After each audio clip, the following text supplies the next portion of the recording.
Chapter 539. The elders of the Fulu school and Xuanzong were originally at daggers drawn, but the moment they saw this old man, they restrained their fighting spirit and became respectful. "Greetings, martial uncle." Everyone bowed respectfully, and even the two grand elders of the talisman puppet sect were no exception. The old man opened his eyes. Li Mu discovered that his eyes were turbid and lifeless, his pupils unfocused and unfocused. He seemed to be blind. He faced Li Mu's group of four and said in a low voice, "Have you caused enough trouble? If you've caused enough trouble, then go back." Although the old man was blind, when he faced Li Mu still felt as if a pair of eyes were piercing through his body. When facing Dao Qingzi, he still had the will to fight, but in front of this old man, he simply could not summon any fighting spirit. Yuzhen's lips moved as if he wanted to say something, but a grand elder stopped him and bowed. "Sorry to disturb you, martial uncle." He waved his sleeves, swept up Li Mu and Yuzhen's grand elder, and flew upwards. After flying past a certain height, Li Mu's surroundings changed, and he once again returned to the sky above Xuanzong. From beginning to end, the old man had only said one sentence, and it was enough to extinguish the anger of the two grand elders and make them take the initiative to retreat. The old man's identity was already on the verge of being revealed. It was rumored that Xuanzong, as the #1 sect of the Taoism, had a deep foundation and even had an 8th realm expert within the sect. Today, Li Mu knew that this was not a legend. The 7th realm expert gave Li Mu the feeling of a tall mountain, but it was not unreachable. He could always see the summit, but in this tall mountain, Li Mu could see the clouds halfway up the mountain. As for how high it was beyond the clouds, he could not even imagine it. Yuzhen's grand elder frowned. "Martial uncle, the disciple that Xuanzong is protecting." Tianyangzi shook his head and looked at Li Mu. "Child, it's because the sect isn't strong enough that you have to suffer." The Taishang elder didn't say it explicitly, but Li Mu understood what he meant. Xuanzong's 8th level cultivator had made his stance clear. It was impossible to take Qingzi away from Xuanzong. Above transcendence was unification of the way. In the entire ancestral state, among the 6 Daoist sects and the great Zhou court, only Xuanzong had such a powerhouse. No one could defy his will. Li Mu bowed to the three and said, "Many thanks, martial uncles and senior sister Yuzhen." The two elders smiled and said, "Before we two old men die, no one can bully you for no reason." At the entrance of Fulu Pavilion, Qingzi had already gathered all the disciples of Fulu school, including the dozen or so female cultivators. The Taishang elder released a giant boat and everyone flew onto it. Li Mu stood at the bow of the boat, raised his hand and gently pressed down. An enormous handprint appeared in the sky above the talisman pavilion. Boom! There was a loud noise and dust. From then on, there was no more Fulu Pavilion in Xuanzong. Li Mu looked around and imprinted everything here in his mind. One day he would return to this place. Soon, the flying boat turned into a stream of light and flew into the sky, disappearing into the horizon. Countless cultivators looked into the distance. They would never forget their experience in Xuanzong, nor would they forget the immortal legend who dared to fight a transcendence cultivator with a creation realm cultivation. The name of Fulu School's Li Mu would soon be known by everyone in the cultivation world of ancestral state. Xuanzong. On the highest floor of the Taoist palace, cultivators above the 6th level of Xuanzong were gathered. Dao Qingzi looked coldly at Miao Yunzi and asked in a deep voice, "As the headmaster of Xuanzong, when the people of Fulu School attacked the mountain gate, you just stood by and watched. What right do you have to be the headmaster?" Faced with his rebuke, Miao Yunzi took off the Taoist crown on his head and said, "You're right, Uncle Master. From today onwards, I will resign as the headmaster and go out to wander the world to seek the way. The headmaster position will be temporarily taken by other brothers." Senior brother, please reconsider." Several people in the Taoist palace changed their expressions and tried to persuade him. Miao Yunzi just waved his hand and said, "I've made up my mind. There's no need to say more." Dao Qingzi picked up the Taoist crown that symbolized the position of the headmaster of Xuanzong and said lightly, "You are a sinner of Xuanzong. You are indeed unfit to be the headmaster." Miao Xuanzi, you will temporarily take the headmaster position. A figure stood out and took the Taoist crown. He said respectfully, "Yes, master." The Grand Elder acted arbitrarily and forced the headmaster to abdicate and let his disciple take over. This caused many elders to be dissatisfied. How can the headmaster position be decided by the Grand Elder alone? Grand Elder, you're overstepping your bounds. Even if someone takes over the headmaster position temporarily, he has to ask Elder Tianjizi before making a decision. Faced with the overbearing Grand Elder, everyone spoke up until a figure slowly walked into the Taoist palace from outside. The old man had his hands behind his back and his body was hunched. He limped as if he could fall down at any time. It was such an old man that made all the powerhouses in the Taoist palace bow and greet him respectfully. "Greetings, Uncle Master." "Greetings, Uncle Master." As the only 8th-level powerhouse in the sect, the old man had dedicated his life to Xuanzong. He used divination to reach the Tao integration stage and divined all the heavenly secrets for the sect. Xuanzong's strength was inseparable from the old man's guidance. The heavenly secrets were hard to predict to begin with. Divining people was already extremely difficult, let alone divining the fate of the number 1 sect of the Taoist sect. For more than 100 years, Elder Tianjizi had made great contributions to the sect with his unpredictable divination skills. However, he had also suffered a backlash from the heavenly Tao. He had lost his sight and suffered injuries that were difficult to recover from. He was Xuanzong's disciple, including the 7th-level elders, and was the most respected existence in their hearts. The old man walked in front of everyone and said slowly, "While Miao Yunzi is traveling, Dao Qingzi will temporarily be in charge of the sect's affairs." Since Uncle Master Tianjizi had spoken, no one in the sect would object. Dao Qingzi was delighted and immediately cupped his hands. "Yes, Uncle Master." As expected, after the old man spoke, no one objected. They all bowed and said, "Yes, Uncle Master." No one in Xuanzong doubted Uncle Master Tianjizi's words. His divination skills were unparalleled in the world. He didn't even need to explain his orders because he could see the future that no one else could. The old man looked at Dao Qingzi and said, "Xuanzong's future is in your hands." Dao Qingzi's expression was solemn. He said, "I will definitely manage the sect well and not disappoint Uncle Master." Not long after, in the sky above the Eastern Sea, Miao Dun looked at Miao Yunzi and asked, "You're leaving just like that?" Grandmaster didn't pass the position to Uncle Master Dao Qingzi because his temperament wasn't suitable to be the sect leader. He was worried that he would completely destroy Xuanzong. "Once you leave, Xuanzong will be able to do whatever he wants." Miao Yunzi said, "This is Uncle Master's intention. Don't you trust him?" Miao Dun was silent for a long time before he said, "I agree with Uncle Master's every decision. Only this time, but he can see much further than us. Is Uncle Master Dao Qingzi really Xuanzong's future?" In a dead silent space, Tianjizi sat cross-legged on the withered grass. He closed his eyes and made a gesture of pinching his fingers. Soon, a trace of blood flowed out from his mouth. In this space, the grass and trees became even more withered and yellow.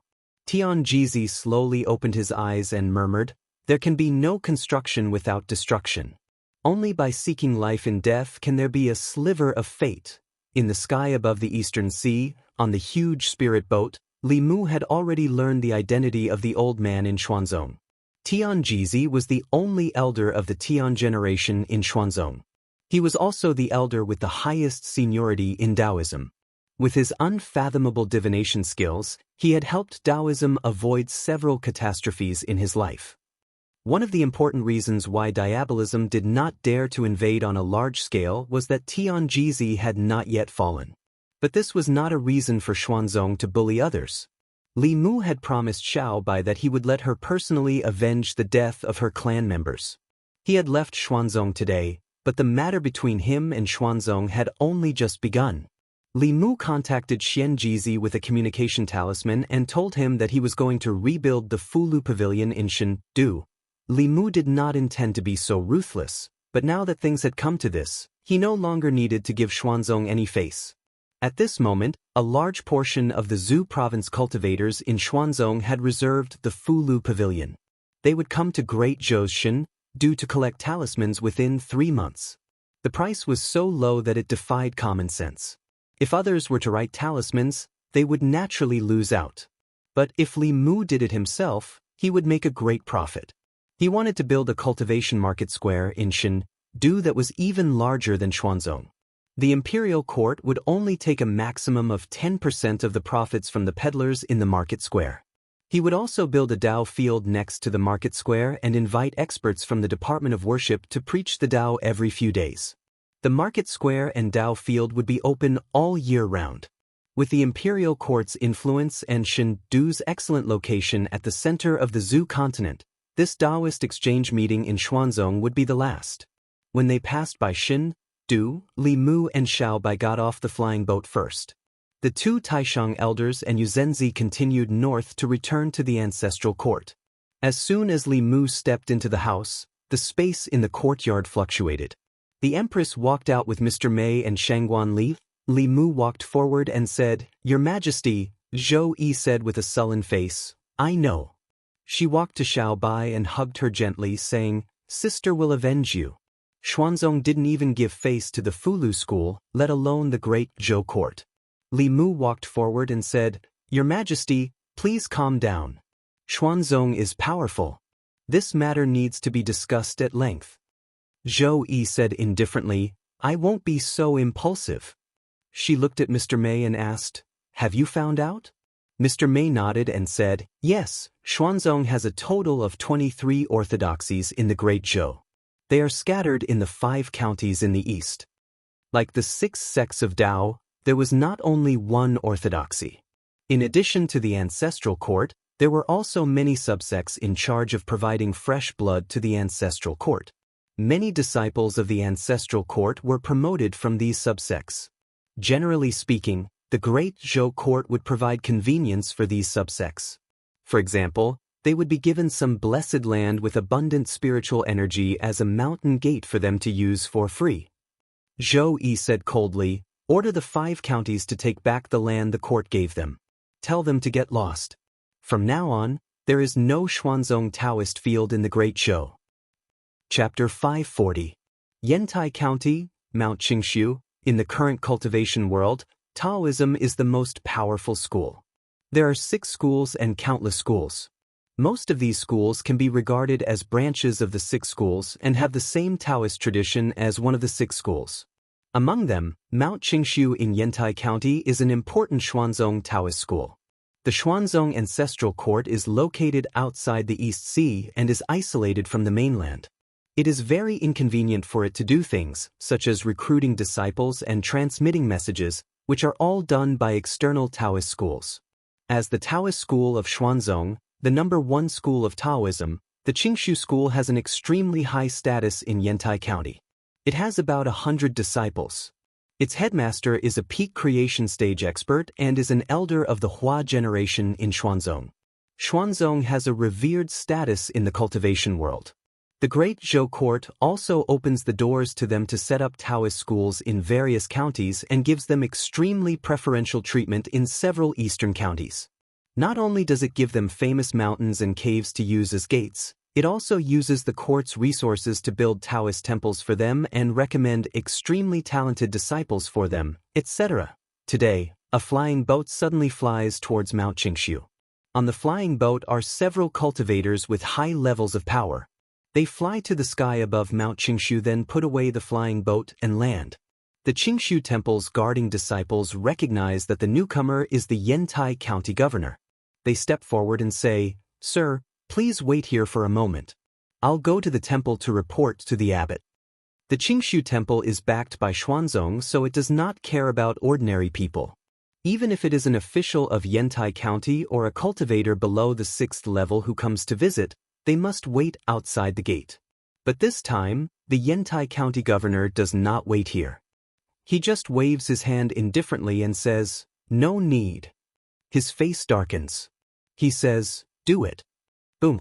A Yantai County governor picks up a huge hammer, flies up and smashes it fiercely on the Qingshu school's gate.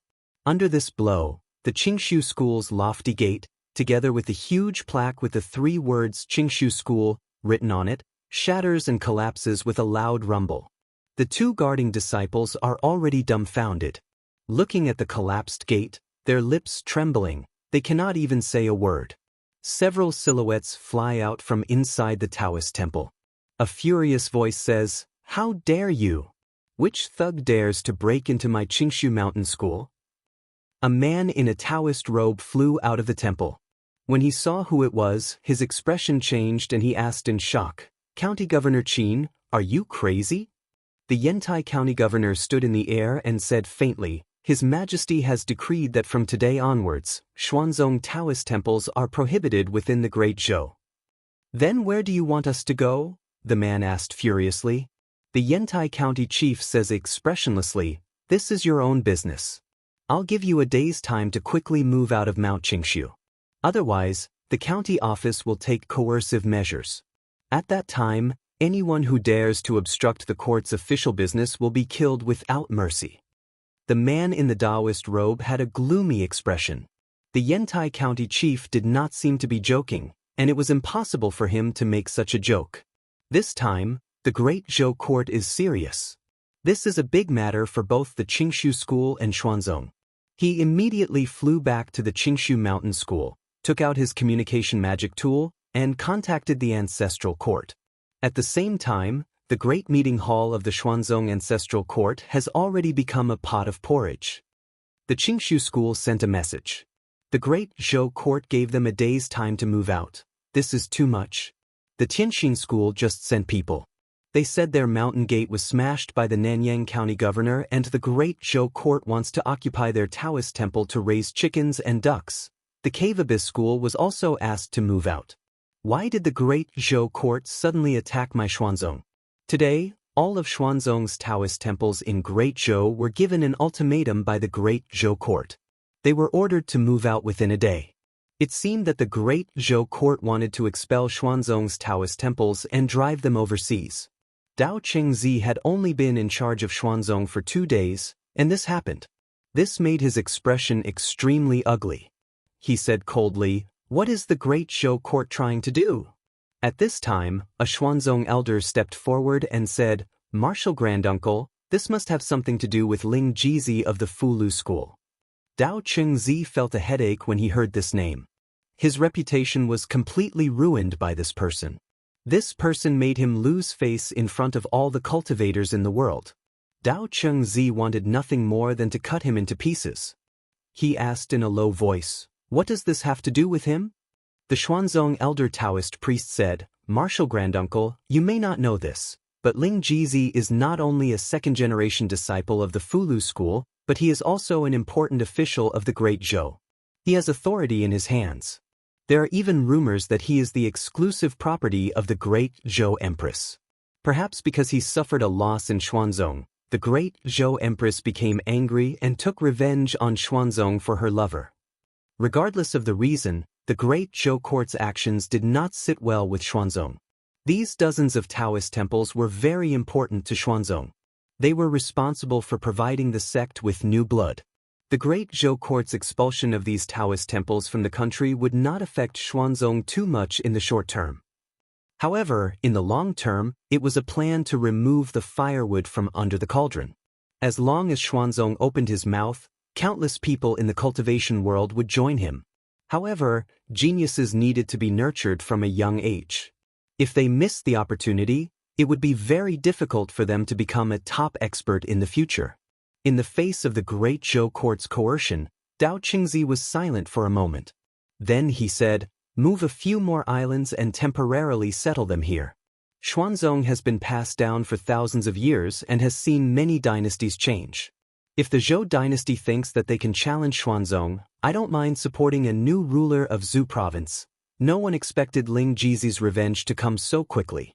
All of Xuanzong's Taoist temples were expelled from the country, and a good exchange meeting was ruined. In just a few days, 30% of the cultivators left for Shindu of the Great Zhou. It would not be long before what happened in Xuanzong in the past 2 days spread throughout the cultivation world of Zhu province. As the #1 sect of Taoism, they had lost all face. Xuanzong no longer had a foothold in Great Zhou. At this time, a group of cultivators came from the Thousand Fox Nation in the distant Life Province. Ever since the Thousand Fox Country and the Great Zhou Dynasty had formed an alliance, they had opened up a trade route to each other. Jiujiang County and the Thousand Fox Country had even opened up a trade route. Various large sects and families had gradually begun to do business with the Demon Country. They used spiritual jades, magic treasures, pills, and other items to trade for the Yao Nation's abundant spiritual medicines and profited a lot. In the Imperial Palace, Illusion Princess paced around in her chambers and muttered to herself, "It's been so long, and he still hasn't come to see me. He doesn't recognize me after he's done with me. Bastard." At this time, Fox 6 suddenly rushed in and said, "Your Majesty, I just heard something from those human cultivators." Illusion Princess said angrily, "I don't want to hear it now." Fox 6 said, "It's about Li Mu." Illusion Princess immediately looked up. "Speak." Fox 6 said slowly, "I heard a few human cultivators discussing something. They said that a few days ago, Li Mu and Xuanzong had a conflict. Even the Seventh Realm elders of the two sects were alerted." Fox 6 described Xuanzong's matter in detail. After hearing this, Illusion Princess was furious. She gritted her teeth and said, "Damn it, how dare they bully my man? I'll bring people to flatten their sect." Fox 6 hurriedly advised, "Your Majesty, don't be rash. Xuanzong is the most powerful sect in Zhu Province. They have 5 Seventh Realm cultivators, and rumor has it that they even have 8th Realm cultivators in their sect. Let alone us, even the Empress of Great Zhou can't touch Xuanzong. Oh, right, there's someone who wants to trade spiritual medicines with us. It's Xuanzong's disciple." At the entrance of the palace, more than 10 human cultivators were waiting.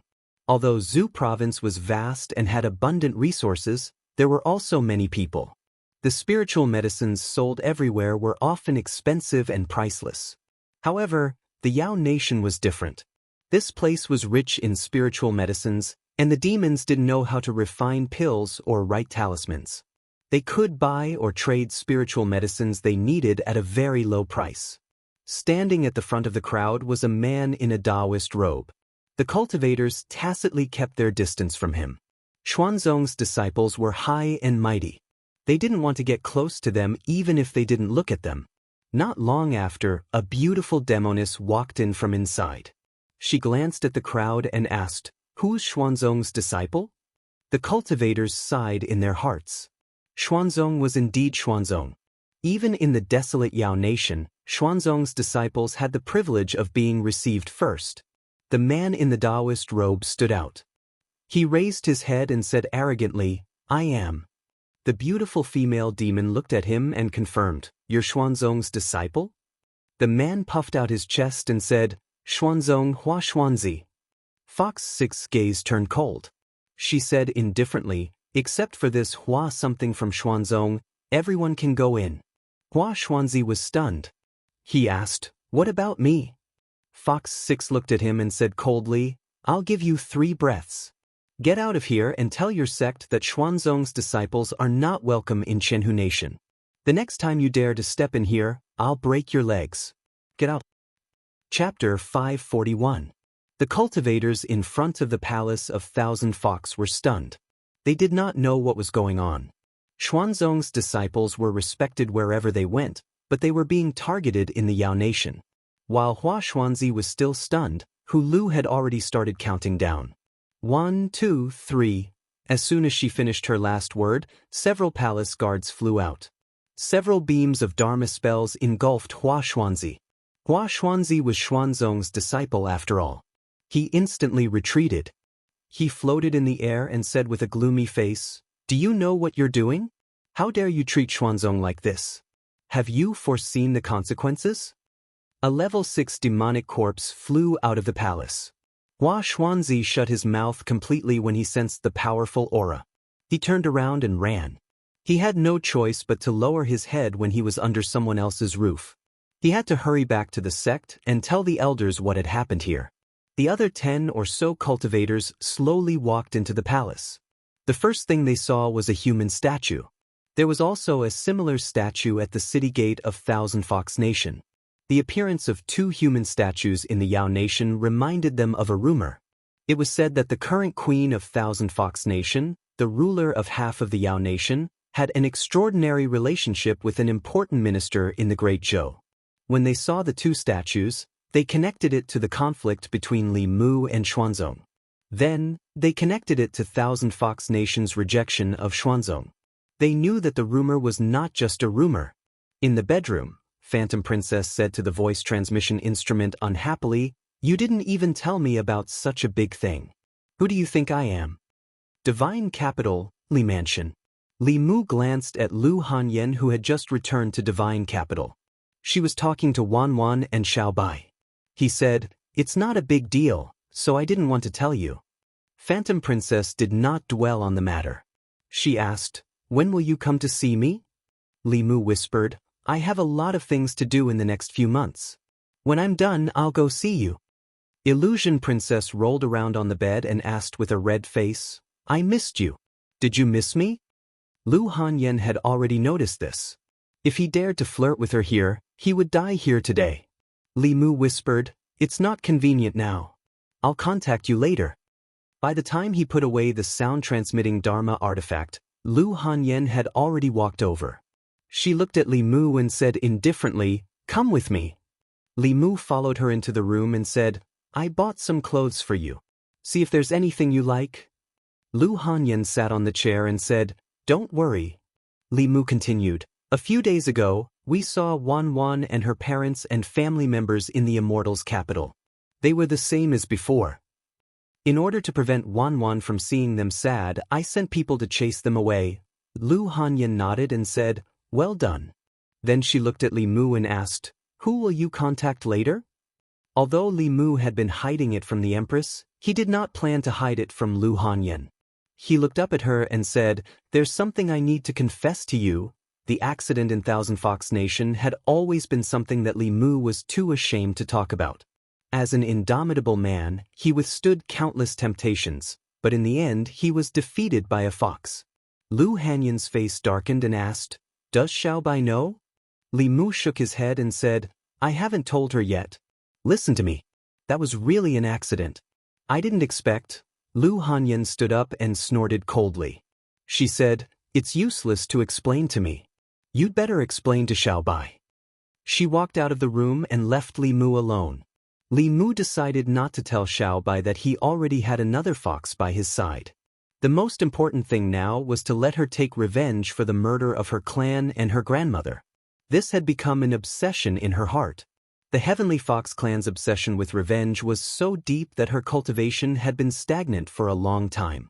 Li Mu walked to the yard and asked them to choose a few sets of clothes. Then he went to Chang'e Palace. As soon as he took out the clothes, Zhou Yi glanced at him and said, "They chose these, didn't they?"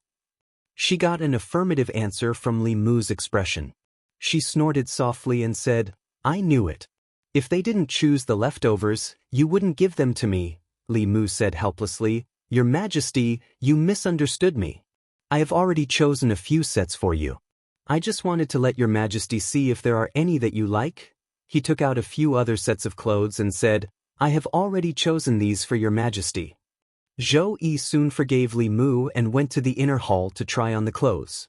Li Mu looked at Mr. Mei and Shangguan Li and said, "You can also choose a few sets. Although they are not treasures, they look good on you." Mr. Mei glanced at him indifferently and said, "They only gave us the leftovers after others chose." Li Mu waved his hand and put away all the clothes. He said indifferently, "Take it or leave it." Mr. Mei said angrily, "You heartless man. I even asked Zhu Wei to help you get information. How can you treat me like this?" Li Mu was a little slow in putting away the clothes. He asked, "What information?" Mr. Mei glanced at him indifferently and asked, "Do you want to know the background of Xiaobai's enemy?"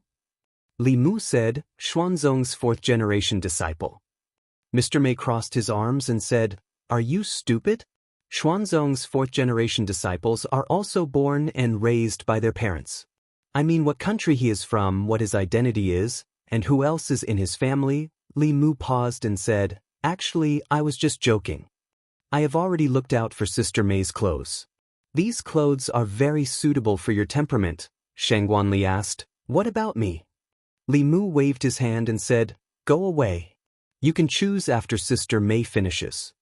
Shangguanli took out a secret document from her sleeve and said, I have the information from Zhu Wei's investigation. Li Mu took a deep breath and a smile appeared on his face again. He said, Good Ali, how could I forget you? I was just joking just now. Of course you should choose first.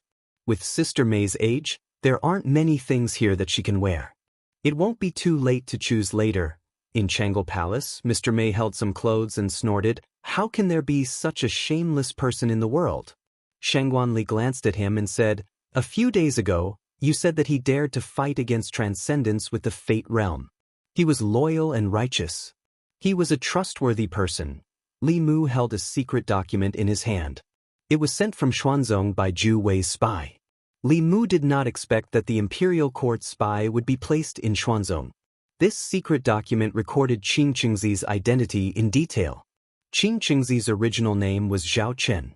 He came from a cultivation family in Yen. The Yen kingdom was a small kingdom to the south of Zhuzhou. Its strength was very weak, far inferior to the Shin kingdom, the Jing kingdom, and the Yong kingdom. It was a vassal state of the Great Zhou.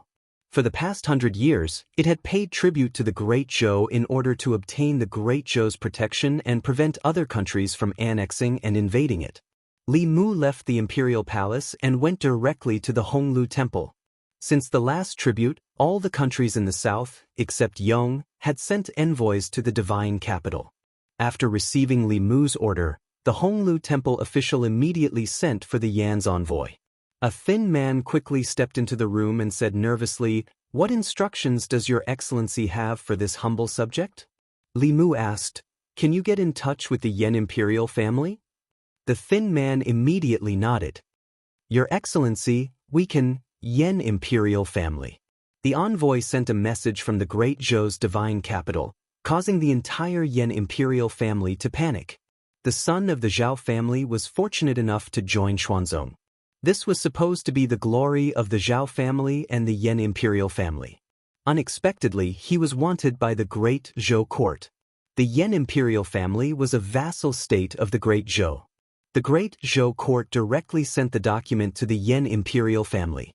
As the most powerful country in Zhuzhou, if the Great Zhou was angry, a small country like the Yen imperial family would be silently reduced to ashes. After receiving the message from the Great Zhou court, the Yen imperial family immediately held an emergency meeting and made a decision in the shortest time possible. The order from the Great Zhou could not be disobeyed. The Yen imperial family personally issued a decree ordering the Zhao family to immediately recall Zhao Chen. In the Zhao family, after the messenger left, the head of the Zhao family snorted and threw the imperial decree on the ground. He stepped on it and said, Bring me a sound-transmitting Dharma artifact. I want to ask Qing for his opinion. Xuanzong. Qing Qingzi knelt before Dao Qingzi and said worriedly, Grand Elder, the Great Zhou court is pressuring the Yen imperial family to force my father to hand me over. What should I do? A small country dares to ignore the Xuanzong. Dao Qingzi stood up and waved his sleeve. He said indifferently, In that case, let the Yen imperial family perish. Chapter 542. In the Daoist palace, Dao Qingzi ordered, Miao Xian, arrange a few disciples to help Qing Qingzi's family take over the Yen kingdom. A figure walked up and said respectfully, Yes, master. The Xuanzong elders were silent for a moment. One of them couldn't help but say, First elder, please reconsider. Our sect is detached from worldly affairs and has never interfered with the affairs of the secular countries. If we interfere with the internal affairs of the Yen kingdom, we will be criticized. Dao Qingzi said lightly, The Yen kingdom is a small country. They are willing to be the loyal dog of the Zhou dynasty and look down on the Xuanzong. If we don't punish them as an example, there will be others who don't know what's good for them in the future. I will show my power. No one is allowed to say anything. Tianjizi had personally ordered that the Grand Elder would take over after the sect master left the sect. The group of elders couldn't disobey his decision. The Grand Elder's personality wasn't good before, but it wasn't like this. Everyone faintly felt that he had lost all face in front of all the cultivators in the world. A demon had already formed in his heart, and it was causing his personality to change from extreme to even more extreme. If this continued, no one knew what would happen to Xuanzong. The more he wanted to protect the sect's reputation, the more the sect's reputation would be lost. If he had dealt with it impartially and handed over Xianxia, the sect's reputation would still be slightly damaged, but things wouldn't have turned out this way. All the dojos were taken back, the outer sect disciples were expelled, and the inner sect disciples were ostracized in the Great Zhou and the Yao Kingdom. In the hearts of all the cultivators, the 1,000-year-old sect's reputation was ruined. At this moment, many elders began to doubt whether Tianjizi's decision was right. Under the Grand Elders arrangement, a few elders of the Fifth Realm left the sect quietly and went to the Yan Kingdom. A few days later, in the divine capital of the Great Zhou. In the morning court, the envoy of the Yan Kingdom knelt in the Ziwei Palace and begged, "The rebels of the Yan Kingdom have surrounded the palace. I am under the orders of the King of Yan to ask for help from the Shangguan Kingdom." Li Mu stood in front of the palace, looking surprised. His original intention was to put pressure on Xianxia's family through the imperial court of the Yan Kingdom, but he didn't expect that the Zhao family of the Yan Kingdom would rebel. He once asked the envoy of the Yan Kingdom. The Zhao family was only a mid-level cultivation family and did not have the power to rebel. The power controlled by the royal family of the Yan Kingdom was enough to destroy the Zhao family 10 times over. To be able to force the royal family of the Yan Kingdom into such a situation, there must be someone behind the Zhao family. Obviously, Xuanzong was the only one with such strength and a reason to help the Zhao family. The spies of the imperial court in Xuanzong sent back news that after Li Mu and the others left, the hierarch of Xuanzong, Miao Yunzi, also went out to travel. At this time, the person in charge of Xuanzong was the Grand Elder Daoist priest, Chengzi. With his personality, who valued face more than anything else, he was capable of doing such a thing. The request for help from the Yan Kingdom's envoy caused a huge commotion in the imperial court. After some discussion, a civil official said hesitantly, "Your Majesty, I think that this is the internal affairs of the Yan Kingdom. Great Zhou should not interfere." The Yan Kingdom was a vassal state of Great Zhou and paid tribute to Great Zhou every year. Great Zhou had the responsibility to protect the Yan Kingdom, but the premise was that the Yan Kingdom was invaded by foreign forces. If someone in the Yan Kingdom rebelled, it was the internal affairs of the Yan Kingdom. Since the founding of the Yan Kingdom, Great Zhou had not interfered in the internal affairs of other countries, except for the Shen Kingdom, which provoked the Yan Kingdom. This was the important reason why the southern countries had always been at ease with Great Zhou and paid tribute to the Yan Kingdom. This time, Great Zhou could send troops to help the Yan Kingdom with the reason of bringing order to the chaos. Next time, it might use other reasons to interfere in the internal affairs of other countries. Once this rule was broken, the southern countries would be in a state of panic, which was not good for the stability of the Zhou continent.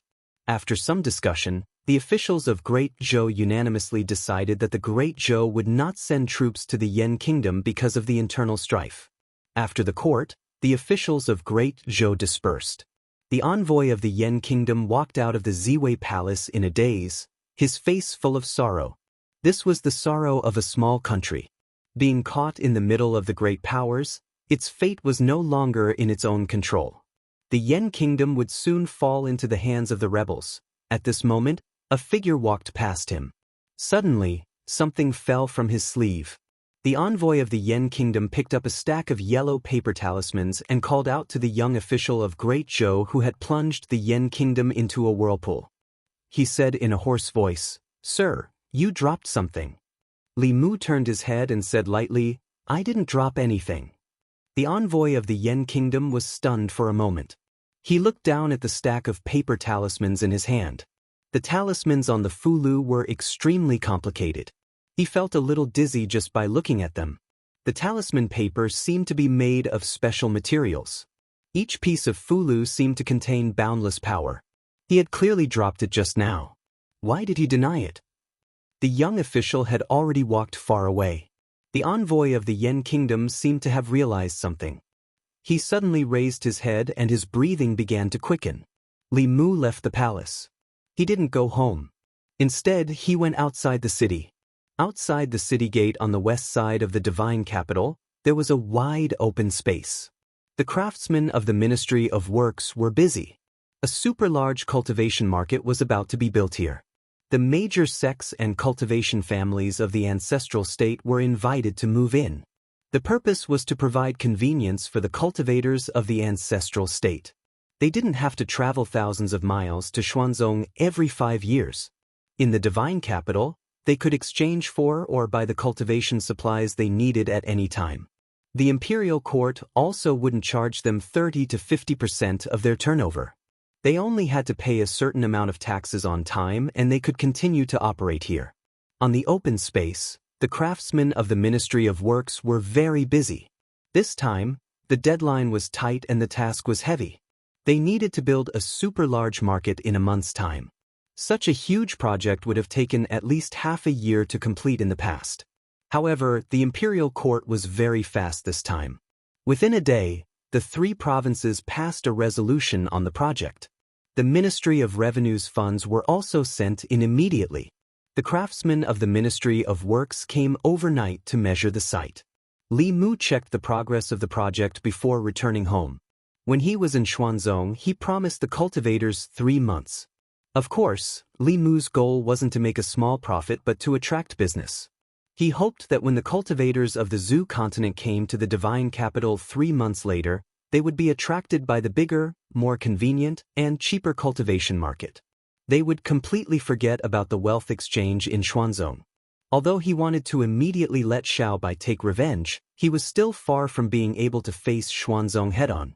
He could only weaken Xuanzong from the side and look for an opportunity later. In these 3 months, Li Mu recruited the heads of the Fulu school. They couldn't guarantee a 100% success rate for creating high-level Fulu talismans, but they could for low-level Fulu talismans. Li Mu kept the Fulu talismans above the earth level for himself. Those below the earth level were handed over to them. For the next few days, Li Mu stayed at home to draw talismans. On a flying boat from the Great Zhou to the Yen Kingdom, a man touched the Fulu in his arms with an anxious expression. He didn't hesitate to overdraw his mana to increase the flying boat's speed to the maximum. Yen Kingdom, Yen Capital.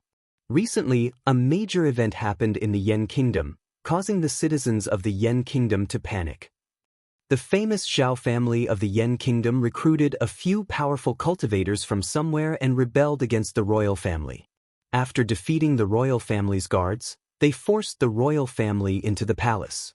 Until the royal family activated the protective array, the 2 sides were in a temporary stalemate. Several figures floated in the air and attacked the array that covered the palace. The light of spells illuminated the entire sky, but the array didn't show any abnormalities other than shaking slightly. The head of the Zhao family flew into the air and said to a middle-aged man, "Elder, the royal family bought this array from the Spirit Array sect at a high price in the early years. It is said that it can withstand the attacks of powerful cultivators from Dongxian." The middle-aged man looked down at the array outside the Yen Kingdom's palace and said calmly, "It can withstand the attacks of a 6th-level cultivator, but without a 6th-level cultivator, it will take a few days to break this array." The head of the Zhao family said, "I am worried about the Great Zhou court. The royal family must have asked the Great Zhou court for help. If the Great Zhou court sends troops," the middle-aged man said, "don't worry. This is a matter of the Yen Kingdom. The Great Zhou court will not send troops. If they do, the sect will not sit by and watch." The head of the Zhao family breathed a sigh of relief and said, "Then I am relieved." Inside the array, the royal family of the Yen Kingdom looked at the figures floating in the air with bitter expressions. An elder sighed and said, "I didn't expect Xuanzong to make a move. To deal with a small country like the Yen Kingdom, they sent several elders. They want to slap the Great Zhou's face, but the Yen Kingdom has suffered an unexpected calamity." The middle-aged man in the imperial robe said, "Now, we can only place our hopes on the Great Zhou court." The elder shook his head and said, "The Great Zhou court will not send troops. When the array is broken, the Yen Kingdom will change hands. We can only hate the fact that the Yen Kingdom is so weak that we can't even control our own destiny." Although the array bought by the royal family of the Yen Kingdom from the Spirit Array sect was strong, it could not withstand the continuous attacks of several fifth-level cultivators. In just 2 days, the array was at its limit. The head of the Zhao family floated in the air and looked at the array that was trembling violently under the attack of spells. A trace of passion appeared in his eyes. The Yen Kingdom would soon be under the Zhao family. In at most a few hours, the array would be broken. However, at this moment, a ray of light suddenly approached from afar. It was a flying boat. The head of the Zhao family was no stranger to the flying boat. He was the Yen Kingdom's permanent envoy to the Great Zhou. Only the envoy returned. The head of the Zhao family understood that the Great Zhou must not have sent troops. The smile on his face grew wider. As the smile appeared on his face, a rolling sound came from the front. Die, renegade. The envoy stood at the bow of the boat and threw out a few Fulu notes. Suddenly, several figures in golden armor appeared in the air. They held huge weapons and exuded an extremely powerful aura. The head of the Zhao family was stunned. He said in shock, "What is this?" Looking at the golden-armored soldiers, the few Xian sect elders were also stunned. When they came back to their senses, the elder in the lead immediately said in horror, "It's a level 6 soldier. Retreat, retreat quickly." The news from the Yen Kingdom reached the fairies' capital 5 days later. In the Yen Kingdom, the Zhao family rebelled and forced the emperor to abdicate. In the end, the Zhao family was suppressed by the royal family. Because of the serious crime of rebellion, the entire Zhao family was executed. Only the son, Zhao Chengyuan, who was in Xuanzong, escaped. In the Li residence, Li Mu peeled an orange and fed Xiaobai and Wan a slice each. That Qing Qingzi should be able to understand part of the pain that Xiaobai went through now, right? In Xuanzong, Qing Qingzi knelt on the ground with a blank expression. He had yet to recover from the heavy blow. His family failed to seize power and was executed by the royal family of the Yen Kingdom. Now, he was the only member of the Zhao family who was still alive. How could this be? How could this be? The Yen Kingdom was only a small kingdom. The most powerful person in the royal family was only at the 5th level. This time, the sect directly sent 5 5th-level elders. How could this fail? How could his family die? Dao Qingzi's face darkened. He asked, "What happened?" A 5th-level elder who came back from the Yen Kingdom said in grief and indignation, "It's the Golden Armor Divine Soldier Seal, a heaven-level Golden Armor Divine Soldier Seal." The royal family of the Yen Kingdom summoned 3 6th-level Divine Soldiers. We were no match for them at all. If they didn't intend to let us go, all the disciples would have died in the Yen Kingdom. Miao Xuanzi gritted his teeth and said, "Fulu School.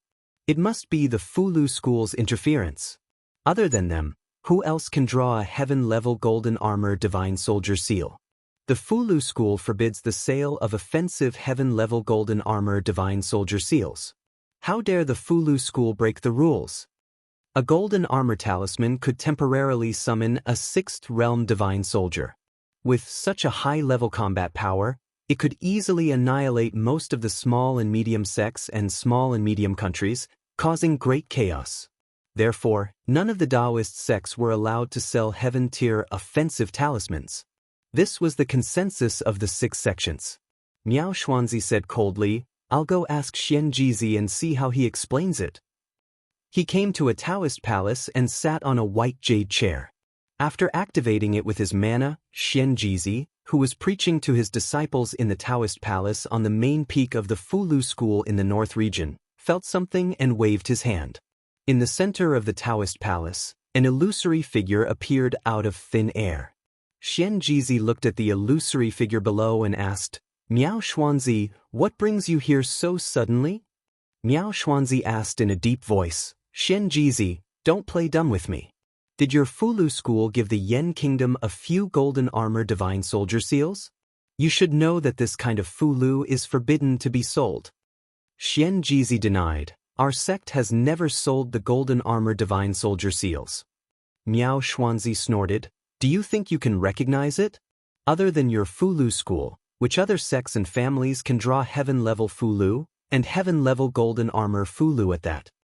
Xianjizi shook his head, Our sect has never sold the golden armor divine soldier seals, but a few days ago, junior brother Ling Jizi sent a message saying that the few high-level Fulu he carried with him were stolen. Perhaps it was the thief who stole them and sold them. It has nothing to do with our Fulu school. Lost? Miao Xuanzi said angrily, Xianxia, do you think I'm a 3-year-old kid? Xianxia looked at him and said lightly, the runes of the golden armor divine soldier seals can be found in any introductory book of talisman Taoism. The world is so big that there are hidden dragons and crouching tigers. It's normal that a master who is good at talisman Taoism can draw this kind of talisman. Without any evidence, don't blame our Fulu school for everything. Do you think that Xuanzong must be behind someone in the Yen Kingdom's rebel army who used high-level Taoist magic arts? Miao Xuanzi's lips moved, but he was speechless. Finally, he waved his sleeves and the projection gradually dissipated. Seeing him disappear, Xianxia took out his voice-transmitting celestial artifact. After activating it, he said, Junior brother, next time this kind of thing happens, remember to use a Fulu that they have never seen before.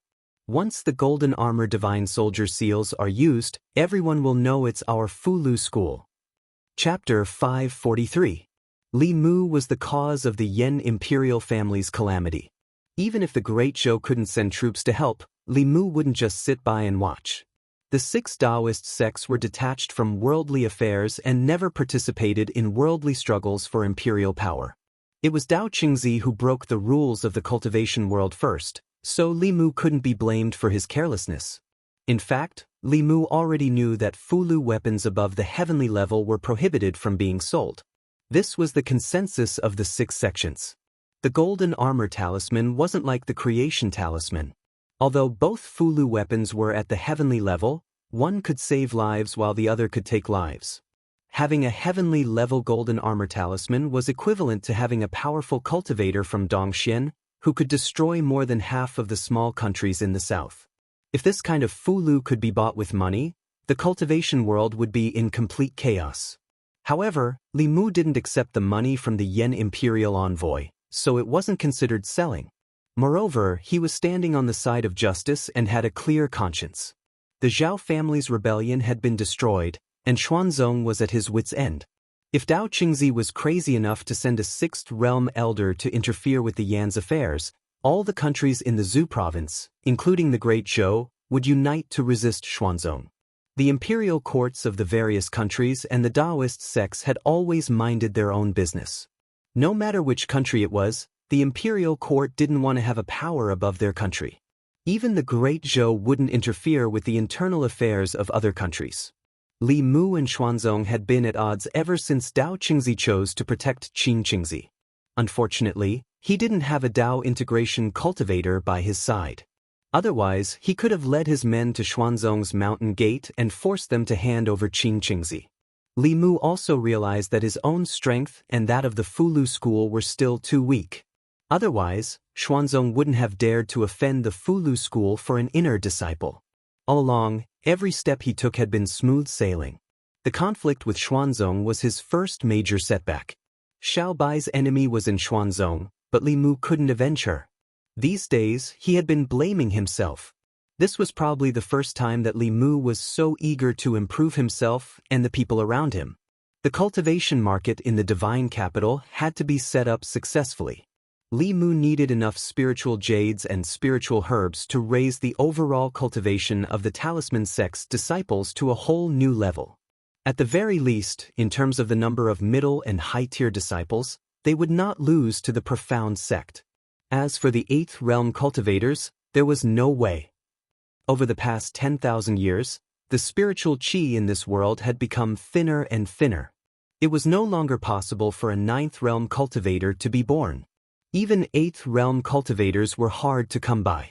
Other than Tianjizi of the Shen sect, there was no other 8th realm cultivator in Taoism. The only sect that could have an 8th realm cultivator was the demon sect. However, Li Mu couldn't work with the demon sect. This notorious organization was the enemy of all righteous sections. Fortunately, the only person on the continent who had a chance of reaching the 8th realm was one of Li Mu's closest people. Today, the Empress was wearing a piece of clothing that Li Mu gave her. She leaned lazily on the dragon throne and read the latest novel. As the continent's youngest 7th realm cultivator, Li Mu hadn't seen her cultivate. If the Empress had an 8th realm cultivation, why would he need to work so hard to accumulate strength and wait for Xiao Bai to avenge her? He would have brought people to fight Xuanzong long ago. Zhou Yi felt Li Mu's gaze. She put down her book and asked, "Why are you looking at me?" If the Empress was willing to work hard, he wouldn't have to. Li Mu thought for a moment and said, "There's no point in always reading. Why don't your Majesty cultivate and try to break through as soon as possible?" Inside Xuanzong. Inside a Daoist palace, Qing Qingzi knelt on the ground with a crazed expression. He gritted his teeth and said, "Grand Supreme Elder, the Yan Kingdom's royal family humiliated our Xuanzong. I beg you to send the chief elder to the Yan Kingdom to kill the Yan Kingdom's royal family and raise the prestige of our Xuanzong." Dao Qingzi glanced at him and said, "Take him away and make him face the wall for 10 years. He's not allowed to step out of Discipline Peak for 10 years. Qing Qingzi was obviously crazy. If he killed the Yan Kingdom's royal family, Xuanzong would become the most powerful sect of the evil Dao. This was not what Dao Qingzi wanted. The 4th-generation core disciples in the palace watched Qing Qingzi being taken away. Qing Xuanzi's face was even paler than Qing Qingzi's. He was glad that he didn't fight Li Mu to the death. Otherwise, he would have been the crazy one. Dao Qingzi sat on the main seat. He closed his eyes and said, "You can all leave." The disciples bowed and left the Taoist palace. When Dao Qingzi was the only one left in the palace, the door of the Taoist palace slowly closed. Darkness shrouded Dao Qingzi. At this moment, a voice suddenly sounded in Dao Qingzi's ears. "Are you angry and unwilling to accept this?" Dao Qingzi's expression changed. He shouted, "Who is it? Come out." He scanned with his divine will but didn't find a second aura. At this moment, the voice sounded again. "Don't look for me. I'm in your heart. You're me and I'm you." Dao Qingzi had cultivated for more than 100 years. He knew what he had encountered. Even with his cultivation and temperament, his face couldn't help but turn pale. The voice continued, "I know you're angry and unwilling to accept this. Among all the disciples, you're the most talented. You were the first to reach the creation realm, the first to step into Dongxian, and the first to transcend. However, your biased master still passed the position of sect master to someone else. You thought that if you were the sect master, Xuanzong would have been better than it is now." The voice laughed. "However, when you took control of Xuanzong, you realized that things weren't like that. As the Grand Supreme Elder, you were humiliated by a 5th realm junior in front of countless cultivators on the Zhu continent. Xuanzong's dojo was taken away, the outer sect disciples were expelled, and the inner sect disciples were ostracized by the demon race. You're in charge of the strongest sect in the Zhu province, but you can't even do anything about a small country. Your life is a joke." Dao Qingzi's eyes were bloodshot. He said furiously, "Shut up.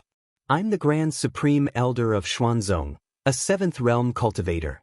I'm second only to one person and above millions." The voice laughed even louder. "Do you believe what you're saying? If you don't think you're a joke, why would I appear? Even if you have everything you want now, you can't even do anything to a junior. Isn't this a joke? Shut up, shut up, shut up." In the Holy Ji Palace at the highest point of the Xian sect, angry roars could be heard. Countless disciples of the Xian sect looked up and were terrified. They did not know why the Grand Elder was so angry. When the headmaster was here, such a situation had never happened. They didn't know when the sect master would return. They really didn't know what kind of path the Grand Supreme Elder would make Xuanzong walk on. Just as the Xuanzong disciples were thinking about their sect master, Miao Yunzi, the Xuanzong sect master, was meditating in a silent space of the flask heaven. At a certain moment, he opened his eyes and looked at the old man opposite him. He asked, "Martial Granduncle, why didn't you follow the sect rules and hand Qing Qingzi over to the Fulu school? What did you see?" The old man was silent for a long time. Finally, he said, "Catastrophe." Miao Yunzi's eyes narrowed. Martial Granduncle Tianjizi had predicted 2 catastrophes for the sect. If it weren't for his warning and the sect being prepared, Xuanzong would have already been destroyed by the demon Dao. It was because of this that the Xuanzong disciples trusted him so much. Miao Yunzi took a deep breath and asked, "What kind of catastrophe?" The old man said slowly, "The fall of the dynasty, the end of the 6 sects, the collapse of the 10 continents, a world-ending catastrophe." Miao Yunzi asked in shock, "Just because Xuanzong handed Qingqingzi over?" The old man said, "This is the mystery of fate. Something that seems insignificant now can cause a huge change in the future." Miao Yunzi thought for a moment and asked, "Can this catastrophe be stopped if we don't hand over Qingqingzi?" A light appeared in the old man's empty eyes. He murmured, "No, but this is the only chance." Miao Yunzi shook his head. "Disciples still can't imagine." The old man smiled. "I can't imagine either. Cultivate well. Fortune can be a disaster. Disaster can be a blessing. No one can say for sure. It's a catastrophe, but it's also an opportunity." Chapter 544.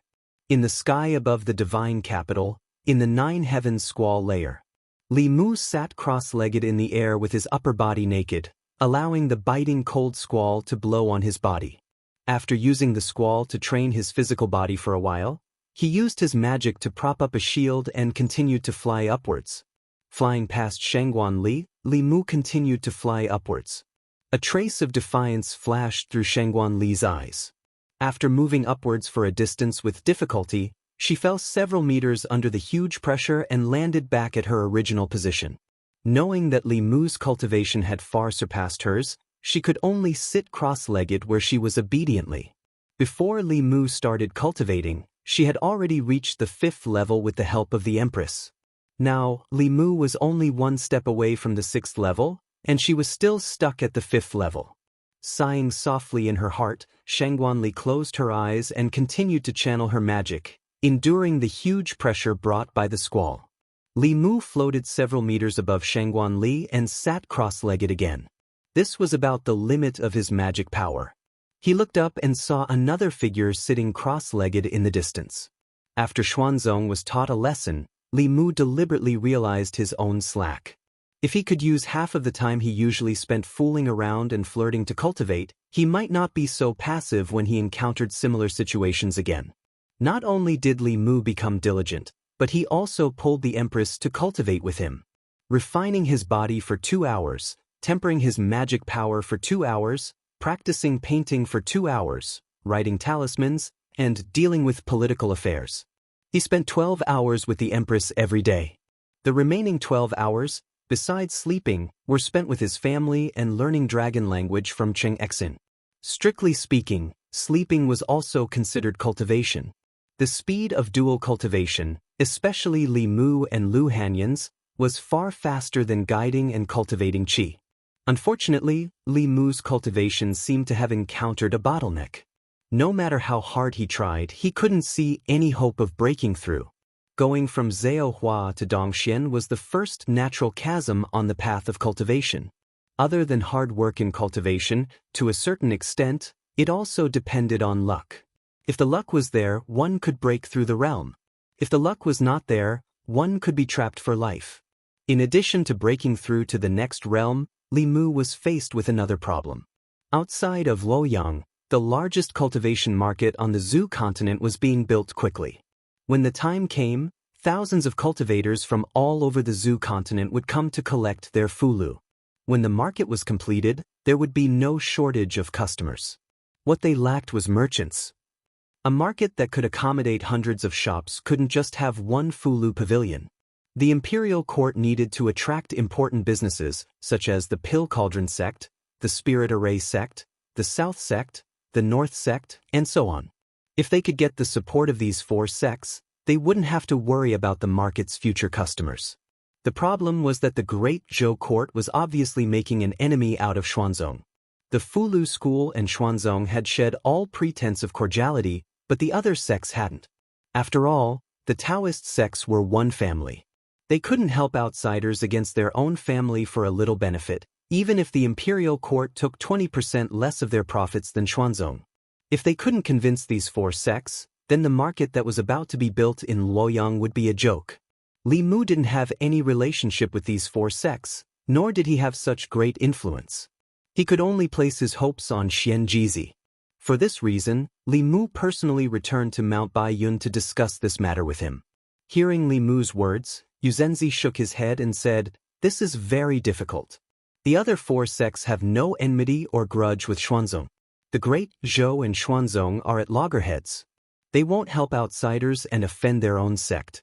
Apart from our relationship with the Pill Cauldron sect, we don't have too deep of a relationship with the other sections. On the contrary, Xuanzong has a lot of contact with them." Li Mu had anticipated this situation before he came. He could only say, "Let's convince as many as we can first."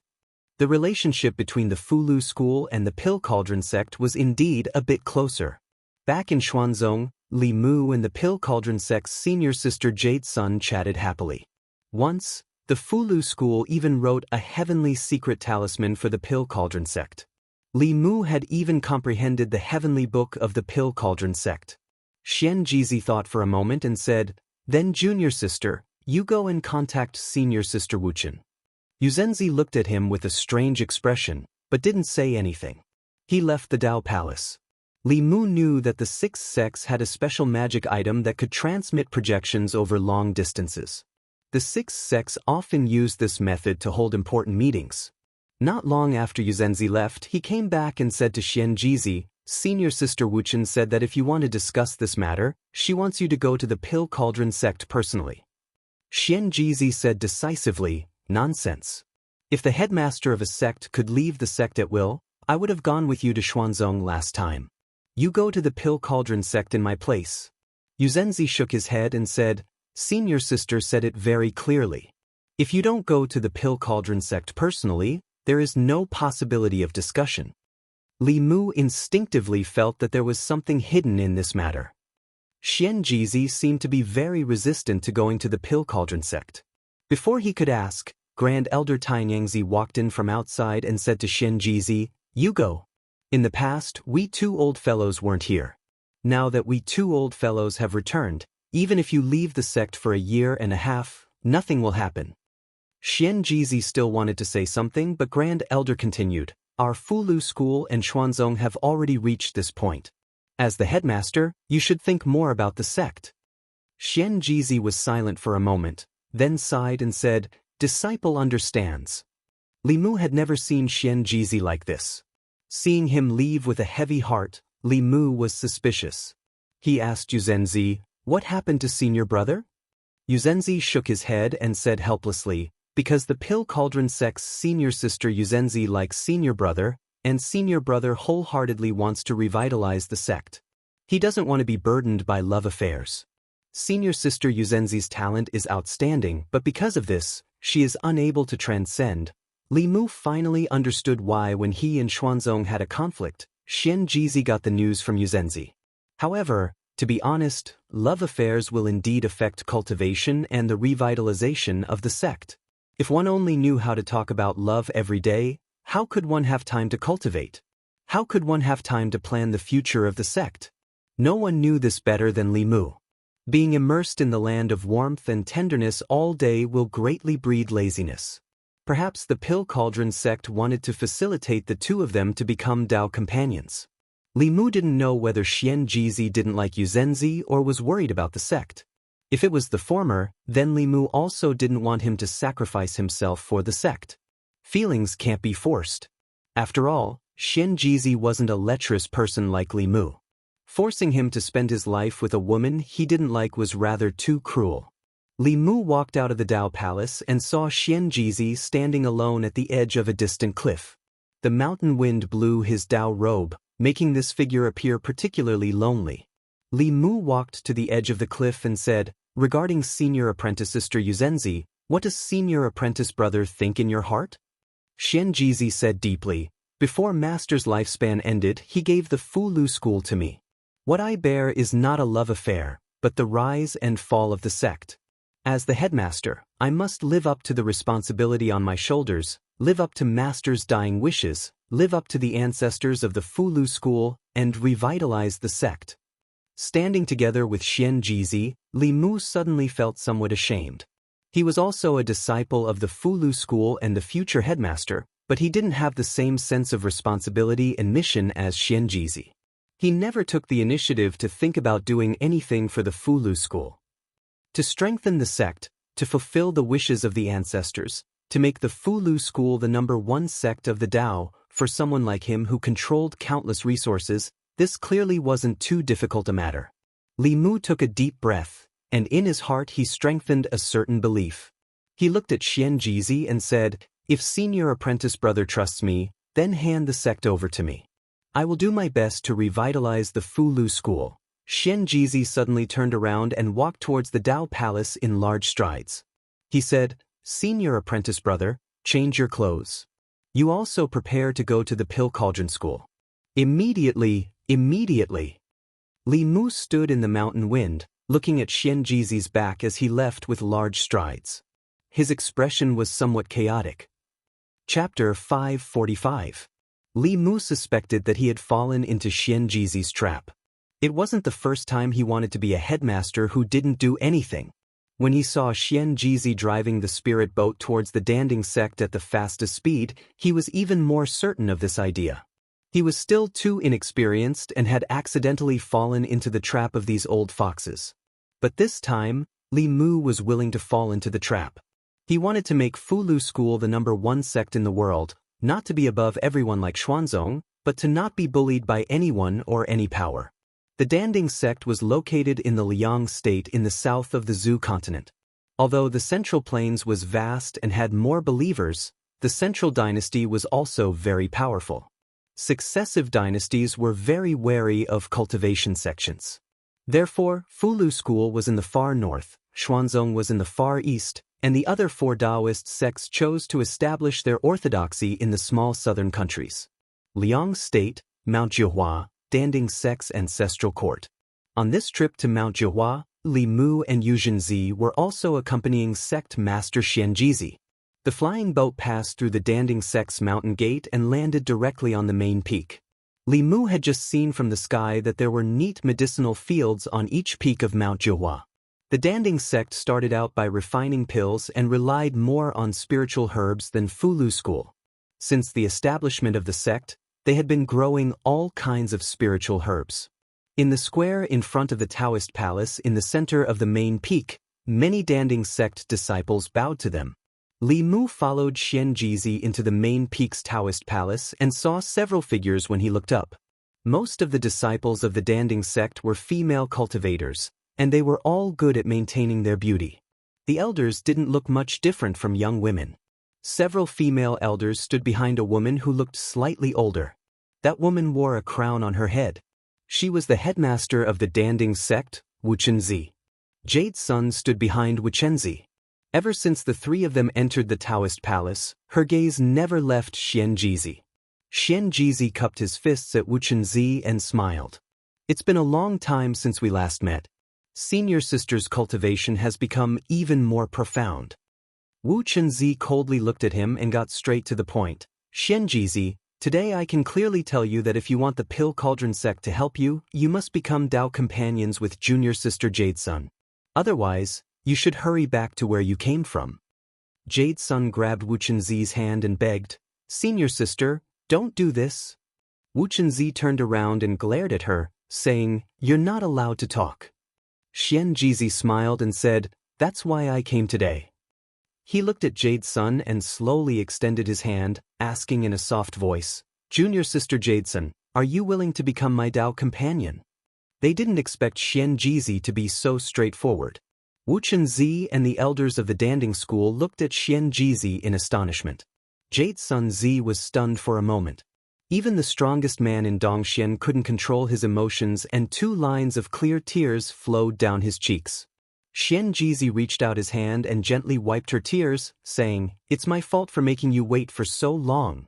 Seeing this scene, Li Mu, Yuzhenzi, and the people of the Danding school tactfully withdrew from the Dao palace, leaving the space for the 2 of them. The lovers finally got married. This was something that made everyone happy and joyful. The elder of the Danding school became the wife of the headmaster of the Fulu school. The 2 schools were as close as a family. Judging from Wuxia's domineering love for Jade's son Zi, whether or not the 2 schools could unite would depend on Xianxia. This was something that Li Mu was very concerned about. This was because the alliance with the Danding School was the most important part of his plan for the future of the Fulu School. The greatest use of the Fulu was to defend against the enemy. Although the pills could also be used as magic treasures, the most important use was to increase one's cultivation.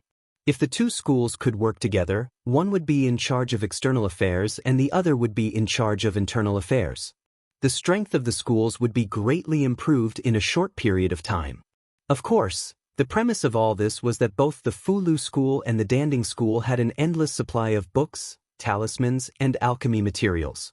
This would depend on the market in the fairies' capital. 3 months later, once the new market was approved by the cultivators of the Zoo continent, the two schools would no longer have to worry about materials based on the cultivators' reliance on the Fulu and pills. Li Mu stood outside the Dao Palace on the main peak of the Danding School. He was planning the future of the two schools in his mind. Suddenly, a strange wave of mana came from the Dao Palace behind him. At the same time, the surrounding heaven and earth energy also began to move. Yuzhen Zi was shocked and muttered, "So fast." Wuchen Zi's face was filled with excitement. Li Mu still didn't know what had happened until he sensed 2 auras of the 7th level from the Dao Palace. One was Xianji Zi and the other was Jade Sun Zi. Like Yuzhen Zi, Jade Sun Zi of the Danding School had accepted the school's legacy many years ago. However, Yuzhen Zi had already reached the Transcendence realm a few years ago. Due to the unresolved knot in her heart, her cultivation had remained at Dongxian. Now that the knot in her heart had been resolved, her ascension was just a matter of time. All these years, Xianji Zi's greatest contribution was to bring a 7th-level cultivator to the Fulu School. Including the 2 Grand Supreme Elders, the number of 7th-level cultivators in the Fulu School had caught up to Xuanzong for the time being. Yuzhen Zi saluted Sect Master Wuchen Zi and smiled. "Congratulations, senior sister. The Danding School has another Transcendence Realm cultivator." Wuchen Zi glanced at the Dao Palace and said, "I'm afraid I should be the one congratulating the Fulu School." Li Mu smiled and said, "The Fulu Danding School and Fulu School are as close as a family. Congratulations to you, congratulations to you." Wuchen Zi looked at him and said, "This must be junior brother Ling Jizi who caused a ruckus in Xuanzong, right?" Xian Jizi was the main character in this trip to the Danding School. Li Mu didn't have the time to introduce himself. He saluted and said, "Ling Jizi greets senior sister Wuchen Zi." Wuchen Zi said, "Junior brother Ling Jizi is extremely talented and courageous. No wonder the 2 martial uncles of the Fulu School think so highly of you." Just as she finished speaking, 2 figures walked out of the Dao Palace hand in hand. Jade Sun Zi's aura was completely different from before. She held Xianji Zi's hand tightly with a shy look on her face. She was already a few decades old, but she still looked like a little girl who had just experienced her first awakening of love. Wuchen Zi glanced at Xianji Zi and went straight to the point. Yuzhen Zi said that the Danding School should open a Danding Pavilion in the Great Zhou's Shendu. Xianji Zi only smiled and said, "Senior sister and junior brother Ling Jizi can discuss this matter." With that, he held Jade Sun Zi's hand and the 2 disappeared into the clouds. Wuchen Zi looked at Li Mu and was slightly shocked. She knew that Ling Jizi was valued in the Fulu School, but she didn't expect him to be valued to this extent. Xianji Zi clearly thought of him as the next headmaster of the Fulu School, and a future headmaster who would be in charge from now on. She glanced at Li Mu and said, "Come with me." Li Mu and her walked into the Dao Palace. Wuchen Zi walked to the center of the hall before turning around and asking, "Do you know that what you are about to do will cause the Fulu School and Xuanzong to have no room for negotiation?" Li Mu smiled and said, "Is there a way to turn things around now?" The 3 transcendent experts of the Fulu School caused trouble in Xuanzong. Li Mu made Xuanzong's Grand Elder lose face in front of countless cultivators of the Zoo continent. The Empress expelled the Fulu School's outer disciples and used their training grounds to raise livestock. There was no room for negotiation between them and Xuanzong. Wuchen Zi didn't ask any further and said, "Xianji Zi asked you to discuss with me, which means that you alone can take charge of the Fulu School. Since you have decided, I won't try to persuade you anymore. From now on, the Fulu Danding School is a family. If you need the Danding School to do anything, just tell me. Wuxian Zi was the head of the Danding School. If she could say these words, it meant that the Danding School had chosen to stand with the Fulu School in the face of Xuanzong. Li Mu pondered for a moment and then looked at her and said, "This matter isn't urgent. Today is the day that senior brother Xianxia and senior sister Jade Sun become Dao companions. Junior brother has a gift for the Danding School." He extended his hand and a jade slip appeared in his palm. He handed the jade slip to Wuxian Zi with both hands. Wuxian Zi took it and inadvertently scanned it with her divine sense. Her expression completely froze. She suddenly looked at Li Mu and said in shock, "This?" Li Mu smiled and said, "This is a small gift. It's not enough to show my respect." Chapter 546. Li Mu had comprehended the heavenly book of the Danding School a long time ago. The reason why he didn't take it out before was because he was a disciple of the Fulu School. Of course, he didn't want other schools to grow stronger. But now, the Danding School and the Fulu School were like family. He didn't need to hide these things anymore. His opponent was the Xian sect, the #1 sect of Taoism, which was filled with powerful cultivators. Only when the Talisman sect and the Elixir sect were strong enough would he have more chips in his hands to fight against the Xian sect in the future. Wuxian Zi looked at the jade slip in her hand. It was as light as a feather, but also as heavy as 10,000 pounds. The Danding School's knowledge of alchemy was passed down to this day. Part of it came from the heavenly book, while the other part came from the enlightenment of the seniors of the school over thousands of years. This was the foundation of the Danding School. The jade slip wasn't big, but the information in it was extremely rich. It contained all the knowledge of alchemy that the Danding School's disciples had comprehended from the heavenly book. There were also countless prescriptions, alchemy notes, and enlightenment that she had never seen before. The Danding School had the hope of reaching the top of Taoism in a limited time if they obtained this item. Was this the small gift that Ling Jizi had mentioned? The small gift he had mentioned was the road to prosperity for the Danding School. She had thought that the Fulu School would benefit from the marriage of her junior sister and Xianxia. She hadn't expected that the Danding School would benefit the most. Even someone as calm as Wuxian Zi couldn't help but tremble as she held the jade slip. She pursed her lips and looked at Li Mu. "Junior brother, I'm afraid the Pill Cauldron sect won't be able to repay such a generous gift." Li Mu smiled again and interrupted her, saying, "Senior sister, you're treating me as an outsider. Our two sects are as close as a family. Senior sister, you even offended Xuanzong for us." "This is nothing, Mount Jihua." On the main peak of the Danding School, the sound of bells suddenly rang. The bell tolled 9 times. At first, the disciples didn't pay much attention to it, but when the 9th bell tolled, all of the disciples and elders in the Pill Cauldron sect stopped what they were doing and hurried toward the main peak, with the exception of the elders who were at a critical juncture in their pill concocting. The sky around the main peak was filled with figures flying in the air. Everyone stood on the dojo in front of the main peak according to their seniority. The 9 chimes of the bell meant that all the disciples in the sect were being summoned. Something important must have happened in the sect, or the sect leader had something important to announce. Wuxian Zi walked out of the Holy Ji Palace. All the disciples bowed and said, "Greetings, headmaster." Wuxian Zi stood in front of the Dao Palace and slowly announced, "Just now, Elder Jade Sun has transcended." "What? Elder Jade Sun has finally advanced. With that, our sect will have 4 7th realms. Xuanzong only has 5 7th realms. Aren't we very close to Xuanzong?" Everyone in the dojo heard the news. Whether they were low-level disciples or elders, they immediately jumped for joy. The Danding School only had 3 7th realms in the past.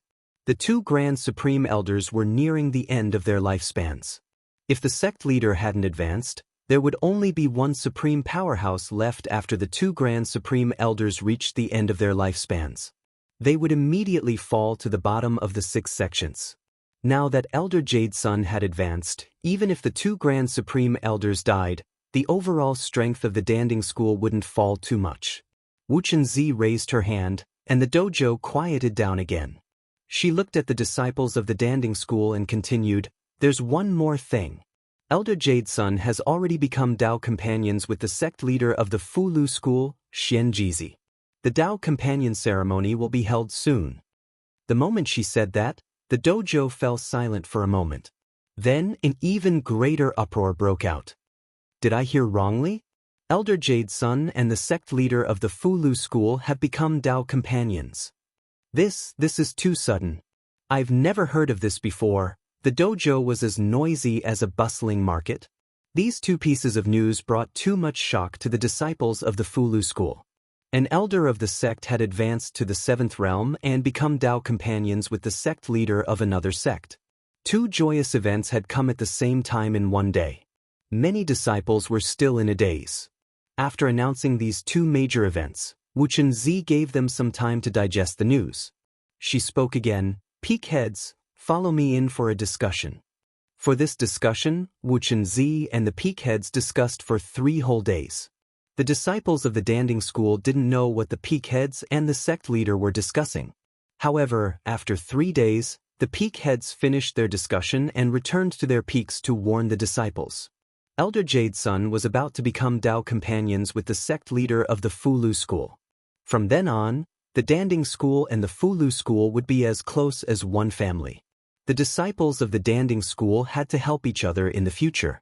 They had to treat the Fulu school disciples the same way they treated their own disciples. Their seventh realm elder and the sect leader of another sect had become Dao companions. If the disciples of the two sects still held grudges against each other, they would lose face for their own sections. There was no need for the peak heads to warn them about these things. At this time, in the Daoist palace on the main peak, Wuxia said to a peak head, "Xianxia, go down the mountain personally and pay a visit to the imperial family of the state of Liang and the sects and aristocratic families of the state of Liang that are on good terms with us. Ask them if they have any intention of setting up a shop in the Great Zhou's Shindu."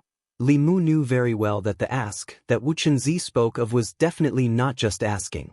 Although they were both part of the 6 great Daoist sects, the Danding sect's position in the state of Liang was completely different from the Fulu school and Xuanzong's position in the Great Zhou. Without the Fulu school and Xuanzong, the Great Zhou was still the most powerful country in the Zhu province. Without the Danding sect, the state of Liang was reduced to the bottom of the southern countries, not much stronger than the state of Yen and other small countries. As long as the Danding sect spoke, the imperial family of the state of Liang and all the sects and aristocratic families, big and small, would definitely give them face. Li Mu cupped his hands towards Wuxia and said, "Thank you, senior sister." Wuxia smiled and said, "2 sects and 1 family, this is how it should be." This time, Li Mu stayed at the Danding sect for longer than expected. The main reason was that Xianxia didn't want to go back. He and Jade's son were nowhere to be seen all day long. No one knew where they were going to be lovey-dovey. Added together, they were almost 200 years old. Now was the first spring, but their spirits were no less than those of young people. However, Li Mu couldn't stay here any longer. The support of the Danding sect was not enough. He still had to find a way to obtain the support of other powers. When Li Mu was about to leave, the space around him fluctuated. Xianxia appeared beside him and asked, "Junior brother, you're leaving?" Li Mu nodded and said, "I'm going to the Yao country." The other 3 sects had no other choice. They could only use the Qianhu country to make up the numbers. There was no Yao country, but it was rich in spiritual medicine and minerals. These were resources that the cultivation world of the Zhu continent lacked. It wasn't easy for Li Mu to come out, so he wanted to see Huanji again. He didn't want her to think that Li Mu had forgotten about her after putting on his clothes. Before leaving, Li Mu didn't give up and asked Xianxia, "Senior brother, do you have any junior sisters or senior sisters in the Spirit Formation sect, South sect, and North sect?" Xianxia glanced at him and said, "Do you think I'm like you, having lovers everywhere?" Li Mu did not like to hear these words. If it were not for the fact that he had connections everywhere, where would the heavenly secret talismans that had been used to extend the lives of the 2 grand elders had come from? Regardless of whether it was the Empress or Huanji, they would not have given him face as the leader of the talisman puppet sect. The 2 grand elders would probably have already passed on their transcendence powers by now, riding on cranes to the west. Li Mu waved his hand and said, "I'm leaving." He flew up and headed north.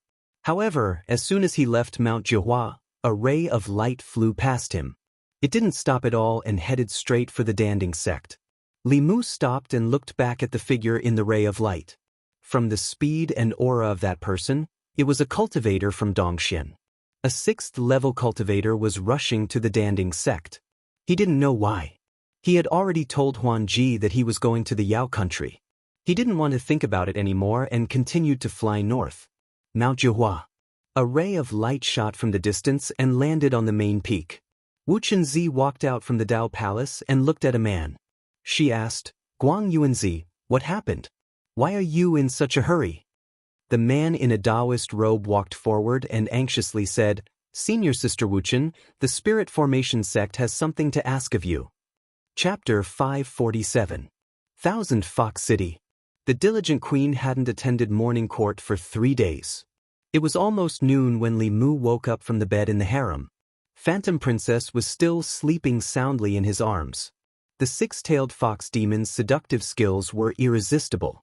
He had been trapped in the fox's seductive attacks for 3 days and 3 nights. However, Li Mu didn't forget that he was here for serious business. He couldn't indulge himself like this anymore. Li Mu decided to keep a distance from this seductive body for the time being. Phantom Princess suddenly turned over and pressed her soft body tightly against his.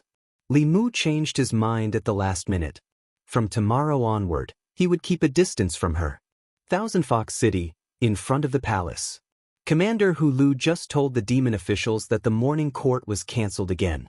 The queen hadn't attended morning court for 5 days. The demon officials could only return to their offices. At this time, Li Mu wasn't sleeping in the bed in the harem. Instead, he was making jade slips. He gave Phantom Princess the heavenly book of the demon race to recruit the big and small demon races. However, it was too difficult for them to comprehend it on their own. Many demons couldn't comprehend anything at all. Li Mu simply engraved the contents of the heavenly book on a jade slip like he did with the Pill Cauldron sect. He asked her to teach it according to the demon race that submitted to her. As for the heavenly book of the fox race, Li Mu had already given it to her. The lesson he learned from Xuanzong last time reminded Li Mu that he couldn't be strong alone. He also needed reliable helpers and a strong alliance behind him. In the future, he should supervise the queen's cultivation more. When she reached the 8th level, Li Mu could do whatever he wanted in the 10 continents and 3 islands. There was also Phantom Princess. The Heavenly Fox race was one of the top races. They weren't inferior to the Dragon race. It wasn't good for her to indulge in beauty all day long. Li Mu walked to the bed and patted her smooth body. "Wake up. It's time to cultivate." Hu Lu had already made arrangements for the Qianhu kingdom to open a store in the divine capital. Aside from spiritual herbs, the Yao kingdom also had some specialties that human cultivators urgently needed. For example, the silk of the silkworm demon clan was a material used to make immortal garments. If sold to the imperial court or the northern faction, they could be refined into immortal garments with defensive capabilities. This kind of clothing was extremely popular in the cultivation world. Hu Lu had already informed the Silkworm Demon clan to provide some silk every once in a while. Of course, the Silkworm Demon clan's treatment here would also be greatly improved. When Li Mu was inscribing the jade slip, Huan Ji was lying on top of him. Li Mu wanted her to cultivate, but she said that after he left, she would have plenty of time to cultivate. Li Mu could only let her be. After all, he did not have many opportunities to come to the Yao nation. Huan Ji hugged him from behind and rested her head on Li Mu's shoulder. Sometimes she would blow on his neck and sometimes she would kiss him on the cheek. She was completely a clingy little fairy. Suddenly, there was a sound of vibration in the storage space.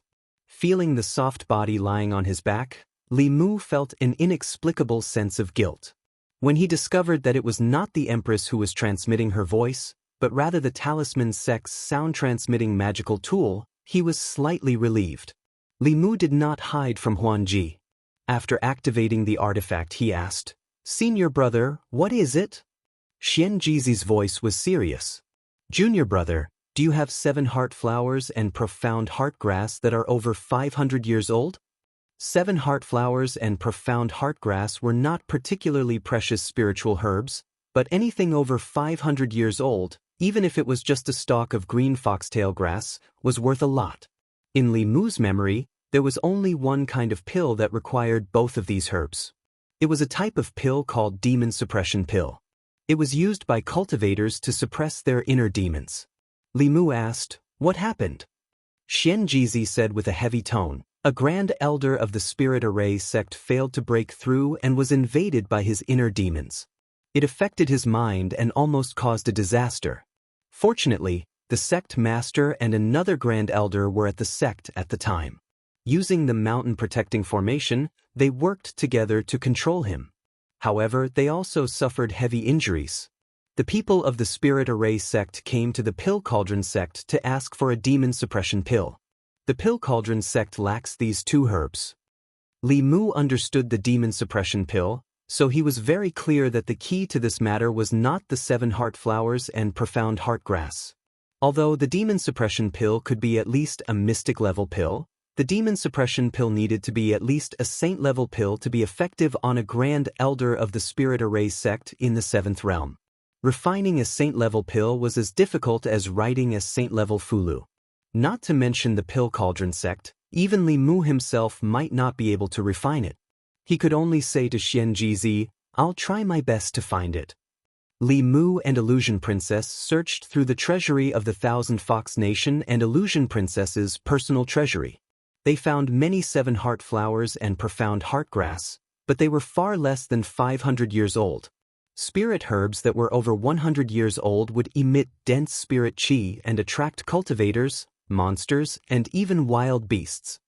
Spirit herbs that were over 100 years old were rarely found in the wild unless they were cultivated by a family or faction with hundreds or thousands of years of history. Illusion Princess thought for a moment and said, "The Thousand Fox Nation doesn't have them, but that doesn't mean the Tianlang Nation and the Black Snake Nation and Flying Bear Tribe don't have them. I'll have Hu Jiao go to their territory and ask." The Tianlang Nation and the Thousand Fox Nation had great enmity. The Black Snake Nation and the Flying Bear Tribe had no relationship with the Thousand Fox Nation. Even if they had them, they might not give them to Hu Jiao. Li Mu thought for a moment and said, "Let's go ourselves." Not long after, he brought Illusion Princess, 1 level 7 monster corpse, and 10 level 6 monster corpses to the Tianlang Nation. The Blue Wolf King and the former monster sect Grand Elders' corpses had been refined into monster corpses by Qin Shi and the others. The tiger monster was at the peak of level 6, but after it was refined, its cultivation level remained at the early stage of level 6. In the Tianlang Nation, the Blue Wolf King sat cross-legged in his cave abode, cultivating with his eyes closed. He had lost his physical body in the Battle of the Thousand Fox Nation. Although he had found another one later, it was impossible for him to recover his strength within 10 years. Therefore, he had warned the Sirius clan and their subordinate demon clans to shrink their territory and avoid conflict with the Thousand Fox Nation as much as possible. He no longer dreamed of ruling the monster nation. It was already very difficult for him to keep his current territory. At a certain moment, the Blue Wolf King, who was cultivating in his cave abode, suddenly opened his eyes with an extremely frightened expression. He immediately flew out of his cave abode. Just as he flew into the sky, he saw a dozen streaks of light shooting toward him. It was a powerful aura, mixed with monster chi and corpse chi. One of the corpses was his physical body. The Blue Wolf King's expression changed drastically. He thought that the Thousand Fox Nation had come to exterminate them. Without hesitation, he turned into a streak of light and tried to escape. Without the support of the demon sect, the Tianlang Nation was no match for the Thousand Fox Nation. That human must have brought so many demonic corpses with him to kill him. The Green Wolf King didn't have any fighting spirit, but just as he was about to flee, the 7th-tier demonic corpse had already blocked his path. The other demonic corpses also quickly caught up and surrounded him. The Blue Wolf King had no hope of escaping. He looked at Li Mu and Illusion Princess with grief and indignation. He said, "My tribe has already made concessions. Do you really want to kill us all?" Li Mu only wanted to borrow 2 spirit herbs. Just as he was about to explain his intentions, the Blue Wolf King hesitated for a moment and seemed to have made a big decision. He gritted his teeth and said, From now on, the Tianlang tribe will submit to the Heavenly Fox Nation. This way you will let me go, right? Li Mu and Illusion Princess looked at each other. They could see the shock in each other's eyes. Although the Tianlang tribe was not as powerful as before, they were still one of the 4 major monster tribes. If the Blue Wolf King led the monster kings under him to fight to the death, the Thousand Fox Nation would have to pay a heavy price to exterminate or subdue them. That was why they had not done anything to the Tianlang tribe. This time, they really only came to borrow 2 spirit herbs. They did not expect to receive such an unexpected reward. Li Mu looked at Illusion Princess, and Illusion Princess looked at Li Mu. A cunning look flashed across their eyes. Li Mu's mind moved, and the monster corpses retreated. The Blue Wolf King was overjoyed. You agree? Li Mu looked at him calmly and said, The heavens are benevolent. Since you are willing to submit, I will spare your life today. Chapter 548. Tianlang Kingdom. The Blue Wolf King brought Li Mu and Phantom Princess to the palace. He had already thought things through. Working for the demon sect was the same as working for the Thousand Fox Kingdom. After what happened last time, the demon sect had all fled, leaving him alone to face the powerful Thousand Fox Kingdom. This was enough to prove that the demon sect was not reliable. He might as well submit to the Thousand Fox Kingdom, so that he would not have to worry about this human bringing a group of powerful demon corpses to take his life every day. After thinking this through, the last bit of unhappiness in the Blue Wolf King's heart quickly disappeared without a trace. Inside the palace of Tianlang Kingdom, Li Mu looked at the Blue Wolf King and said, Although you're willing to submit, we can't completely trust you. Hand over a drop of your soul blood. Soul blood was very important to both human and demon cultivators. The Blue Wolf King did not want to hand it over, but a wolf under someone else's roof had to bow. If he did not hand over the soul blood, it would be difficult to resolve the situation today. He hesitated for a moment, but still obediently forced out a drop of soul blood. Li Mu put away the soul blood, then said, One more thing. Do you have 7 heart flowers and mysterious heart grass that are more than 500 years old? The Yao Kingdom was very rich in spiritual herbs. The Blue Wolf King did not recognize the 7 heart flowers and mysterious heart grass, but spiritual herbs that were more than 100 years old could be eaten raw to increase one's spiritual power. He had collected quite a few over the years. After all, he had just submitted. In order to claim credit, he took out all the spiritual herbs in his storage space and said, This is my many years of savings. Sir, please see if you have those 2 spiritual herbs. Li Mu looked at the spiritual herbs, his eyes shining. This old wolf's wealth was too rich. The worst of these spiritual herbs were at least 100 years old, and there was no lack of supreme spiritual herbs that were hundreds of years old. Li Mu waved his sleeve, and the spiritual herbs disappeared. The Blue Wolf King widened his eyes and looked at Li Mu. He opened his mouth and muttered, This? Li Mu waved his hand and said, You don't know how to refine pills or write talismans.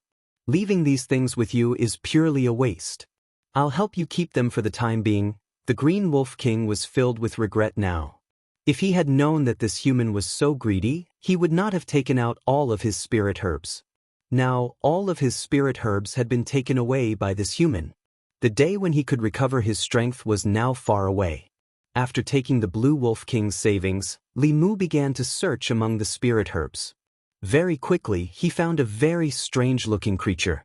There were 7 heart-shaped flowers growing on the stem of a certain plant. 6 of them were red, and 1 was pink. Every 100 years, one of the 7 hearts flowers would turn red. 6 red flowers meant that this flower was more than 600 years old. The 7 heart flower had been found, and the mysterious heart grass was also found in the Blue Wolf King. However, its medicinal age was not high enough to be used as an ingredient for saint-grade medicinal pills. Li Mu and Huanji could only go to the mysterious snake clan to try their luck. When the Blue Wolf King heard that Li Mu and Huanji were going to the mysterious snake clan, he volunteered to go with them. The mysterious snake clan's territory was in a vast swamp basin. This was the best environment for the mysterious heart grass to grow. The entire mysterious snake clan's territory was covered in a layer of purple poisonous fog. Normal monsters would not be able to enter, But to Li Mu's group, this poisonous fog was nothing. The Blue Wolf King took the initiative to show off. Wherever he went, a gust of demonic wind blew away the poisonous fog. He asked, "Are we going to attack the mysterious snake clan?" Li Mu said indifferently, "No, we're going to ask if they have any 500-year-old mysterious heartgrass." The Thousand Fox Nation's focus was on development, not expansion. Without the monster corpses, they were not much stronger than the other three clans. They could not take over such a large territory. Oh, the Blue Wolf King flew in front. Li Mu poured a bucket of cold water on him. He felt that something was wrong. He had brought so many people with him. It was enough to destroy the mysterious snake clan, but he was only going to look for herbs. Was he going to the Celestial Wolf Kingdom for herbs too? The more the Blue Wolf King thought about it, the more he felt that it was possible. He asked tentatively, "Then why did you come to the Celestial Wolf Kingdom, my lord?" "Li Mu, I originally came for herbs, but since you're so sincere, I'll take your soul blood while I'm at it." The Blue Wolf King did not speak again. Li Mu noticed that he slapped himself a few times. He probably would not speak casually in the future. The poisonous fog gradually thickened as the three of them flew. They could no longer see the sun when they looked up. Rugged rocks began to appear frequently in the swamp. Some of these rocks were dozens of feet tall, while others were hundreds of feet tall. They emitted a faint demonic aura. The Blue Wolf King was getting impatient. After asking for instructions from Li Mu, he howled to the sky and shouted, "Jiu Tian, come out and see me." His aura spread out, and the low-level snake demons in the rocks nearby trembled. An equally powerful aura burst out from the swamp in front of them.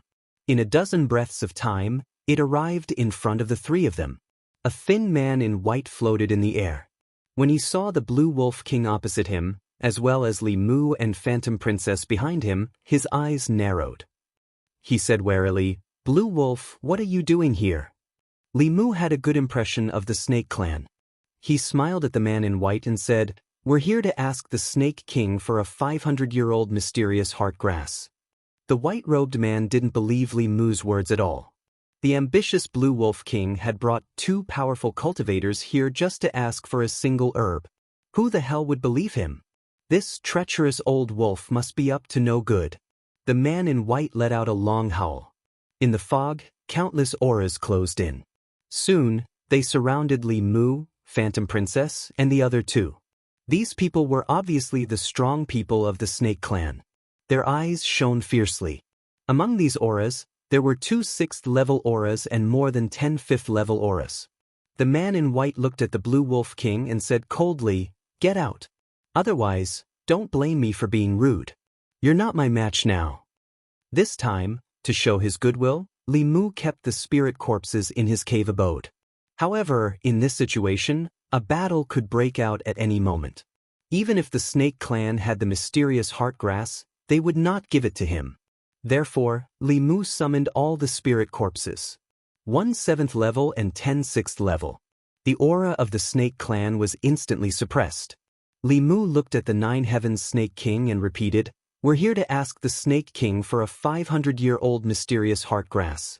We can also exchange for it with other spirit herbs of equal value."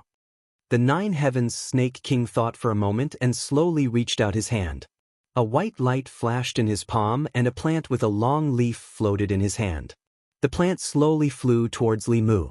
The Nine Heavens Snake King said, "There's no need to exchange. You're a guest from afar. This mysterious heartgrass is for you." Li Mu accepted the spirit herb and cupped his hands. "Thank you, Snake King." Then he waved his hand and a jade slip flew towards the Nine Heavens Snake King. Seeing the group leave, a snake demon flew over and said in shock, "That seems to be the Queen of Thousand Fox Country, Phantom Princess, and the State Preceptor of Thousand Fox Country. The Fox Clan and the Wolf Clan are mortal enemies. Why are they with the Blue Wolf King?" The Nine Heavens Snake King looked in front of him in shock. He used his divine sense to check the jade slip and found that it recorded a Snake Clan divine ability that even he didn't know about. Although it wasn't very powerful, it was more than enough to exchange for a spirit herb. At this moment he was full of questions. These people were really here to ask for spirit herbs. Why was the Blue Wolf king with the people of Thousand Fox Country? The strength of Thousand Fox Country was far beyond his imagination. Even without the appearance of the 10,000 Illusion Lord and Huan Yun, they already had the strength to annihilate the Snake Clan. While the Nine Heavens Snake King was still on tenterhooks, Li Mu had already sent Phantom Princess back to Thousand Fox Country and rushed back to Mount Jihua as fast as he could. Pill Cauldron Sect. After Xianxia put down the sound transmission Dharma artifact, he sighed and said to Wu Chenzi, "Junior brother has found the 7-heart flower and mysterious heart grass. He's on his way here." Guang Qingzi's face lit up. He said, "Martial uncle can be saved." Only Wu Chenzi was still worried. Even the great elder of the Pill Cauldron sect, who was the strongest in alchemy, had a pitifully low success rate in refining a saint-grade pill. It was already considered lucky if he could refine 1 out of 10 sets of materials. This time, there was only 1 set of materials to refine the demon-subduing pill. If he failed, there would be no more chances. He looked at Guang Qingzi and said, "The Pill Cauldron sect once stored 2 saint-grade demon-subduing pills. One was used by the Great Elder a long time ago, and the other was given to Xuanzong. You can go to Xuanzong and ask. Xuanzong hasn't had any elders break through in recent years, so their pill should still be intact." Hearing this, Guang Qingzi immediately contacted the Spirit Array sect. Not long after, he received news that Xuanzong's demon-subduing pill had been used. Wu Chenzi didn't say anything, but Guang Qingzi sensed her strangeness. He asked, "Senior sister, is there something wrong with this?" Wu Chenzi shook her head and said, "The demon-subduing pill is only used when one fails to break through, their spiritual power reverses, and their violent emotions suppress their rationality. Xuanzong hasn't had any elders break through in recent years." Guang Qingzi understood what she meant. He bowed to Wu Chenzi and said, "Please, senior sister." Xuanzong. Dao Qingzi sat cross-legged on a futon with a pill floating in his hand. If it wasn't for the Spirit Array sect's reminder, he wouldn't even know that the sect had a saint-grade demon-subduing pill. He didn't hesitate to swallow the pill. After refining it, he impatiently scanned his body with his divine sense. After a long time, he retracted his divine sense and let out a long sigh. At this moment, a voice sounded in his mind. "What are you looking for? Do you need my help?" Chapter 549. Mount Jihua. Li Mu hurried to Pill Cauldron School and handed the 7-heart flower and heavenly will grass to Wu Chenzi. Guang Yuanzi of Spirit Formation School clasped his fist and said, "Thank you, junior brother. Spirit Formation School owes you a favor." Li Mu waved his hand and said, "It's my duty, senior brother doesn't need to be so polite." Then she looked at Wu Chenzi and asked, "How confident are you in refining this pill, senior sister?" Wu Chenzi shook his head and said, "Even a Grand Elder wouldn't have a 10% chance of success." A 10% chance was almost zero. Li Mu thought about it and asked again, "What will happen if the refinement fails?" His question caused everyone to fall into silence. A 7th realm cultivator who failed to break through would have their mind taken over by the negative emotions of violence and killing. This was the most terrifying heart demon a cultivator would encounter. If these negative emotions couldn't be removed, the only way was to kill the demonized cultivator to prevent them from harming the world and causing even more serious consequences. A Grand Elder sacrificing his entire life for the school only to end up with such a tragic ending. It was hard to accept. Li Mu thought for a moment and said, "Why don't I have a try?" Wu Chenzi was shocked. "You?" Xianxia walked forward and explained, "Junior brother has a rare 7 orifices heart. Fulu School's Saint Rank Fulu was drawn with his help. If he participates in the refinement of the demon-subduing pill, it might increase the chance of success." 7 orifices heart. Wu Chenzi finally understood why the Talisman Puppet sect valued Ling Jizi so much. The heart of 7 orifices might not have an advantage over other physiques in terms of cultivation, but in terms of writing talismans, it had an advantage that no other physique possessed. Their hearts had 6 more orifices than others. They were born to be emotionless machines for refining pills and talisman writing. Wu Chenzi quickly understood Xianxi's meaning and said, "You mean, during the refinement, we can use his body to borrow our Yuan Shun, Xianxia nodded and said, "There's no better way than this." Not long after Wuchenzhi left the Dao Palace, he returned with two old women. She looked at Li Mu and said, "Junior brother, these two are the grand elders of my Dan Cauldron sect. Their attainments in alchemy are unparalleled in the world. You can choose one of their primordial spirits to possess you." Li Mu looked at the two grand elders and decisively looked away. He said, "I have a better candidate in mind, so I won't trouble the grand elders." Wuchenzhi looked at Li Mu's departing figure and suddenly said to Guang Yuanzi, "Junior brother Ling Jizi wants to open a market in the Great Zhou's divine capital. The Alchemy Cauldron faction has already agreed to settle in the Alchemy Cauldron pavilion there. If junior brother Ling Jizi can refine the demon-subduing pill, your Spirit Array faction will owe him a big favor. I'm afraid you'll have to do something." Guang Yuanzi was silent for a moment before he said, "Senior sister, don't worry. Regardless of whether the evil-subduing pill can be refined successfully, the Danding sect will repay junior brother Ling Jizi." Half a month later, in the Great Zhou's divine capital, the clear sky above the divine capital was suddenly filled with dark clouds. Lightning flashed within the dark clouds. To the people of the divine capital, this kind of weather was no stranger. They only looked up and continued with their own business. Several figures rushed into the clouds. Soon, the dark clouds completely dissipated, revealing the clear sky once again. In the palace, Li Mu personally handed a green pill to Guang Yuanzi. Guang Yuanzi was excited and said, "Thank you, junior brother Ling Jizi." "Thank you, Empress of the Great Zhou."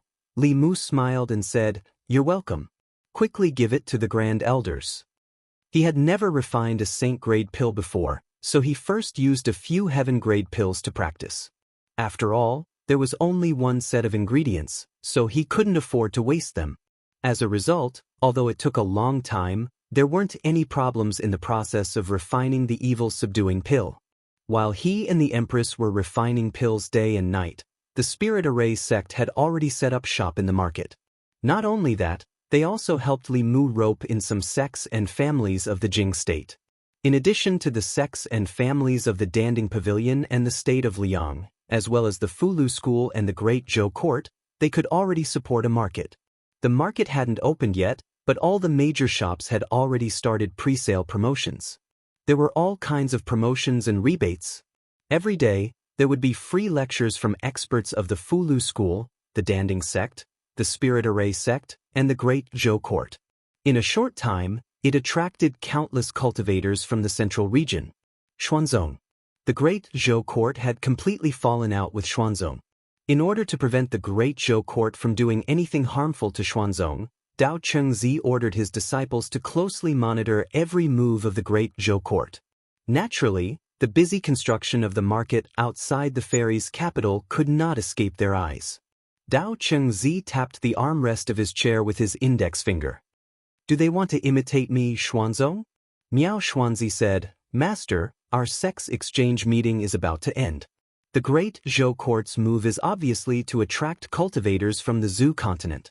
According to my investigation, the Fulu School, the Danding sect, the Spirit Array sect, and some other sects and families have already set up shop in the market of the Great Zhou's divine capital. When the exchange meeting ends, the cultivators of the Zhu continent will probably gather in the divine capital." Dao Chengzi frowned. The Danding sect and the Spirit Array sect are on the same side as the Fulu School, Miao Xuanzi said. The Danding sect's Jade Sun reached the 7th realm a few days ago and became the Fulu School's Dao companion. It's not strange that the Danding sect and the Fulu School are on the same side. The Spirit Array sect's request for a pill failed last time. I'm afraid they're already dissatisfied with me, Xuanzong. He looked at Dao Chengzi and said, "Master, we can't let others take advantage of the market." As the Grand Elder of Xuanzong, Dao Chengzi naturally knew the use of a cultivation market. Xuanzong's market only opened once every 5 years for a month each time. However, the spiritual jades and other cultivation resources that Xuanzong harvested during this month were enough to satisfy the cultivation needs of all the disciples in the sect for 5 years. Dao Chengzi snorted. "They're trying to steal my Xuanzong's business. They've got a good plan." Miao Xuanzi said, "We can't let the Zhou Imperial Court take advantage of us. Dao Chengzi thought for a moment and said, "Pass down my order. From today onwards, the sect's market will always be open. The spiritual jades that the sect takes from the shops will be reduced by 10%. Xuanzong's month-long exchange meeting was about to end. According to past practice, the market would be closed until it reopened 5 years later. Most of the stalls and shop owners had already started packing up and were preparing to leave. However, very soon, the Xianzong announced that even though the social gathering had ended, the market within the sect would continue to be open. Furthermore, from today onwards, the Xianzong would deduct 10% of the profits from all the shops and stalls. As soon as these two pieces of news spread out, it caused a huge commotion. The cultivators who were ready to leave were in no hurry to go back. They planned to stay in Xuanzong for a long time. Not only could they exchange for cultivation resources, but they could also listen to Xuanzong's lectures. How could there be such a good deal in the past? Of course, there were also some rumors that spread among the cultivators. Have you heard? A market has also opened in Shin, Du of Great Zhou. I've heard that the Great Zhou court treats all the shops and independent cultivators equally.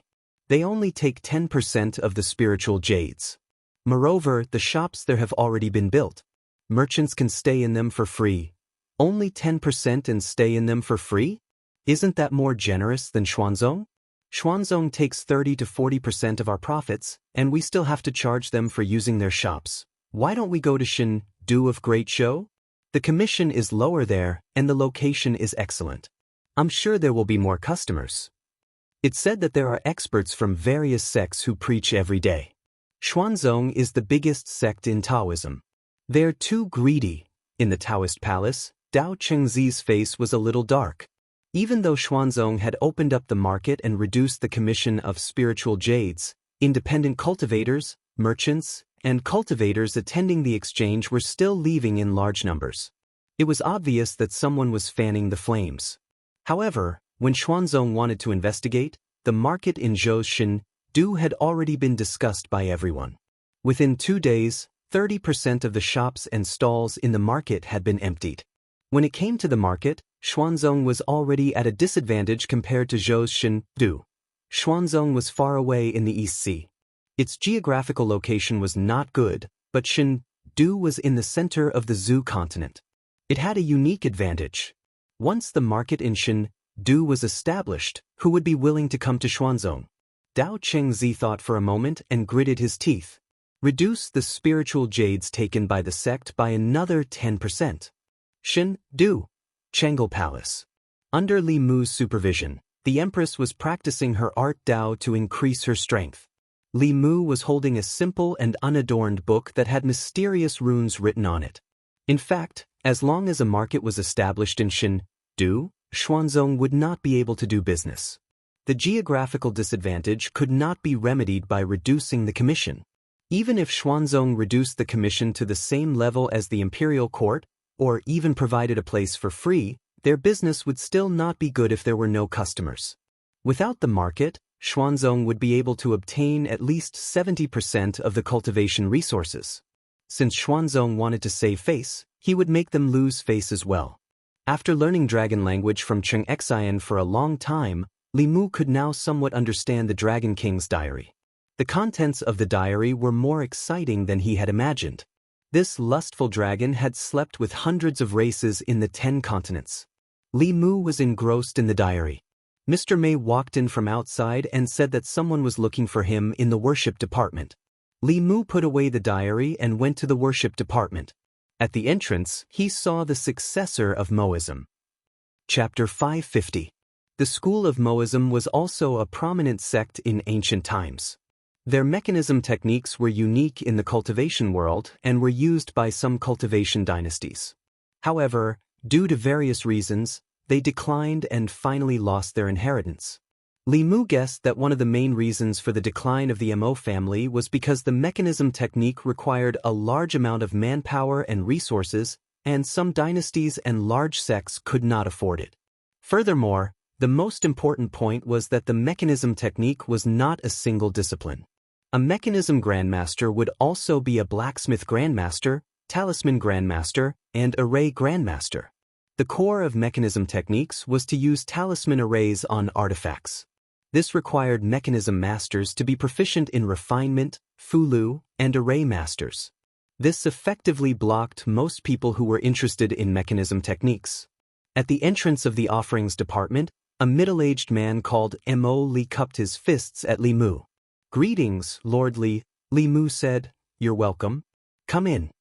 Inside the offerings department, Li Mu asked Mo Li to sit down and asked someone to pour him a cup of tea. Then he asked, "How much do you know about the school of Moism's mechanism techniques?" Mo Li's expression was serious as he said in a low voice, "I am the only legitimate successor of the school of Moism.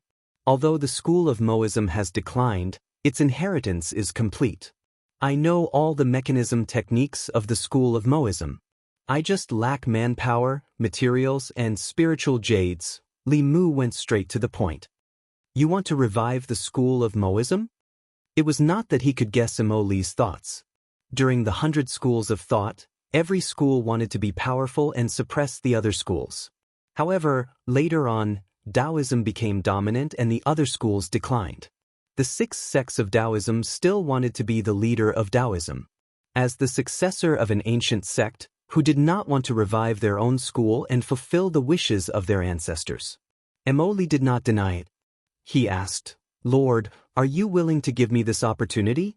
Li Mu said, "Although the Great Zhou is large and does not lack resources, if the resources used to support the school of Moism are used to recruit experts, the strength of the offerings department may double. Therefore, you have to first convince me why I should give you these resources." If he wanted to obtain enough resources from the Great Zhou, he had to first demonstrate the value of these resources. Mo Li was already prepared. He took out a jade slip and handed it to Li Mu, saying, "This is a part of the Mo family's mechanical arts." Li Mu scanned the jade slip with his spiritual will, and the contents of the jade slip appeared in his mind. This part of the mechanical technique was in the form of blueprints. Li Mu, who had once been an engineering student, had no difficulty in understanding these blueprints. The reason why the school of Moism was so highly regarded during the dynasty was because, compared to the other 6 factions, the school of Moism could be transformed into a war machine. The puppets and magical equipment they created could carry out the combat ability of high-level human cultivators, if not better. Most of the magical equipment was designed in the same way as modern weapons. The blueprint of the school of Mo was not a secret. The secret was the talisman array engraved on it. Li Mu put down the jade slip and said, "If this is all, it is not enough." Mo Li was silent for a moment, then asked, "What else does the Great Zhou court want?" Li Mu pointed at a long cannon barrel and said, "The power of this thing is acceptable, but it can only fire one shot in a short period of time. It is not flexible enough. I need you to change it into a mechanism that can fire multiple shots." Mo Li thought for a moment, then said, "Changing the talisman array and adding more grooves for embedding spiritual jades is not difficult." Li Mu continued, "These can only be used on land and in the air. The court also needs something that can be used in water." Mo Li said, "This is easy. You can engrave a water-repelling array on the mechanism." These puppets are not powerful enough. The power of the puppets is related to the materials and spiritual jades used. The better the materials, the sturdier the body of the puppets and the higher the defense.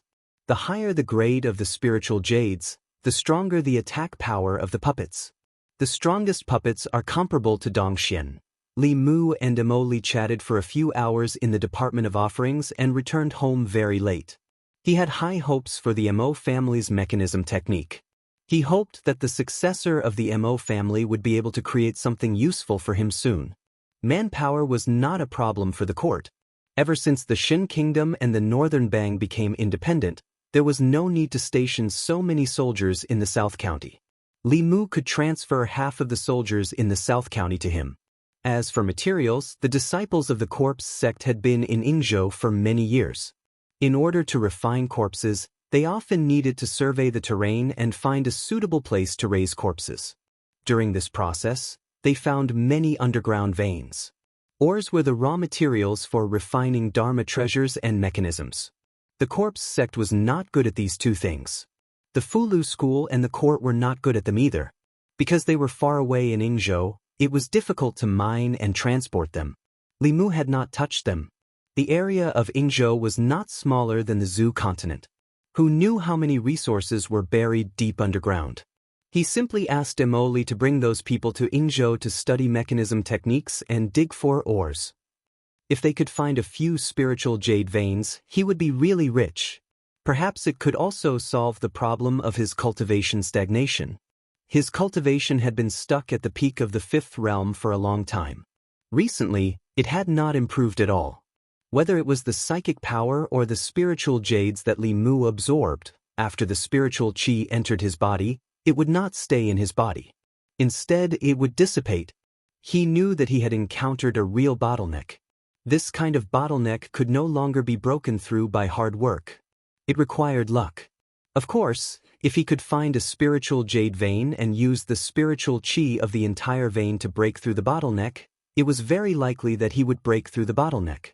In this situation, it was useless for him to be anxious. He could only work on other aspects. For example, painting, body tempering, and learning the dragon language. After studying with Xianxia for a long time, Li Mu realized that although it was difficult to learn the dragon language, after learning it, it became easier and easier to learn. In the Dragon King's diary in his hand, there were only a few sentences that he could not understand and needed to consult Xianxia. Li Mu could already read the rest without any difficulties. He flipped to the last page of the diary. There was only one short sentence written on it. I heard that the women of Fusang country are naturally open-minded. If I have the chance, I must try. The word Fusang was an ancient name. According to the records of the 10 continents, Fusang was an island in the east of the Zhu continent in the East Sea. As for which island it was referring to, it could no longer be verified. Today, there were many small island countries outside the East Sea of the Zhu continent. They lacked resources but were rich in resources. The merchants of the Great Zhou often used merchant ships to travel between these islands and trade with these small countries. There was no more content in the diary. Li Mu did not know whether this dragon had ultimately gone to Fusang or how the women of Fusang country were open-minded. However, he had to make a trip to the East Sea. The merchant ships of the Great Zhou that traveled between the eastern prefectures and the many island countries in the East Sea would occasionally be harassed by the pirates. In the past, because of the protection of Xuanzong, these pirates did not dare to be too arrogant. Now that the Great Zhou and Xuanzong had fallen out, Xuanzong no longer cared about these matters. The pirates were increasingly arrogant. A few days ago, Li Mu ordered Ao Run to patrol the sea and protect the merchant ships of the Great Zhou. 2 days ago, he had captured many pirates and asked Li Mu for a reward. Yesterday, when Li Mu tried to contact him, he could not reach him. Just now, Li Mu tried again, but he still could not reach him. With Ao Run's strength, he was comparable to a 6th realm cultivator at sea. Nothing should happen to him. However, just in case, Li Mu still planned to go and see for himself. He sent Ling to the palace and called Xianxia along. After all, they were at sea. Li Mu's strength was limited, but she could use 120% of her strength. Li Mu could only be at ease if he brought her along. Xianxia was also very willing to follow Li Mu. Although there was food and drink here and she didn't have to work, she was still a dragon. The sea was her home. She hadn't experienced the feeling of swimming freely at the bottom of the sea for a long time. Above the East Sea, a huge merchant ship was anchored on the surface of the sea. The cultivators on the ship laboriously propped up a magic power barrier. A few small boats floated on the surface of the sea. In the sky, a few short men with their hair tied behind their heads were madly attacking the merchant ship. The way these people attacked was very strange. They floated motionlessly in the air, but there were ghosts hovering above their heads. These ghosts were very powerful. After attacking for a while, the mana shield around the merchant ship was on the verge of collapse. The people standing on the deck were in despair.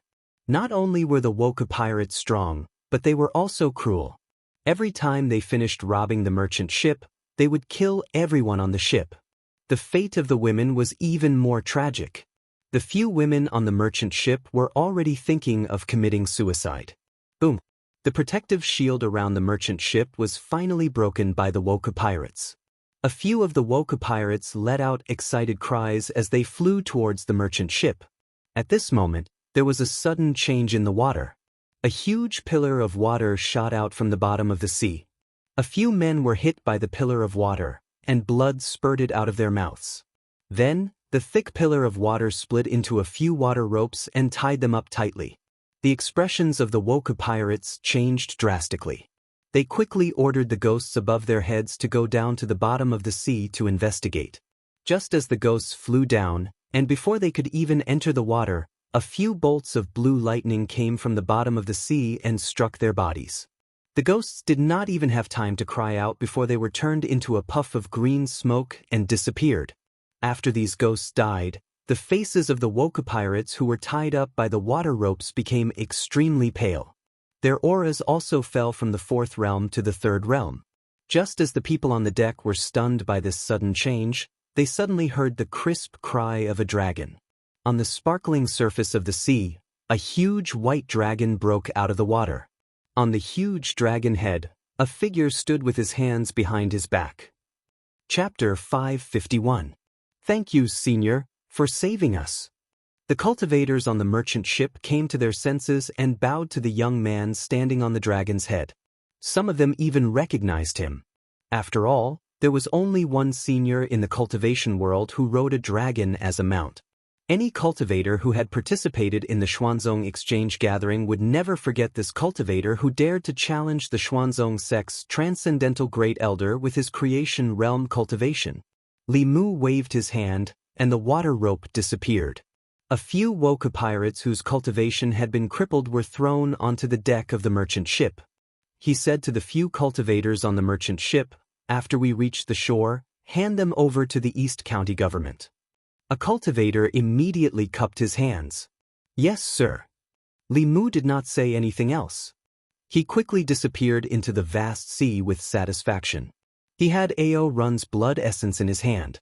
With this drop of blood essence, Li Mu could sense that there was a weak aura in the far east of the sea that was resonating with this drop of blood essence. On the deck, the people who had luckily escaped the disaster were still in a daze. "Are we saved?" A senior riding a dragon saved us. He defeated the Woka pirates in an instant. Is that senior's cultivation already at Dongxian? Hearing the discussions of the crowd, the cultivator who responded to Li Mu said, "It's not Dongxian. It's creation." Someone questioned, "How is that possible? Even if he's at the peak of the creation realm, it's impossible for him to defeat these Woka pirates in an instant. Moreover, he's riding a dragon. What kind of powerful cultivator is qualified to ride a dragon?" The only cultivator who knew the truth snorted coldly. "What's so great about riding a dragon? You didn't see him fight against a transcendent cultivator with the creation realm. The transcendent cultivator was injured, but he escaped unscathed. What kind of joke is this? He injured a transcendent cultivator and escaped unscathed. Is this something a creation realm cultivator can do? Even if you want to make up a story, you wouldn't dare to make it up like this."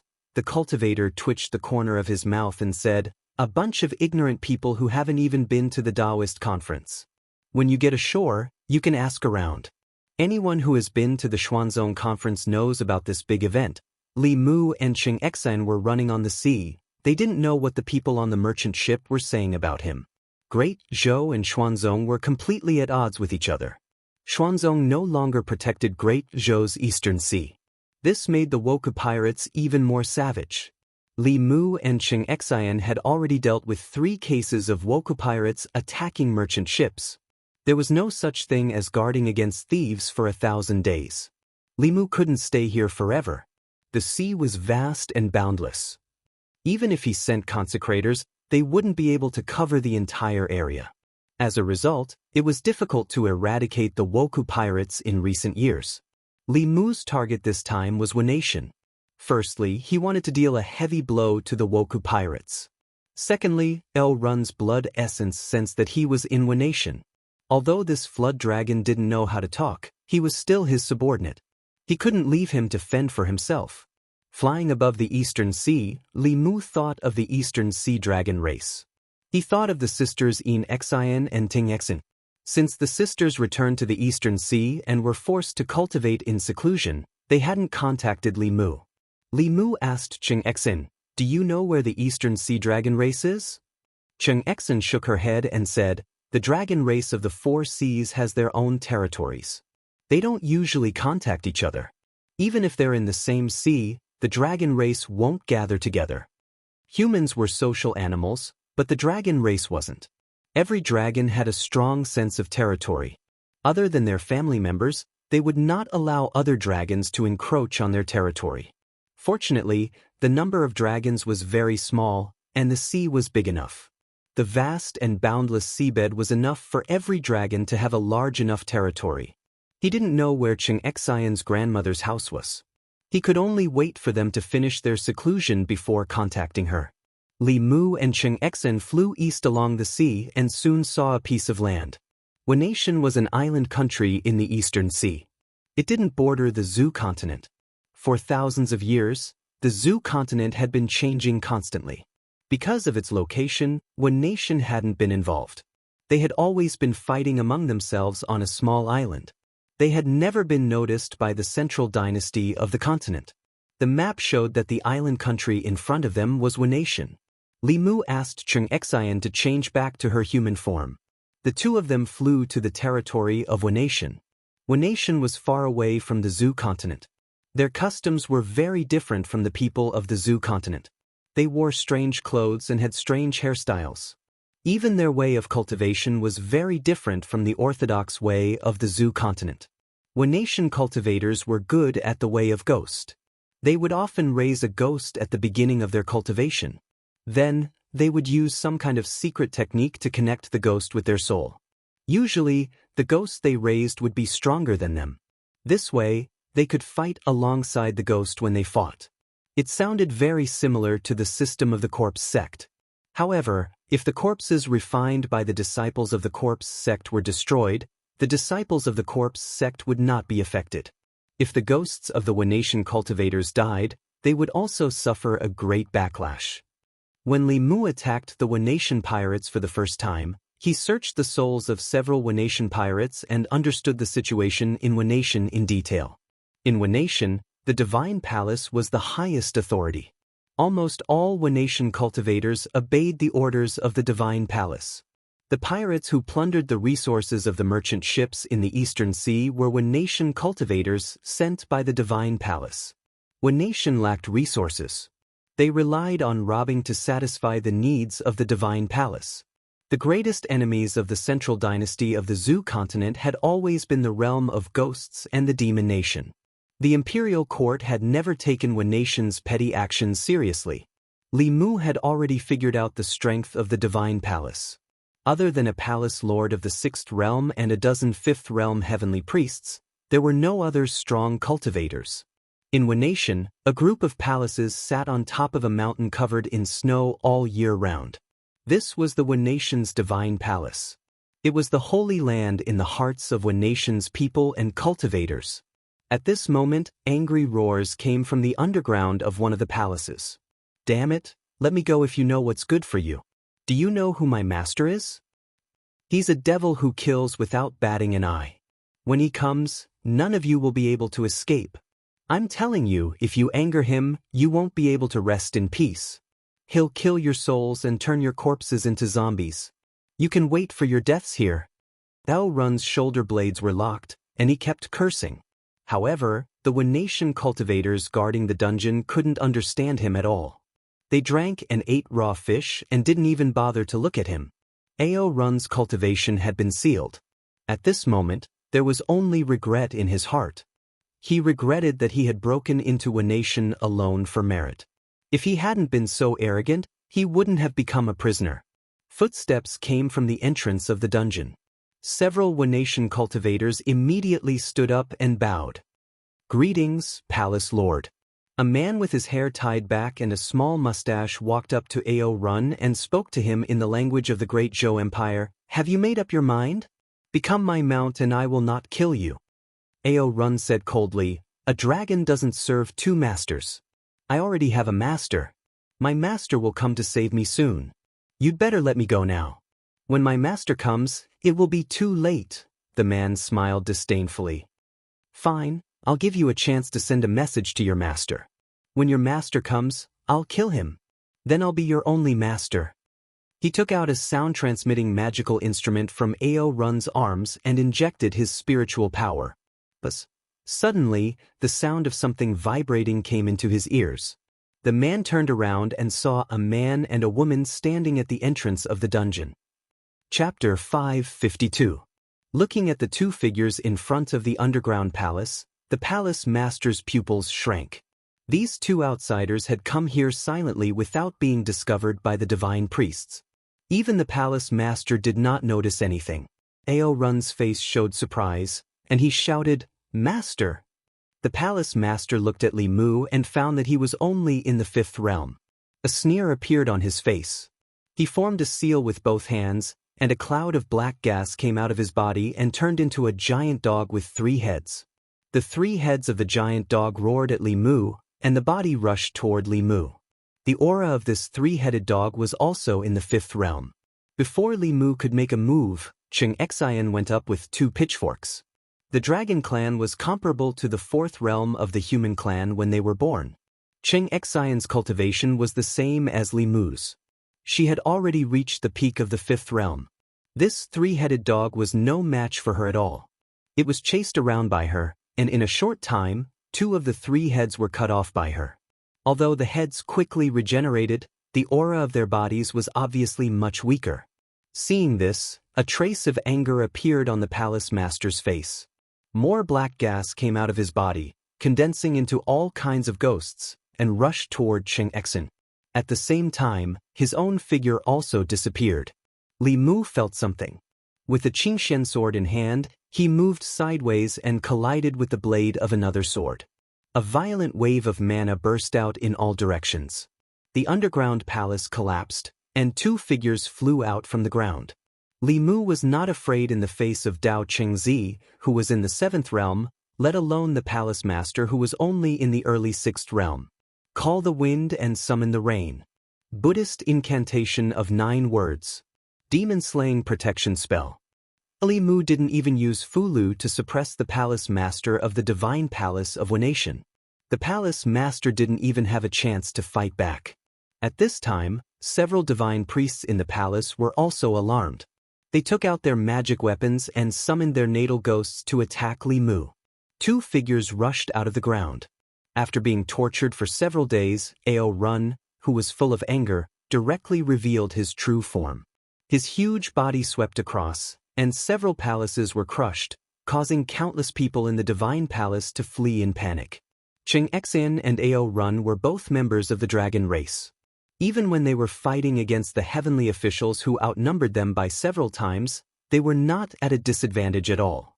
On the other side, after the palace lord of the divine palace barely withstood nearly 100 thunderbolts, he was already in a sorry state. He no longer dared to underestimate the young man opposite him. He bit the tip of his tongue and swallowed a mouthful of blood essence.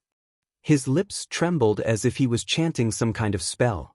As his last syllable fell, a faint shadow flew out of his body. The shadow quickly solidified and turned into a giant snake with 8 heads, floating above his head. After the shadow flew out, the aura of the palace lord of the divine palace quickly weakened. In the end, he was only in the 5th realm. However, the pressure of this 8-headed snake was infinitely close to transcendence. No wonder the palace lord of the divine palace was so fearless. Without transcendence cultivation, there was really no way to deal with him. It was the first time Li Mu had seen such a strange way of cultivation. If the opponent was really in transcendence, he had no other choice but to ride Xianxia and run away. However, this snake was only a soul, and it had not reached transcendence. Li Mu put away the Qingxian sword and a whip appeared in his hand. The 8 heads of the giant snake opened their ghastly mouths and bit at Li Mu at the same time. Li Mu lashed out with the whip and whipped one of the tongues. The snake's head dimmed a little, and it actually spoke human language. It said in shock and anger, "Damn it, what kind of treasure is this? It can actually hurt me." Li Mu did not give the giant snake a chance. He formed a seal with one hand and a small illusory sword appeared and circled around one of the snake's heads. The intellectual sword was unsheathed, and the snake's head was directly cut off. The snake roared and spat out black thunderbolts. These thunderbolts made Li Mu faintly feel a sense of danger. He covered his body with the law bell and continued to fight with the giant snake. Other supernatural powers could not hurt the snake. Only the god-beating whip and the intellectual sword in his hand could restrain the soul. With the law bell, the snake could not do anything to Li Mu. Instead, it was constantly weakened by Li Mu. In less than 15 minutes, 3 of the 8 snake heads were cut off. Li Mu did not intend to play with them anymore. He threw out a few Fulu cards, and the Divine Palace Lord, whose cultivation was only at the 5th realm, was drowned in thunderbolts. When the thunderbolts dissipated, there was nothing left. Li Mu released the law bell, which suddenly expanded and covered the giant snake. Then it quickly shrank. The giant snake scurried around in the bell, and its soul was compressed bit by bit. In the end, only a black soul ball was left. With the palace lord dead, the rest of the heavenly officials and members of the divine palace were in chaos. They wanted to escape, but a giant bell fell from the sky and trapped the entire divine palace. Everyone was like a turtle in a jar. They were extremely anxious, but there was nothing they could do. Li Mu clapped his hands and slowly descended. The strength of the Wen Nation's cultivation world was not weak. It was very difficult to destroy the divine palace without sending out 7th realm cultivators. It was no wonder that the chaos of the Wen Nation pirates had not been resolved after so long. Ao Run returned to his human form. He looked at Li Mu with snot and tears. He cried, "Master, you finally came to save me. You don't know how they tortured me." Li Mu threw him a bottle of healing elixir and said, "That's enough. Who told you to come here on your own? First, take control of the people in the divine palace." Although the palace lord of the divine palace was dead, the divine palace was still there. If Li Mu left like this, there would still be pirates causing trouble at sea. Before he left, he had to completely solve this problem. However, to Li Mu's surprise, after seeing that the palace lord had been killed, the cultivators in the divine palace had no intention of avenging him. After a while of chaos, they all knelt down and begged for mercy, willing to serve Li Mu as their new master. Li Mu was not interested in being the master of the Wen Nation. He let Ao Run take full charge of these people. He took Xianxia and searched here. The result of the search disappointed Li Mu. The palace lord of the divine palace, who was in charge of a country, was very poor. Not only did he not have a decent magic weapon, but Li Mu also searched the entire divine palace and only found a few spiritual jades, which were not enough to make up for his Fulu loss. After searching the last palace, Li Mu walked out and saw Xianxia standing in the yard, looking at the ground in confusion. Li Mu stepped forward and asked, "What's wrong?" Xianxia stared at the ground and said, "There seems to be something underground." Li Mu released his divine thoughts and felt it, but he didn't find anything strange. However, Xianxia was a dragon, so she wouldn't have strange feelings for no reason. Perhaps the palace lord of the divine palace had hidden the treasure underground. Li Mu had an idea and said, "Why don't we go down and have a look?" The two of them dived into the ground with the earth escape skill and sank down thousands of feet. There were only rocks around them. Just as Li Mu was about to give up, Xianxia said firmly, "I feel it.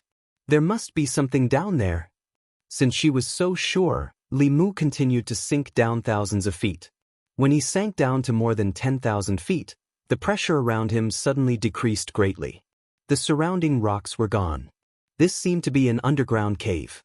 It was dark underground, and nothing could be seen. Li Mu's divine thoughts swept through, and everything in the cave appeared in his mind. This was a very large underground cave. The stones under their feet were blood red. In the middle of the cave, there was a huge skeleton. The skeleton looked like a snake, but it wasn't a snake. It stretched for about 1,000 feet. Li Mu looked at the front and saw a huge dragon skull. No wonder Xianxia had sensed it. This was the tomb of a dragon. Li Mu walked to the side of the dragon skull and saw a stone tablet that was about 10 feet high on the ground. There were a few lines of words written in the dragon language on the stone tablet. The first line read, Ao Qing of the Azure Dragon tribe sleeps here. This name sounded familiar to Li Mu. He quickly recalled that the owner of the diary that he had read as a pornographic book was none other than the Dragon King, Ao Qing. It was very likely that the Wanation was ancient Fusang. In that case, this perverted dragon had actually come to Fusang and died here. There were a few more lines. Li Mu continued to read in the dragon language. I have roamed the world for 300 years and have never met a match. In the end, I was defeated by my lifespan. Before I died, I left an opportunity here to give to the descendants of my tribe. Recite this secret incantation and you will receive my inheritance. Dragon language was, after all, a foreign language to Li Mu. He needed to read it once before he could understand the meaning of a sentence. When he realized that he shouldn't be so reckless, he had already finished reading all the dragon language on the stone tablet. As the last syllable of the dragon language fell, a green light flashed in front of his eyes. The dragon bone emitted a dazzling green light. From the dragon's spine, a white liquid floated out and instantly entered Li Mu's body. Li Mu's eyes widened. Veins popped out on his forehead. He felt an extremely violent energy surging into his body, as if it was going to burst his body. Seeing more liquid floating out from the dragon's spine, Li Mu knew that his body would definitely not be able to withstand another drop. Li Mu was shocked. He gritted his teeth and said, "Satisfactory." The moment the liquid was about to enter Li Mu's body, a figure flew up and blocked in front of him. After the few drops of liquid entered Xianxia's body, she also let out a painful cry. Her face was pale. It was obvious that she was suffering a great deal of torture. However, she was much better than Li Mu. Blood had already seeped out of Li Mu's skin. The meridians in his body were broken and reconstructed. Broken and reconstructed, Li Mu sat down cross-legged with great difficulty, keeping his mind clear as he allowed the strength to wreak havoc in his body. Although the few drops of liquid were extremely violent and brought him endless pain, the extremely compressed spiritual energy contained within them was also something Li Mu had never seen before. The cultivation barrier that had been stagnant in his body for a long time was already showing signs of loosening. And his body was also becoming stronger through the repeated destruction and repair. Even after thousands of years, the legacy of a ninth realm cultivator still had incredible effects. Li Mu quickly realized that this was a rare opportunity for him. One man and one dragon sat cross-legged in the underground cave. Their auras were growing bit by bit. Chapter 553. Li Mu sat cross-legged in the dark underground cave. He deeply experienced what it meant to be happy and painful at the same time. His body was enduring tremendous torment. The meridians in his body were bursting from the massive amount of mana, then being repaired, then bursting again, then being repaired again. The cycle repeated over and over again. During this process, every time his body collapsed and reformed, he would become even stronger. Li Mu even guessed that his physical body had entered the 6th level before his mana. Compared to his physical body, the growth of his mana was slightly slower. However, he was already at the peak of the 5th level. It was very difficult for his mana to grow even a little bit. If this continued, Li Mu could very well be pushed to the Dongxian. He had already guessed that the legacy that Ao Qing left behind for his descendants was his dragon marrow essence. 8,000 years ago, he probably did not expect that a human would learn the dragon language and receive his legacy. Li Mu was glad that when Ao Qing left behind his legacy, he did not consider that his dragon marrow would be inherited by an outsider. With the body of a dragon, although it was painful to inherit the bone marrow of an ancestor, it was still bearable. However, Li Mu was different. If Xianxia did not share some of the burden with him, his body would have exploded and only his immortal soul would be left. The mana in his body surged wave after wave. Li Mu focused and used the surges of mana to break through the bottleneck of the 5th level to the 6th level. Although the process was painful, it was worth it. The Dongxian. This was the level that Li Mu had been longing for. After an unknown period of time, Li Mu was already numb to the pain in his body. Even his consciousness became blurry. He only attacked the bottleneck mechanically. It was like there was a wall in front of him. Li Mu slammed into the wall again and again. After he was bounced off, he slammed into it again. Boom. Until one day, when he gathered enough magic power and once again slammed into the impenetrable wall, he was not bounced back. The high wall that had blocked him countless times suddenly collapsed. Li Mu opened his eyes. At the same time, Xianxia, who was sitting opposite him, also opened her eyes. She looked the same as before, but the dragon horn on her head seemed to have become more transparent. Ao Qing's inheritance allowed the human and dragon to ascend to the sixth realm at the same time. Li Mu looked at Xianxia, and Xianxia also looked at Li Mu. Li Mu suddenly felt that this little female dragon had delicate features, and had an impulse to push her to the ground. As soon as this thought arose, Li Mu was shocked. Although he used to think that Xianxia was delicate and pretty, he had never had any other thoughts about her, let alone this kind of lust. Could it be because of those few drops of dragon marrow? After absorbing a few drops of dragon marrow, his body had naturally acquired some of the dragon's habits. Dragons were lustful by nature, and Dragon King Ao Qing was even more lustful throughout his life. Even Li Mu had to admit defeat in front of him. Li Mu did not want to become a creature that only thought with the lower half of his body. He forcefully suppressed the evil thoughts in his heart. However, at this moment, Xianxia, who was staring straight at Li Mu, stuck out her tongue and licked her lips. Then she swallowed. She was a dragon to begin with. When she was inexperienced, she naturally did not have any other thoughts. However, those few drops of Dragon King Ao Qing's bone marrow not only raised her cultivation by a large realm, but also stimulated her dragon's nature. Li Mu looked at her and said seriously, "Xianxia, calm down, calm down." Xianxia came back to her senses. Her face reddened, and she immediately looked away, not daring to look at Li Mu again. Li Mu stood up with his back bent, and used a few pearls to illuminate the entire underground cave. After the bone marrow left the skeleton, the Dragon King's huge skeleton turned to dust. Li Mu collected these ashes without wasting a single one. These were essential materials for writing high-level Fulu. The ashes of a ninth realm cultivator contained spiritual qi that did not dissipate. They could be used to write saint-level Fulu directly. Then, Li Mu looked at the stones on the ground. The stones around the cave were all gray. Only the stones under their feet were red, and they were as red as blood. These ordinary stones had been soaked in dragon blood for nearly 10,000 years. They had long become indestructible treasures, and were perfect for refining artifacts.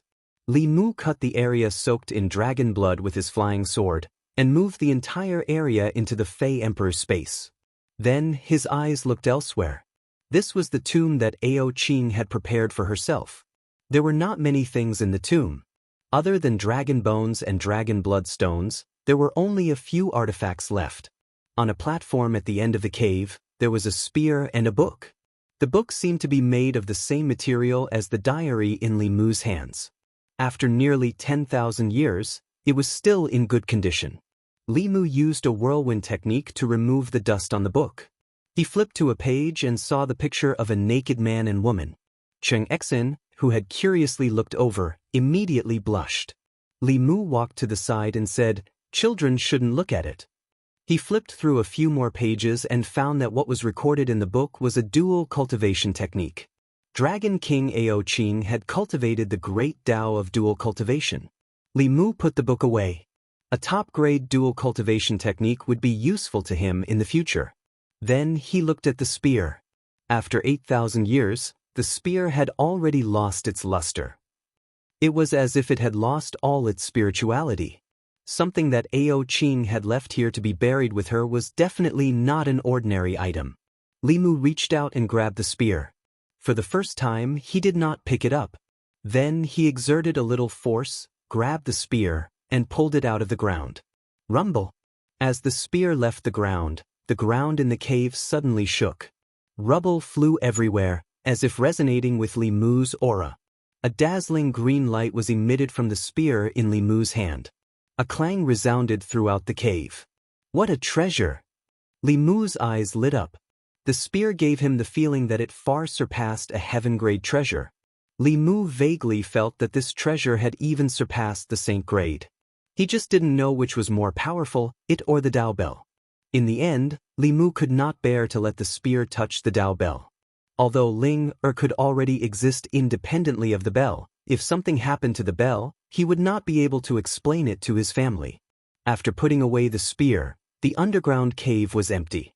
Li Mu and Xianxia returned to the surface. He had just entered the 6th realm and still had many things to do. With his 5th realm cultivation, he could only use the 7 words mantra. Li Mu's intuition told him that he could now completely master the 9 words mantra. Li Mu formed a seal with one hand and said in his heart, "Forward." His body disappeared on the spot, and Ao Run, who was standing not far away and watching the show, appeared where Li Mu was. Li Mu stood where Ao Run was and looked at the stunned Ao Run in front of him. He said in a low voice, "What a good shadow shift." He had never heard of this kind of magical power before. During a battle, if he switched places with his opponent after they used their magical power, wouldn't his opponent die under his own magical power? Of course, this technique had its limitations. When Li Mu used this technique again and switched places with Xianxia, she did not appear where Li Mu was. Instead, she was slightly offset. It seemed that this technique was difficult to use accurately on opponents who were similar or stronger than him. Even so, in a head-on battle, this magical power would definitely give his opponent a headache. Then, Li Mu changed his hand seal again and said in a low voice, "Okay." He felt something and took a step forward. In the next moment, Li Mu floated above the East Sea and looked into the distance. The Wen nation had become a line. He took another step and appeared in the Divine Palace again. With his level 6 cultivation, even level 7 cultivators would not be able to catch up to him. Ao Run and Xianxia stood behind Li Mu. They felt that this figure was even more unfathomable. Feeling the call of the sea, Li Mu took another step and disappeared again. This time he jumped into the sea. He did not chant the water avoidance spell, nor did he use any Fulu Dharma treasures. In the past, Li Mu would feel a lot of obstacles in the water. Now, in the sea, he felt like he was home. Not only did his magical power not stagnate, but it also flowed more smoothly.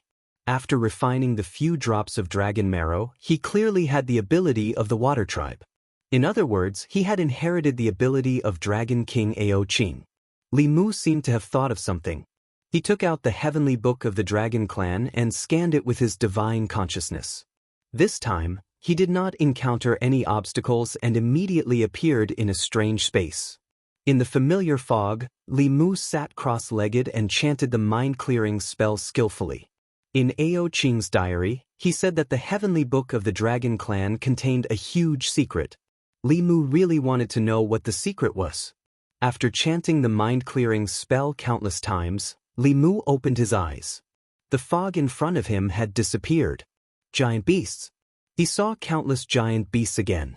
These giant beasts emitted a terrifying aura and were wreaking havoc on the ground.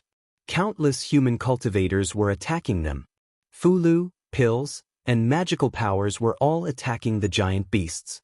Among the giant beasts, there were golden, green, white, and black giant dragons roaming around, spitting dragon breaths at the human cultivators. Chapter 554. Li Mu had read many pages of the Tomes of Arcane. In the other Tomes of Arcane, most of them were about humans fighting against the giant beasts that wreaked havoc in the world. From the perspective of humans, the giant beasts were undoubtedly the villains. However, in the Tomes of the Dragon Clan and the giant beasts were obviously on the same side. They helped the giant beasts deal with the human cultivators, and countless human cultivators were killed by the Dragon Clan. According to the contents of those pages of the Tomes of Arcane, Li Mu already had some speculations about history. In ancient times or even longer ago, there were more than 2 races on the continent, humans and demons. At that time, the giant beasts were the overlords of the continent. Later, in the long battle, the giant beasts were defeated and disappeared in the long river of time. The human and demon races began to appear on the stage of history and had been developing and growing to this day. Li Mu had always found it strange. Whether it was humans or demons, when they were just born and had not been exposed to cultivation, they were very weak. Only the Dragon Clan was comparable to the 4th realm of the 2 races when they were born. Perhaps, The dragon clan and those giant beasts were the same type of existence. Li Mu did not know what happened later, but the giant beasts in the tomes of Arcane had long disappeared in the current 10 continents and 3 islands. Only a small number of the dragon clan still existed, but they could only hide in the vast sea and could not touch the land. This was the great secret that Ao Qing mentioned in his diary. Once the contents of this tomes of Arcane were leaked, the dragon clan would no longer be the divine beasts in people's hearts, but would be reduced to a class of demonic beasts. No matter how it was in the past, at least now, the dragon clan and the human race could be said to live in harmony and did not invade each other.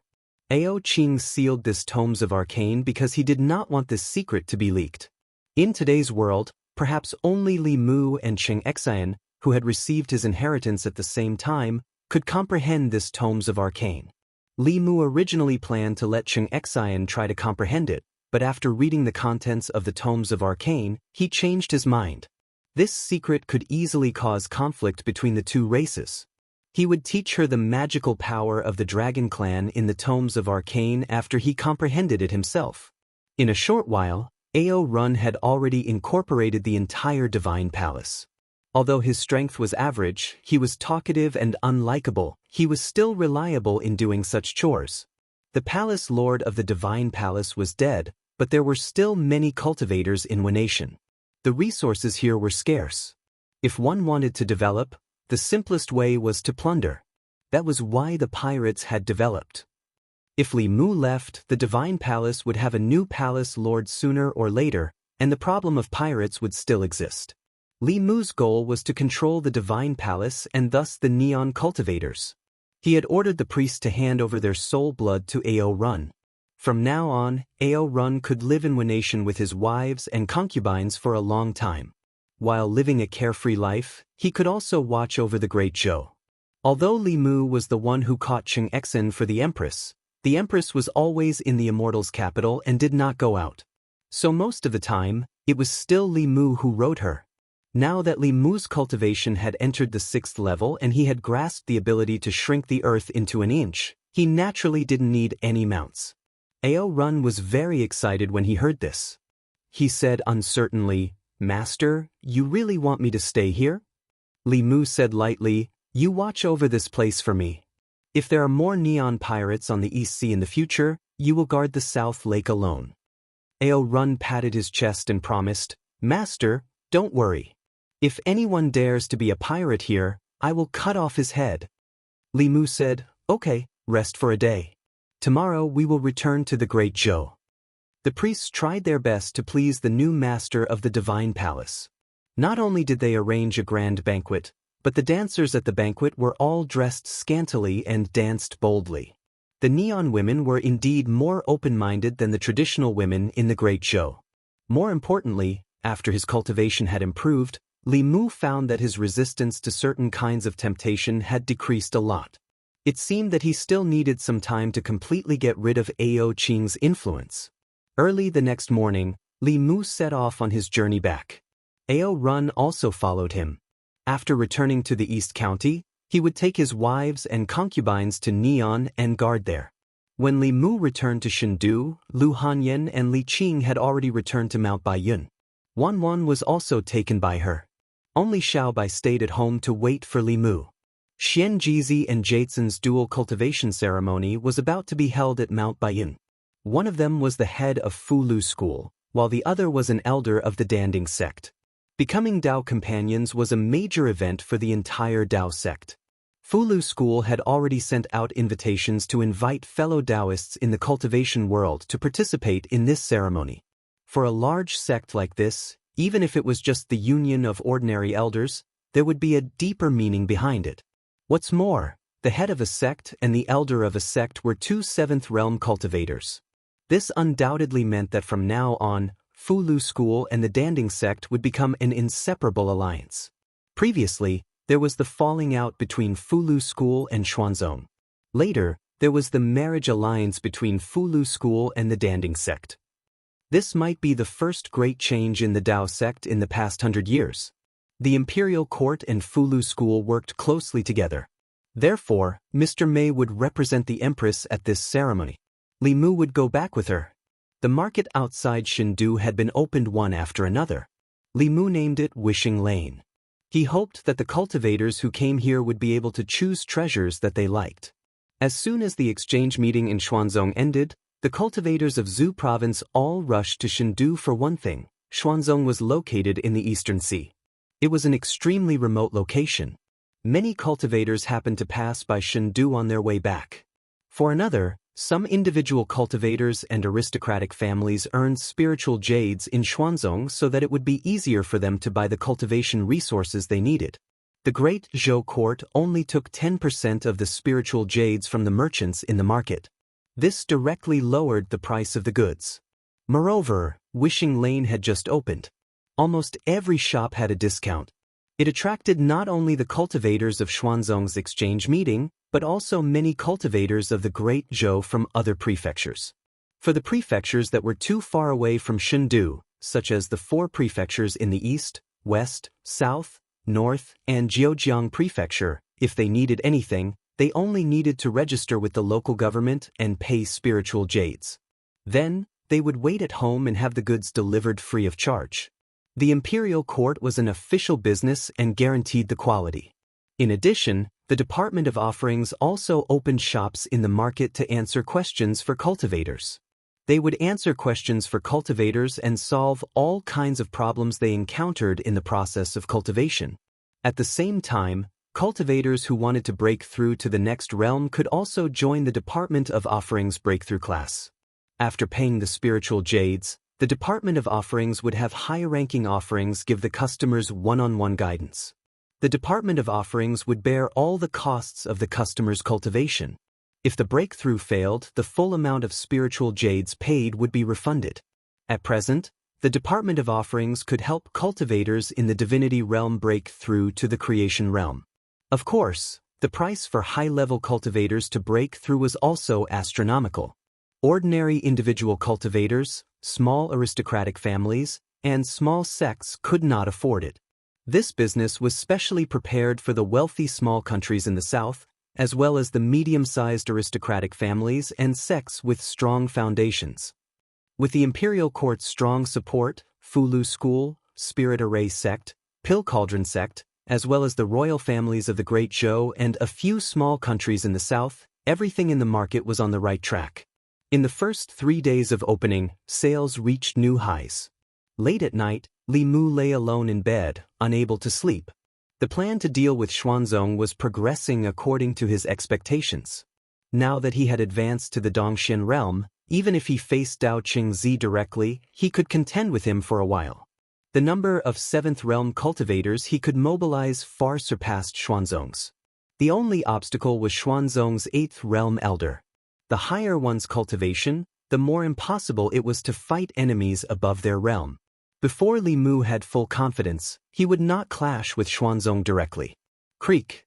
The window was pushed open from the outside, and a figure slipped in.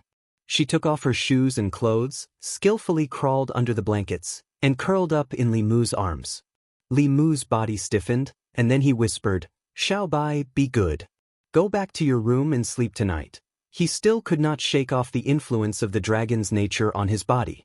With such a little vixen in his arms, he had to recite the clear heart mantra for the entire night. There was no need for him to sleep at all. Xiaobai's body trembled, and she silently left Li Mu's arms. She whispered, "Is it because big sister Huanji doesn't like other little vixens by benefactor's side?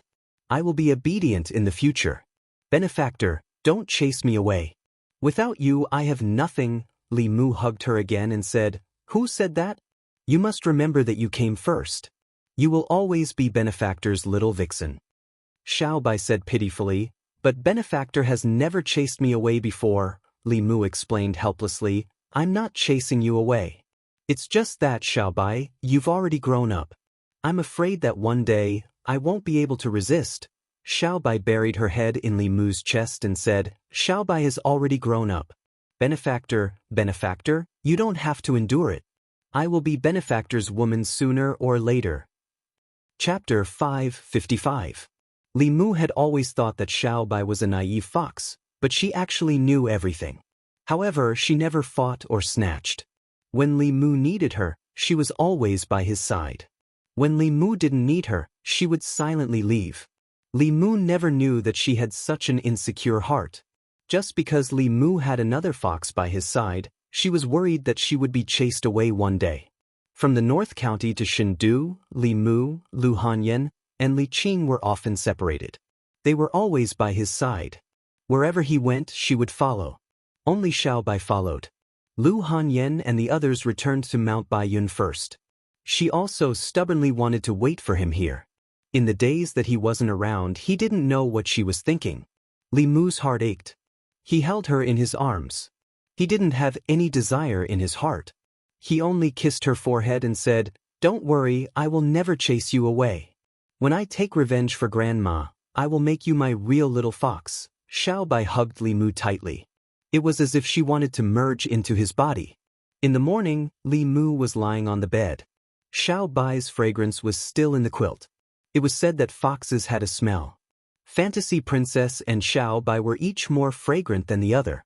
When he slept with them, Li Mu was always too lazy to get up. Someone walked in from outside and stood by the bed for a while. He handed a wet towel over. Li Mu took it and wiped his face. Only then did he realize that he didn't feel the aura of the person beside him.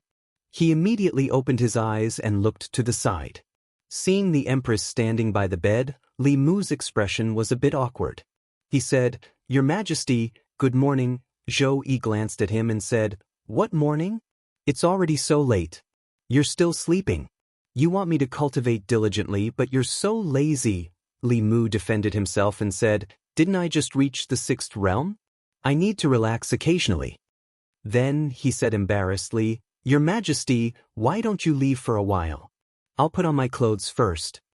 Zhou Yi pursed her lips and said, "What's there to leave for? I've seen everything." She didn't care. Li Mu, of course, didn't avoid her. He put on his clothes in front of her. The Empress only blushed slightly. But Xianxia's face was blushing. Li Mu felt that she was a bit different after she broke through. To be exact, Li Mu himself had also changed a little, especially the feeling he had for Xianxia. In the past, he didn't think there was anything good about Xianxia. But recently, no matter how he looked at her, he felt that she had delicate features. Could it be because they had the same thing flowing in their bodies? Li Mu looked and looked. Suddenly, he felt the temperature around him drop. He was shocked and realized that he had made a big mistake.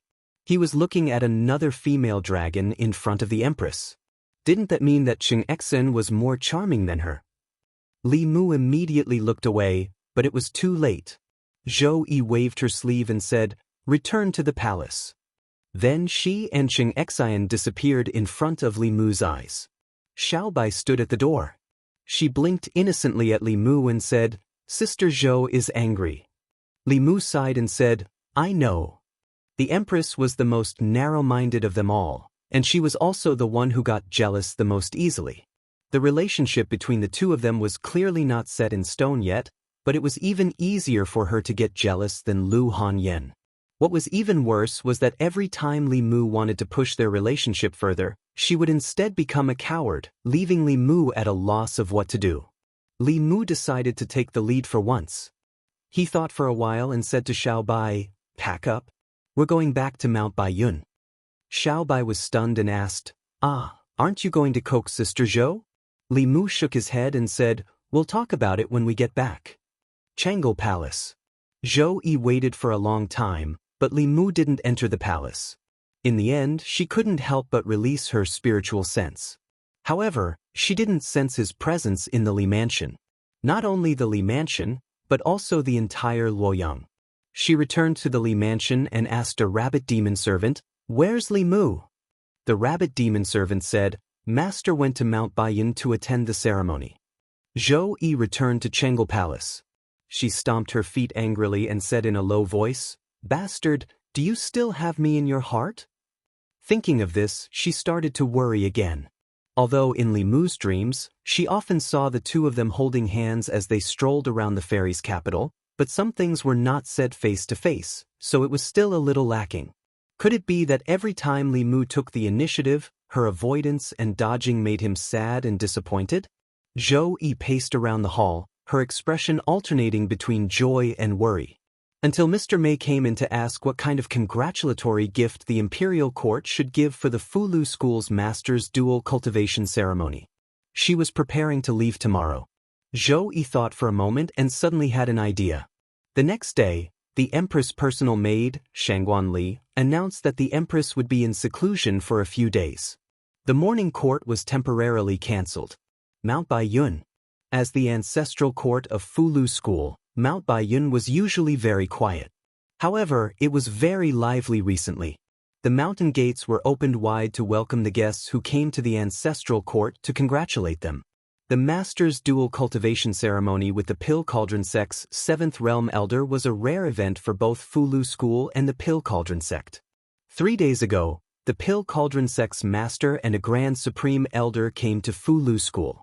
What was surprising was that the Spirit Array Sect also sent 2 Grand Supreme Elders to attend the ceremony. 2 of the 3 7th Realm cultivators in the sect came. Only the sect master was guarding the mountain gate. One had to know that the South Sect and the North Sect, which were also part of the 6 Daoist sects, only sent a 6th Realm first seat. As for Xuanzong, although he had a fierce conflict with Fulu School some time ago, he still sent a 6th Realm first seat to congratulate them. For one sect's master's dual cultivation ceremony, the other sect had to send at least a 6th Realm cultivator to meet the most basic etiquette. For the Pill Cauldron Sect and the Spirit Array Sect to send 2 7th Realm cultivators, it was already an extremely high standard of etiquette. It represented the greatest importance they had for Fulu School. It wasn't strange for the Pill Cauldron Sect to send such a lineup. After all, it was a major event for both sections. The fact that the Spirit Array Sect also sent a Grand Supreme Elder made everyone even more confused. Among the 6 Daoist sects, when did the Fulu School and the Spirit Array Sect become so close? On a certain peak of Mount Baiyun, Li Mu, who had returned to the sect early, brought Li Qing and Hanja to catch up with each other. Hanja looked at Li Mu and Li Qing holding hands and said with a sigh, "You and junior sister Li have finally come to fruition. Even the sect master has found a Dao companion. When can I be like you too?" Junior sister Qing gritted her teeth. Li Mu smiled at Hanja and said, "Don't be anxious. Fate will eventually meet." A few more streaks of light streaked across the sky. Over the past few days, countless cultivators had come to Mount Baiyun to congratulate them. Countless people flew around in the sky every day. However, this time, the group of people flying across the sky attracted everyone's attention. What a powerful demon chi! This aura, they're probably 7th Realm Xian demons, 2 7th Realm Xian demons. What are they doing here? They're probably Yao Nation cultivators. Could it be that they're also here to congratulate Fulu School? Since when did Fulu School have so much face? I heard that the Yao Nation doesn't give any face to the Daoist sects at all. There's a stone tablet erected at the city gate of Thousand Fox Nation that says Xuanzong disciples and dogs are not allowed to enter. To think that such powerful cultivators would come to attend Fulu School's ceremony, the cultivators discussed animatedly. Li Mu's face was full of shock. He sensed the auras of 10,000 illusions Lord, Blue Wolf King, and Phantom Princess in that group.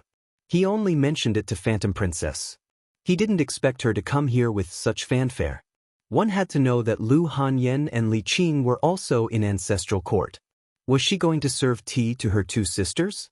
Before Li Mu could come back to his senses, an even greater uproar came from the peaks of Mount Baiyun. A huge white dragon appeared in the distant sky. Behind the dragon was a dragon boat. On the dragon boat was a huge flag fluttering in the wind with the word Zhou written on it. Chapter 556. Mount Baiyun. What they saw and heard at the ancestral court of Fulu School raised questions in the hearts of the cultivators from the various sects and clans. Between the Fulu School and Xuanzong, who was the leader of the 6 Daoist sects. In terms of strength, Xuanzong was without a doubt. However, in terms of connections and relationships, Xuanzong did not seem to be worthy of the title of number 1. The Yao Nation did not like Xuanzong's disciples, and the Great Zhou Court expelled Xuanzong's Daoist sect from its borders. They did not give any face to the number 1 Daoist sect. However, when it came to Fulu School, the 2 sides placed great importance on it. During the Fulu School's dual cultivation ceremony, the Empress of the Thousand Fox Nation personally came to congratulate them. The arrival of the two Seventh Realm Demon Kings, Lord of Illusions and Blue Wolf King, gave Fulu School plenty of face. As for the Empress of the Great Show, she also sent a female official to Mount Baiyun on a dragon to deliver a generous gift. Which of the 6 Daoist sects, including Xuanzong, could have such extravagance? If Fulu School could have an 8th realm elder, then Xuanzong would lose its position as the #1 Daoist sect in terms of strength and influence. In the main peak's Daoist palace, Xianxia personally welcomed the guests from the Yao Nation and the Great Zhou court. The Lord of Illusions smiled at him and said, "We came uninvited. Please forgive us, sect master." Xianxia cupped his hands and said, "You are our guests from afar. Please forgive us if we have not received you well."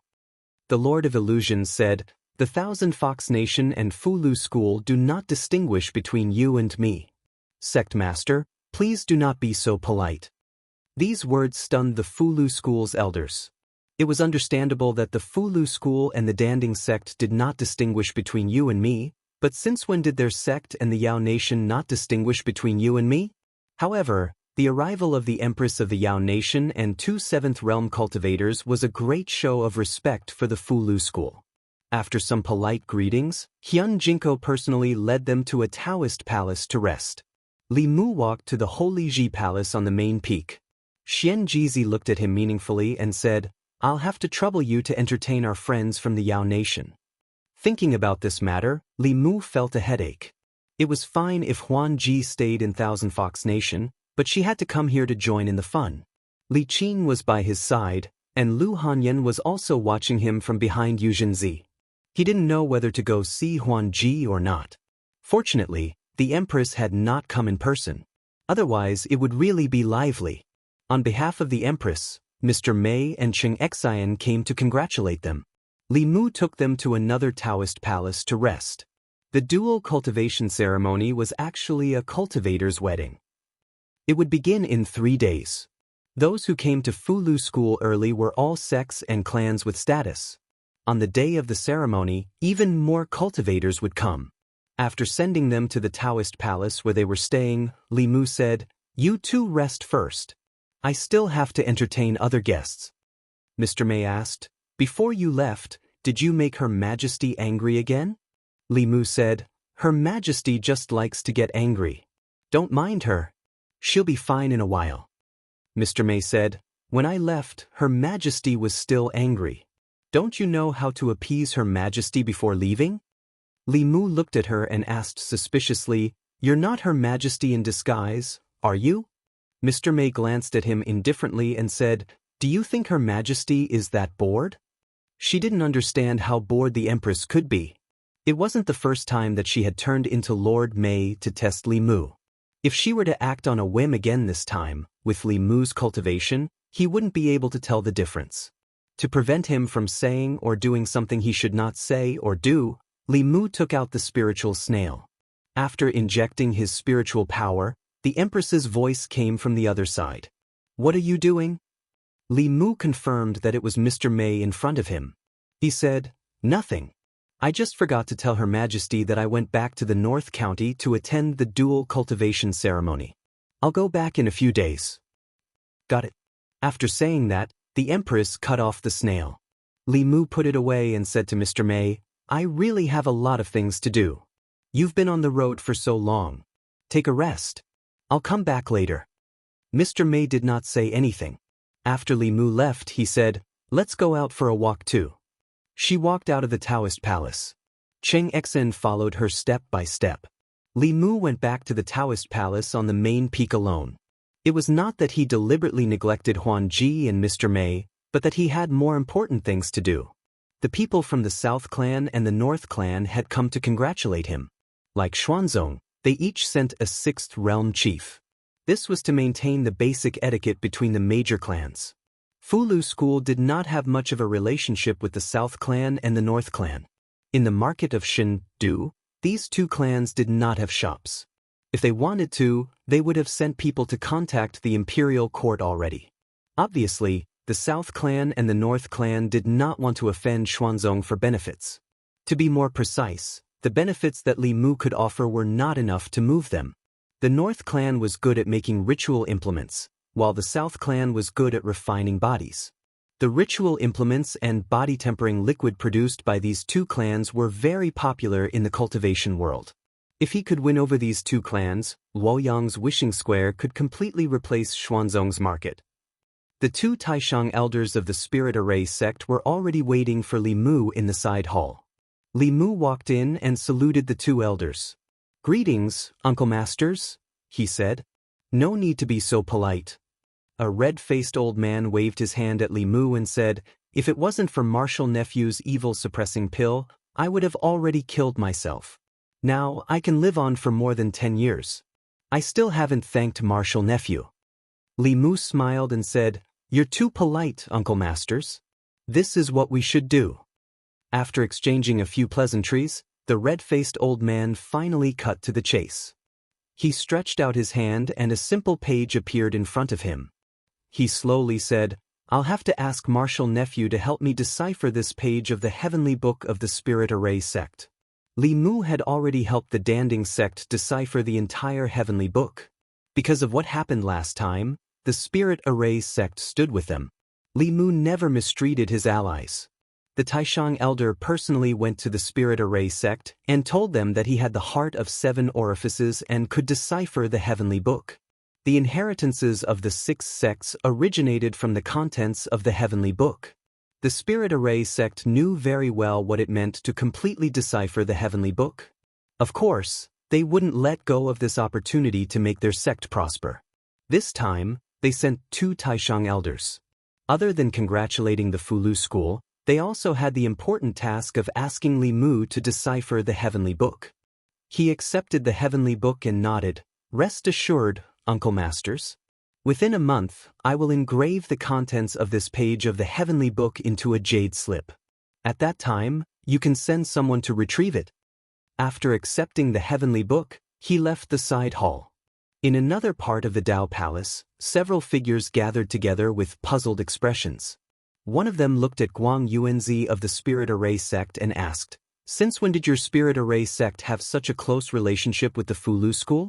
This time, you actually sent 2 Taishang elders." Guang Yuanzi smiled and said, "Not long ago, Uncle Master entered the demonic path. If it weren't for the help of the Fulu school, our Spirit Array sect would have lost a Taishang elder. Naturally, we have to repay the kindness." Everyone had heard about the Spirit Array sect. If the Fulu school had done such a great favor for the Spirit Array sect, the Spirit Array sect's actions wouldn't be so surprising. Only Xuanzong's Miao Xuanzi looked unhappy. After hearing Guang Yuanzi's words, he didn't say a word and left. After Miao Xuanzi left, the person who spoke just now said to Guang Yuanzi, "Is the Spirit Array sect going to stand on the Fulu school's side and oppose Xuanzong because of this?" Guang Yuanzi revealed a mysterious expression and said lightly, "Of course, it's not just because of this." The North sect's first seat was even more puzzled. "Is there some other secret behind this?" Guang Yuanzi smiled and said, "This is the sect's secret. Please forgive me for not saying more." After saying this, he also turned and left, leaving behind the North and South sect's first seats who were full of doubts. One of them stroked the short beard on his chin and said in a deep voice, "That's not right. Guang Yuanzi must be hiding something from us. If there weren't enough benefits, why would the Spirit Array sect stand on the Fulu school's side?" The other person thought for a while and shook his head. "But I still don't understand. How many benefits could the Fulu school give the Spirit Array sect to make them not hesitate to oppose Xuanzong? What is the secret that Guang Yuanzi spoke of?" He was puzzled. He quickly caught up with Guang Yuanzi and asked, "Don't keep us in suspense. With the relationship between our two sects, what kind of secret is there that can't be said?" The Spirit Array sect and the North sect did have a close relationship. This was because many of the Spirit Array sect's high-level formation flags were refined by the North sect. The magic treasures refined by the North sect also had to be inscribed with formation patterns by the Spirit Array sect to increase their power. Guang Yuanzi looked at this person and shook his head. "Senior brother Dong Yunzi, it's not that I don't want to tell you, but the sect master has told me that this matter is of great importance and cannot be spread. If I tell you, wouldn't I be violating the sect's rules? Senior brother, please don't make things difficult for me. Dong Yunzi was full of doubts, but Guang Yuanzi was unwilling to say more. Just as he was about to give up, Guang Yuanzi changed his tone and said, "Forget it. We have been brothers for decades. Although junior brother can't reveal the sect's secret, I can remind senior brother, so that you don't ruin the sect's future because of a momentary mistake." Guang Yuanzi said it as if it was true. He even used the words ruin the sect's future. Looking at his appearance, it didn't seem like he was exaggerating. Dong Yunzi's expression immediately became serious. At this time, Guang Yuanzi moved closer to his ear and whispered, "Junior brother Ling Jizi of the Fulu school has the heart of 7 orifices." He looked at Dong Yunzi and said, "Junior brother can only tell senior brother this much. If I say more, I'm afraid the sect master will blame me." After saying that, he flew up and left completely. Ling Wuzi of the South sect walked forward and frowned. What kind of reminder is this? Ling Jizi has the heart of 7 orifices. It's good for the Fulu school. What does it have to do with our sect? Dong Yunzi also didn't understand the mystery. He only knew that the heart of 7 orifices was an extremely rare constitution. Cultivators with this kind of constitution, although it didn't help their cultivation, had extraordinary talent in writing talismans and alchemy. Even so, what did this have to do with the future of the North sect? However, he believed that Guang Yuanzi wouldn't tell him this for no reason. After hesitating for a while, he immediately used a magic tool to send a message to the sect master. At the same time, Ling Wuzi also sent the news back to the South sect. North sect? The sect master of the North sect paced in the Dao Palace and muttered, "Heart of 7 orifices. The Fulu school has really picked up a treasure. It's said that people with this kind of constitution can multitask. The success rate of writing talismans is several times higher than people with other constitutions. No wonder they have written so many saint-level Fulu books in the past 2 years. It should have something to do with Ling Jizi." A grand elder of the North sect thought for a moment and said indifferently, "What does this have to do with the spirit array sect? Is the heart of 7 orifices of the Fulu school worth offending Xuanzong?" The two of them looked at each other and thought of the same thing at the same time. Their expressions changed and they blurted out, "Heavenly book." 15 minutes later, a stream of light flew out of the North sect's mountain gate and headed straight for Baiyun Mountain. South sect? After Ling Wuzi's news was sent back, a few cries of surprise came from the Dao Palace on an inverted mountain peak. Heart of 7 orifices. Grandmaster once said that people with this kind of constitution must be recruited into the sect at all costs. The most important use of the heart of 7 orifices is not talisman writing or alchemy, but to decipher the heavenly book.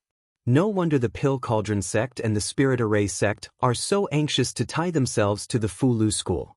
They must have benefited greatly from it.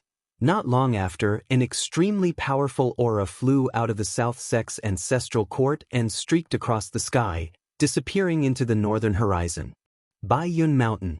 After the Spirit Array sect, the South sect and the North sect each sent a grand elder to the Fulu school's dual cultivation ceremony. In this way, other than Xuanzong, the other 4 sects of the Dao sect had given the Fulu school enough face.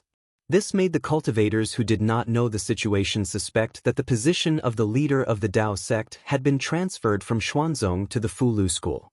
Li Mu immediately sensed the auras of the 2 7th realm cultivators. This meant that he had used Guanjiwanzi as bait, and the fish he wanted to catch had already taken the bait. Although the 6 Dao sects were nominally led by Xuanzong, which little brother did not want to be the big brother.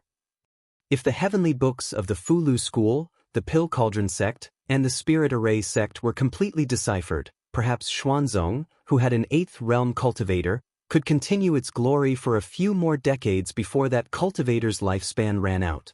However, the South sect and the North sect would soon be pulled apart by these 3 sects, and would be left further and further behind. The cultivators of these 2 sects would not fail to see the pros and cons of this. Continuing to be Xuanzong's little brother or developing their own sects was a choice that did not need to be considered at all. Li Mu did not need to do anything now. the South sect and the North sect would come to him and beg him to do it. He stood at the peak of the main peak, and an aura quickly approached him from behind. Huan Ji flew to his side and snorted coldly, saying, "If I don't come to you, you won't come to me, right?" Li Mu turned around and looked around. He asked softly, "Why are you here? Why can't I be here?" Huan Ji glared at him and asked, "You are my man, so your senior brother is my senior brother. Or are you trying to deny it after putting on your clothes?"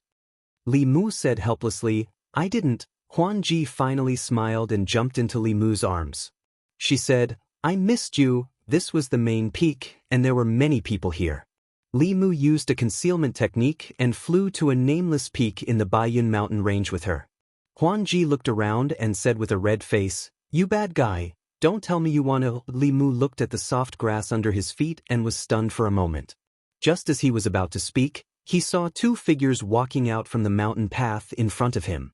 Li Mu and Mr. Mei looked at each other, and the atmosphere suddenly became very awkward. Mr. Mei looked at Li Mu and then at Huan Ji, who was beside Li Mu. A layer of frost suddenly formed on the ground within 1,000 feet radius. Chapter 557. Huan Ji didn't understand. She looked at Mr. Mei and frowned. "Why are you here again?" Li Mu looked at Mr. Mei and Xianxia, then looked at the frost on the ground. After a moment of silence, he said to Huan Ji, "You go back first. I'll find you later." Huan Ji said unhappily, "Why? I just found you." Li Mu said, "Be a good girl." After a moment of silence, Huan Ji said, "Okay, I'll wait for you in the room." She glanced at Mr. Mei and Xianxia, then flew to the Daoist palace on the main peak alone. Li Mu walked to Mr. Mei and sighed. "Your Majesty, what are you?" He had confirmed it with the conch. If the one standing in front of him was the Empress, then who was on the other side of the conch? Did she predict his prediction and make preparations in advance? Mr. Mei's face was full of frost and his tone was calm. He asked, "When did you start?" Xianxia stood behind her and also looked at Li Mu with dissatisfaction. This was the biggest shame in Li Mu's life. He didn't want to talk about it, but since the Empress had seen the result, there was no need to hide the process from her. So Li Mu told her the truth and briefly what happened that night. Zhou Yi was so angry that her chest heaved up and down. She said angrily, "Did you forget what I told you? I told you again and again to be careful of that fox, but you were enchanted by her. You didn't take my words to heart. Do you want to anger Xiaobai to death?" Xianxia's chest bulged. She agreed, "Yes." Li Mu looked at her. She immediately hid behind the Empress. She was the one who was angry, but she always used other people's names. Li Mu said in a low voice, "Xiaobai already knows. She's not angry." Zhou Yi pointed at Li Mu and said angrily, "You." She waved her sleeves and said coldly, "Let's go." Then she and Xianxia disappeared in front of Li Mu at the same time. Li Mu didn't chase after them immediately. He lay on the grass with a blade of grass in his mouth and looked up at the blue sky. He wondered if he should make his relationship with the Empress clear. One played dumb, and the other didn't say anything. He didn't know how long they would drag it out. He might as well take this opportunity to confess his feelings to the Empress. Since she was unwilling to take the initiative to take that step, Li Mu could only force her. Li Mu flew back to the main peak and came to the Daoist palace where they lived. Xianxia stretched out her hands and stood in front of Li Mu, saying, "Master said she didn't want to see you." Li Mu glanced at her indifferently. She immediately covered her head and hid to the side. She would never forget Li Mu's methods of killing the people of the Shin Kingdom. Even now, she was still a little afraid of him. Li Mu walked to the front of the Daoist palace and pushed open the door. Zhou Yi, who had changed back to her original appearance, was sitting on the table. She turned her head away from Li Mu and said coldly, "Why are you still looking for me? Go find your fox spirit." "Yes, Your Majesty." Li Mu had already walked to her side and turned to walk outside.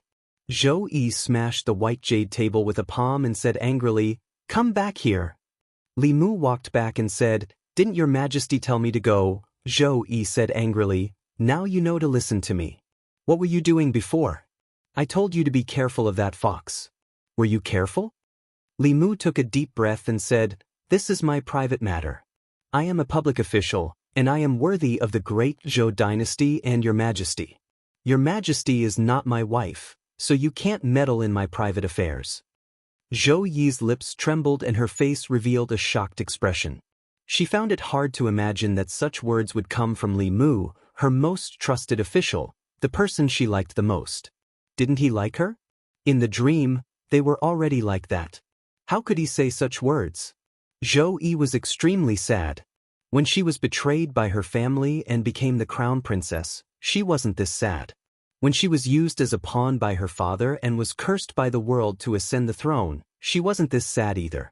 A sorrowful feeling emerged in her heart and she couldn't control it. Zhou Yi turned her head away, not wanting Li Mu to see her tears. She did her best to calm herself down and said lightly, "Go and be the empress of the Yao kingdom. I don't want to see you again." Li Mu slowly looked at her and said, "But I want to see your majesty. I want to see your majesty every day.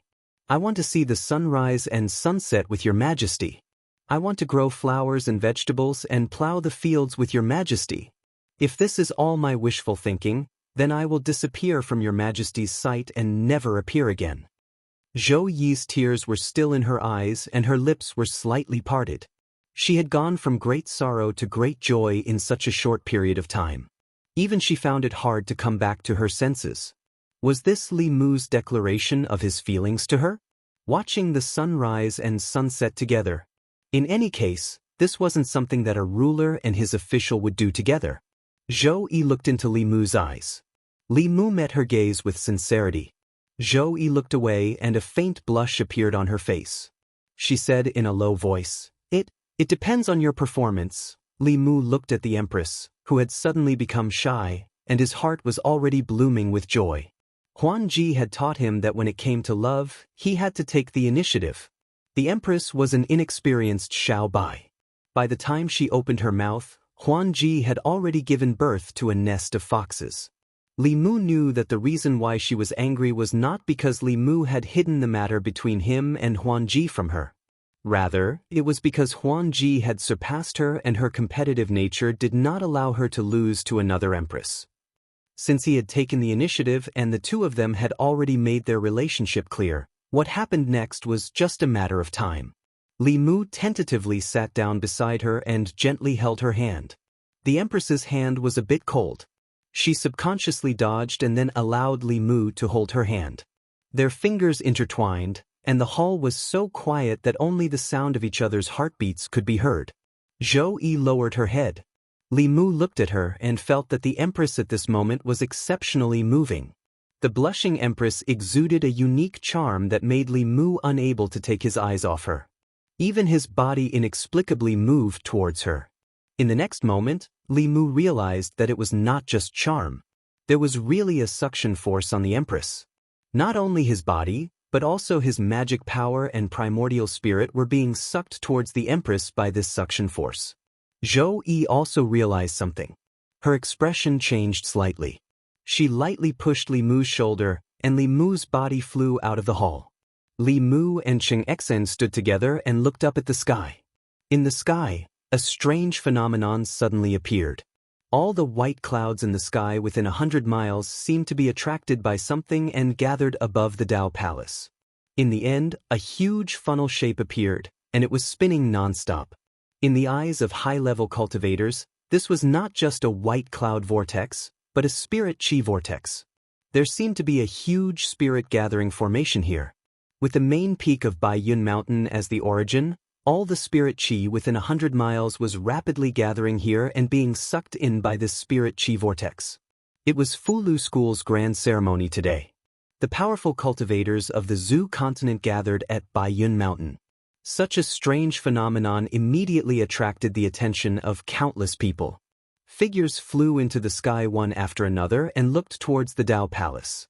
What pure spirit chi, this is! Someone is breaking through. The Transcendence Realm. This must be a Transcendence Realm cultivator's spirit chi fluctuation. Which 7th Realm cultivator's magic power has broken through again? This phenomenon? It's probably the peak of the 7th Realm. Fulu School is really on the verge of replacing Xuanzong. There isn't a single cultivator at the peak of the 7th realm in the entire Dao sect. If he takes another step forward, Fulu School will really replace Xuanzong. While everyone was discussing softly, Miao Xuanzi's expression turned ugly in another Dao palace. He did not know that Fulu School was already so powerful that it could even threaten Xuanzong's position. From the main hall at the front of the main peak, a few people quickly walked out. An old man asked Xianxia, "The aura is so strong that even we can't compare to it. I wonder which senior brother's cultivation has improved again?" Xianxia was also confused. As the headmaster of Fulu School, he knew better than anyone that there was no cultivator of such a level in the sect. Countless people flew towards that direction. When they wanted to get closer to take a look, a huge bell fell from the sky and completely isolated the area. At the same time, Xianxia also received Li Mu's telepathic message. "I'm here. Senior brother, don't worry." Xianxia looked at the North and South sect Taishang elders and said with a smile, "Uncle Masters, let's talk about the interpretation of the heavenly book." The two old men looked at the spiritual chi vortex and only felt that Xianxia's smile was even more mysterious. Fulu School had changed too much in the past few years. Was it all because of the heart of 7 orifices? After coming to Mount Baiyun, what they saw and heard strengthened their belief in interpreting the heavenly book. The North sect Taishang elder laughed dryly and said, "To be honest, I came this time not only to congratulate you on finding a good partner, but also to ask junior brother Ling Jizi to help interpret the heavenly book of North sect." Xianxia sneered in his heart, but the expression on his face was still kind. He said, "It's true that junior brother has the heart of 7 orifices, but Uncle Masters don't know that Fulu School has decided that he will be the next head of the school. And from now on, I have handed over all the internal affairs of the school to him. If Uncle Masters want him to help interpret the heavenly book, I'm afraid you'll have to discuss it with him face to face." The South sect Taishang elder Taoist priest said, "I wonder where junior brother Ling Jizi is now. Let's go find him now." Xianxia smiled and said, "It's a little inconvenient for junior brother now. However, Uncle Masters also know that junior brother and Xuanzong have an irreconcilable enmity. South sect and North sect are too close with Xuanzong. I'm afraid he may not agree to your request." The North sect Taishang elder waved his hand and said, "Rumors, pure rumors. To tell you the truth, North sect also can't stand Xuanzong's disregard for the relationship between fellow disciples and bully others. Naturally, we won't be too close with Xuanzong." The South sect Taishang elder continued, "Xuanzong is disloyal to his fellow disciples. Of course, we'll stand with Fulu School." Before the two Taishang elders came to Fulu School, they had a careful discussion with the higher-ups of the school. They had to make a choice between offending Xuanzong or seeking the development of the school. Xuanzong was still the leader of Taoism, but their decline was a foregone conclusion. These days, the things that happened to Xuanzong were obvious to everyone.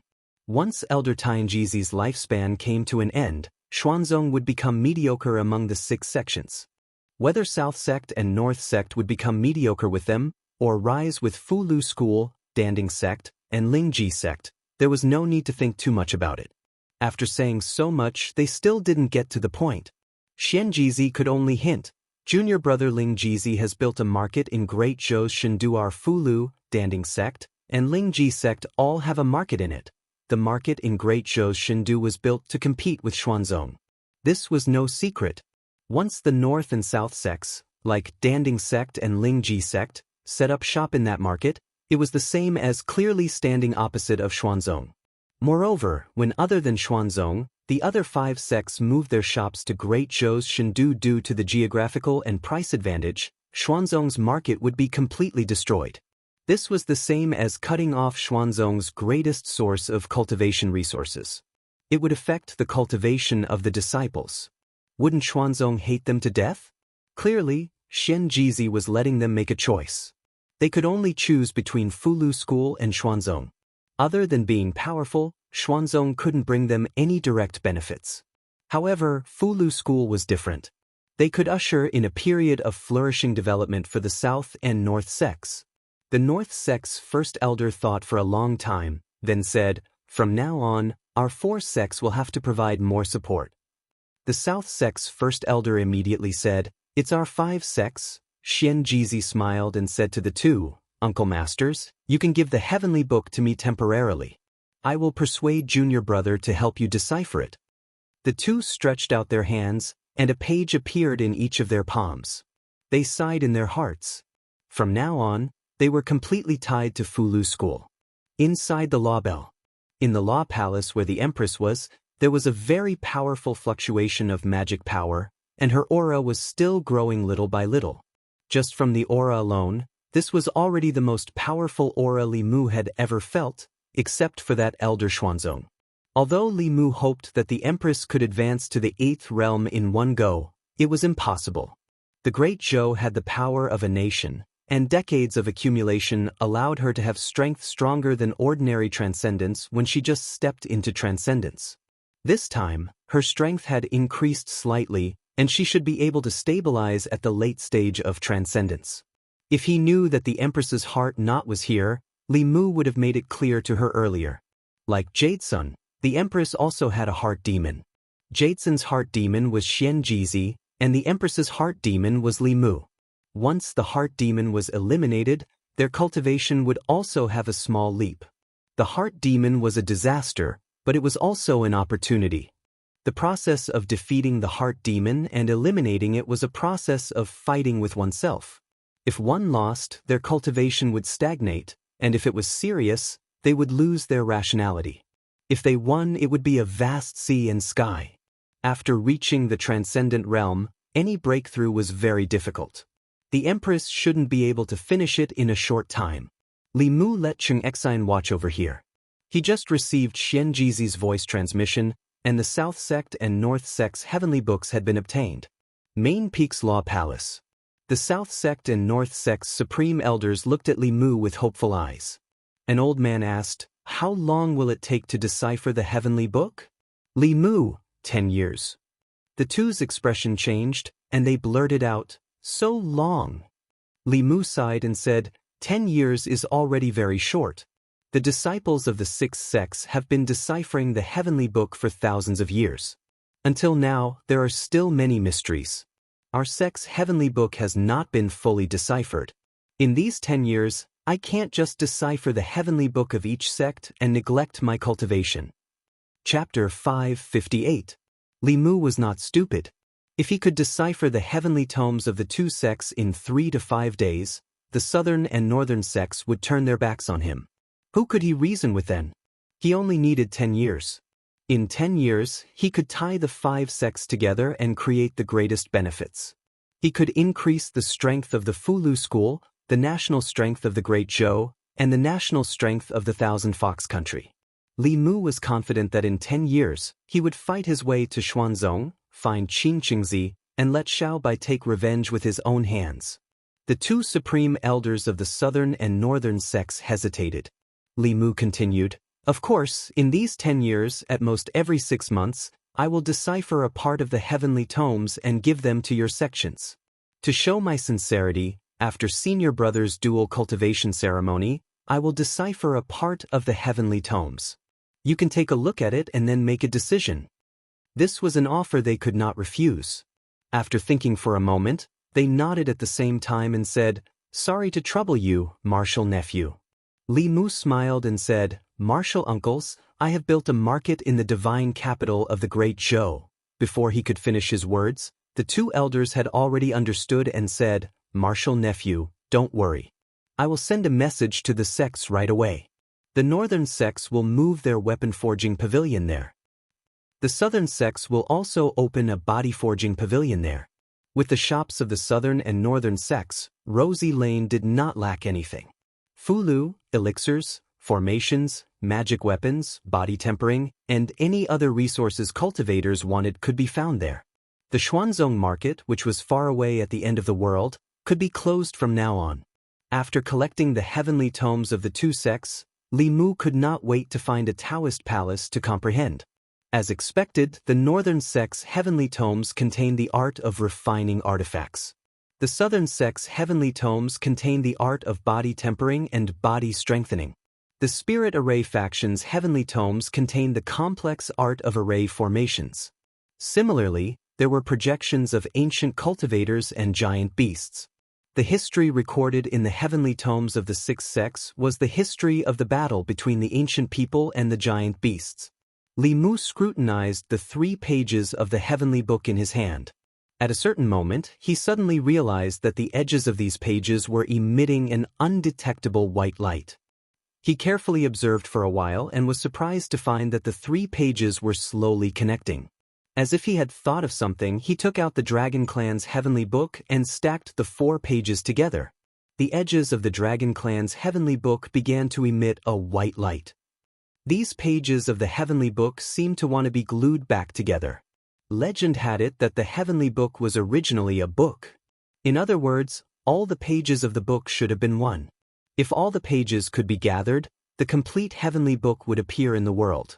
Li Mu found Xianxia again and obtained the Fulu School's heavenly book from him. He also borrowed the Pill Cauldron Sect's heavenly book from Wuxia. He had completely deciphered the heavenly books of these 2 sections. From now on, their existence was more of a symbolic function.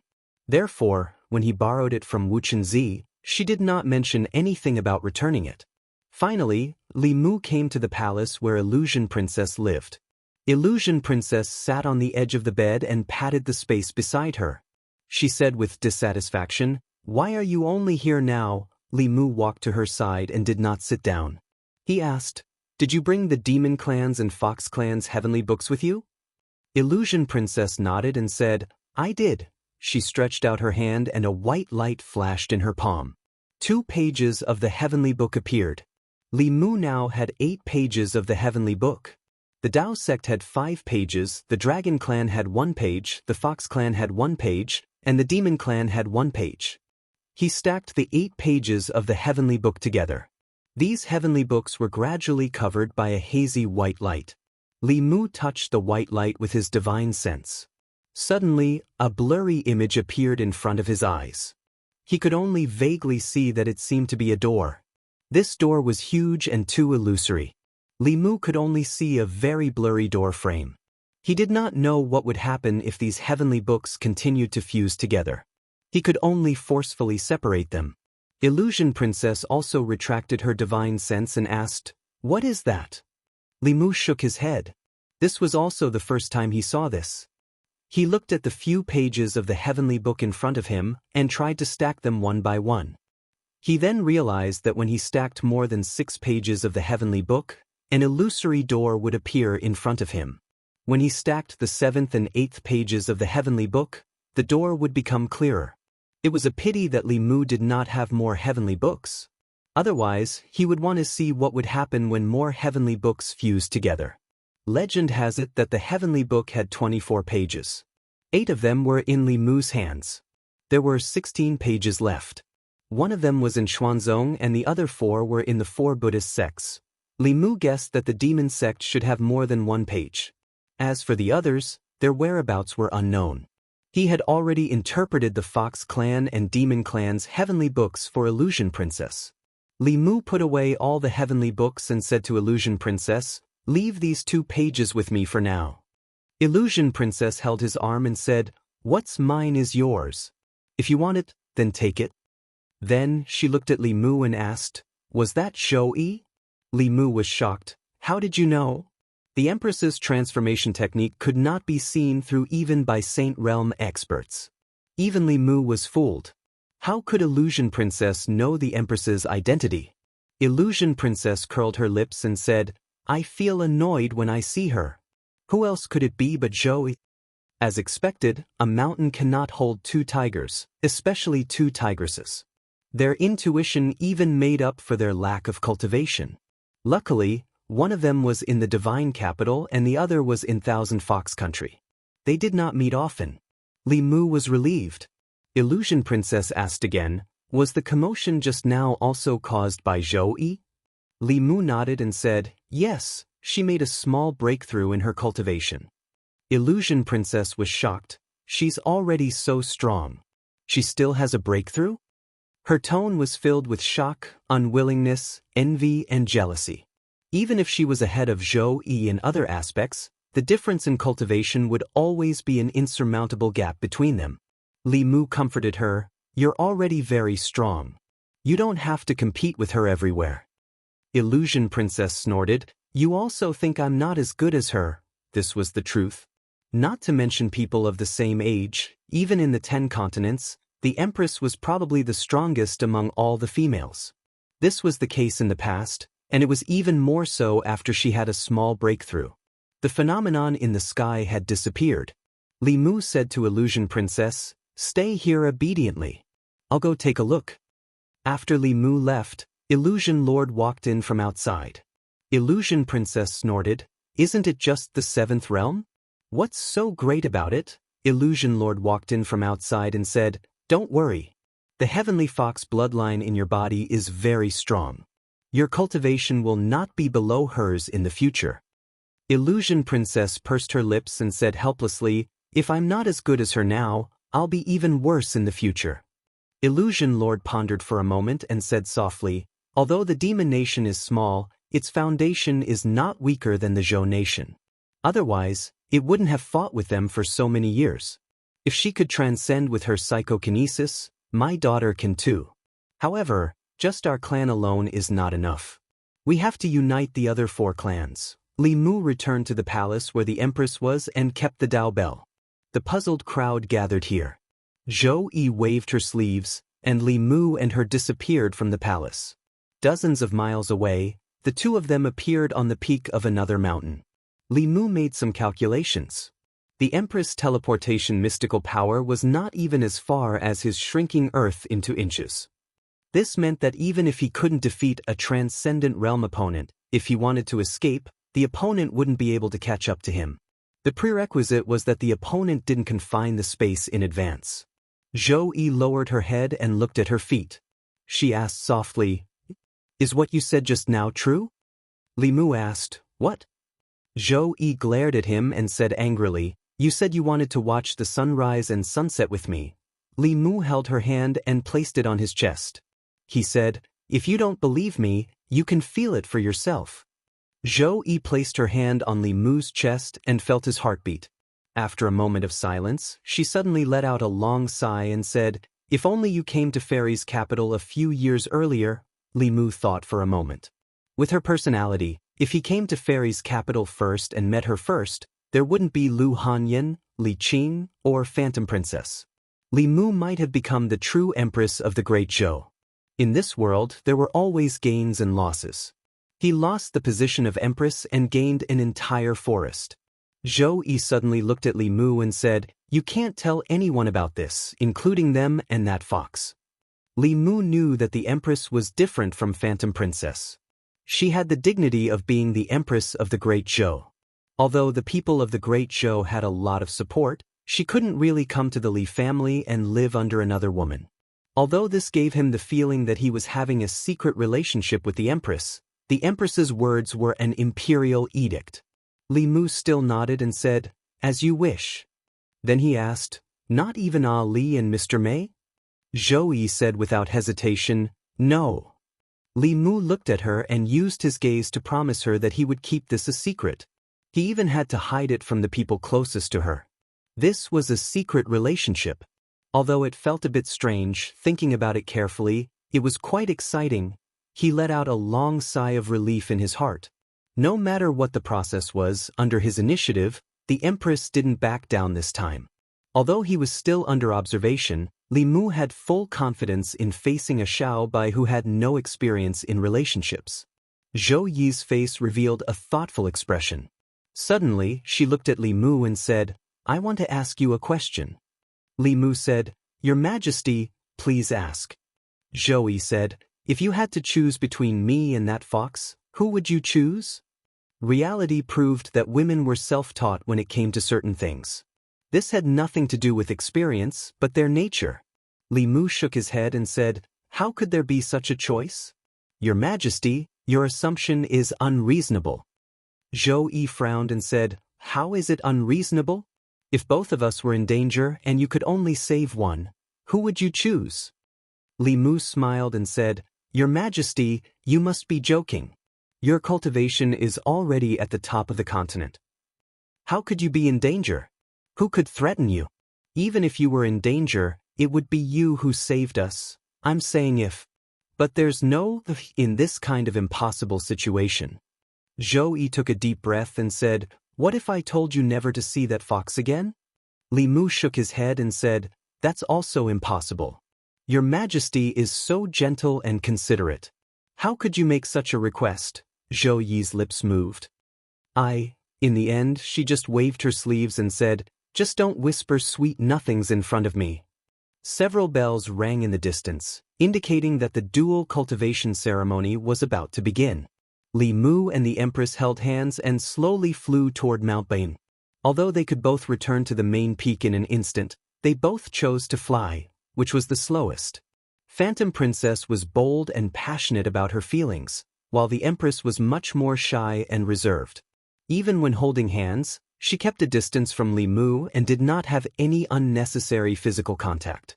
Li Mu knew that his relationship with the Empress could not be rushed. From holding hands in dreams to holding hands in reality, it was already a huge leap. Every step after that had to be done step by step. As they gradually approached the ancestral court, the Empress changed into Mr. May's appearance in order to fool people. A stream of light flew past from behind, flew to the front, and suddenly turned back. Although the Empress let go of Li Mu's hand immediately, it was still seen by that person. Zhou Zhong stood in the air and looked at Li Mu and Mr. May. He said in shock. Li Mu's expression was normal. He asked, "What are you doing here?" Zhou Zhong did not continue this topic. He said, "Something happened in the Shin Kingdom. I knew you would come here, so I came here to see Qing." Li Mu asked, "What happened in the Shin Kingdom?" Zhou Zhong glanced at Mr. May in surprise. He said, "It's not that urgent. I won't disturb you. I'll find you later." As soon as he finished speaking, he turned into a stream of light again and disappeared. Li Mu watched him go inside. He murmured, "It's over. My innocence is ruined." Zhou Zhong knew Mr. May. He must have thought that Li Mu and Mr. May had some kind of ambiguous relationship, and wondered if his taste and preferences had changed. Zhou Yi glanced at him and said, "What innocence do you have?"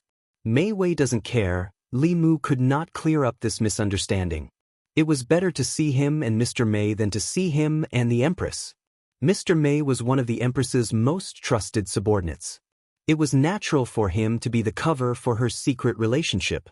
To avoid the previous embarrassment, Zhou Yi kept a distance from Li Mu and flew slowly to the main peak. Li Mu followed behind him with a thoughtful look on his face.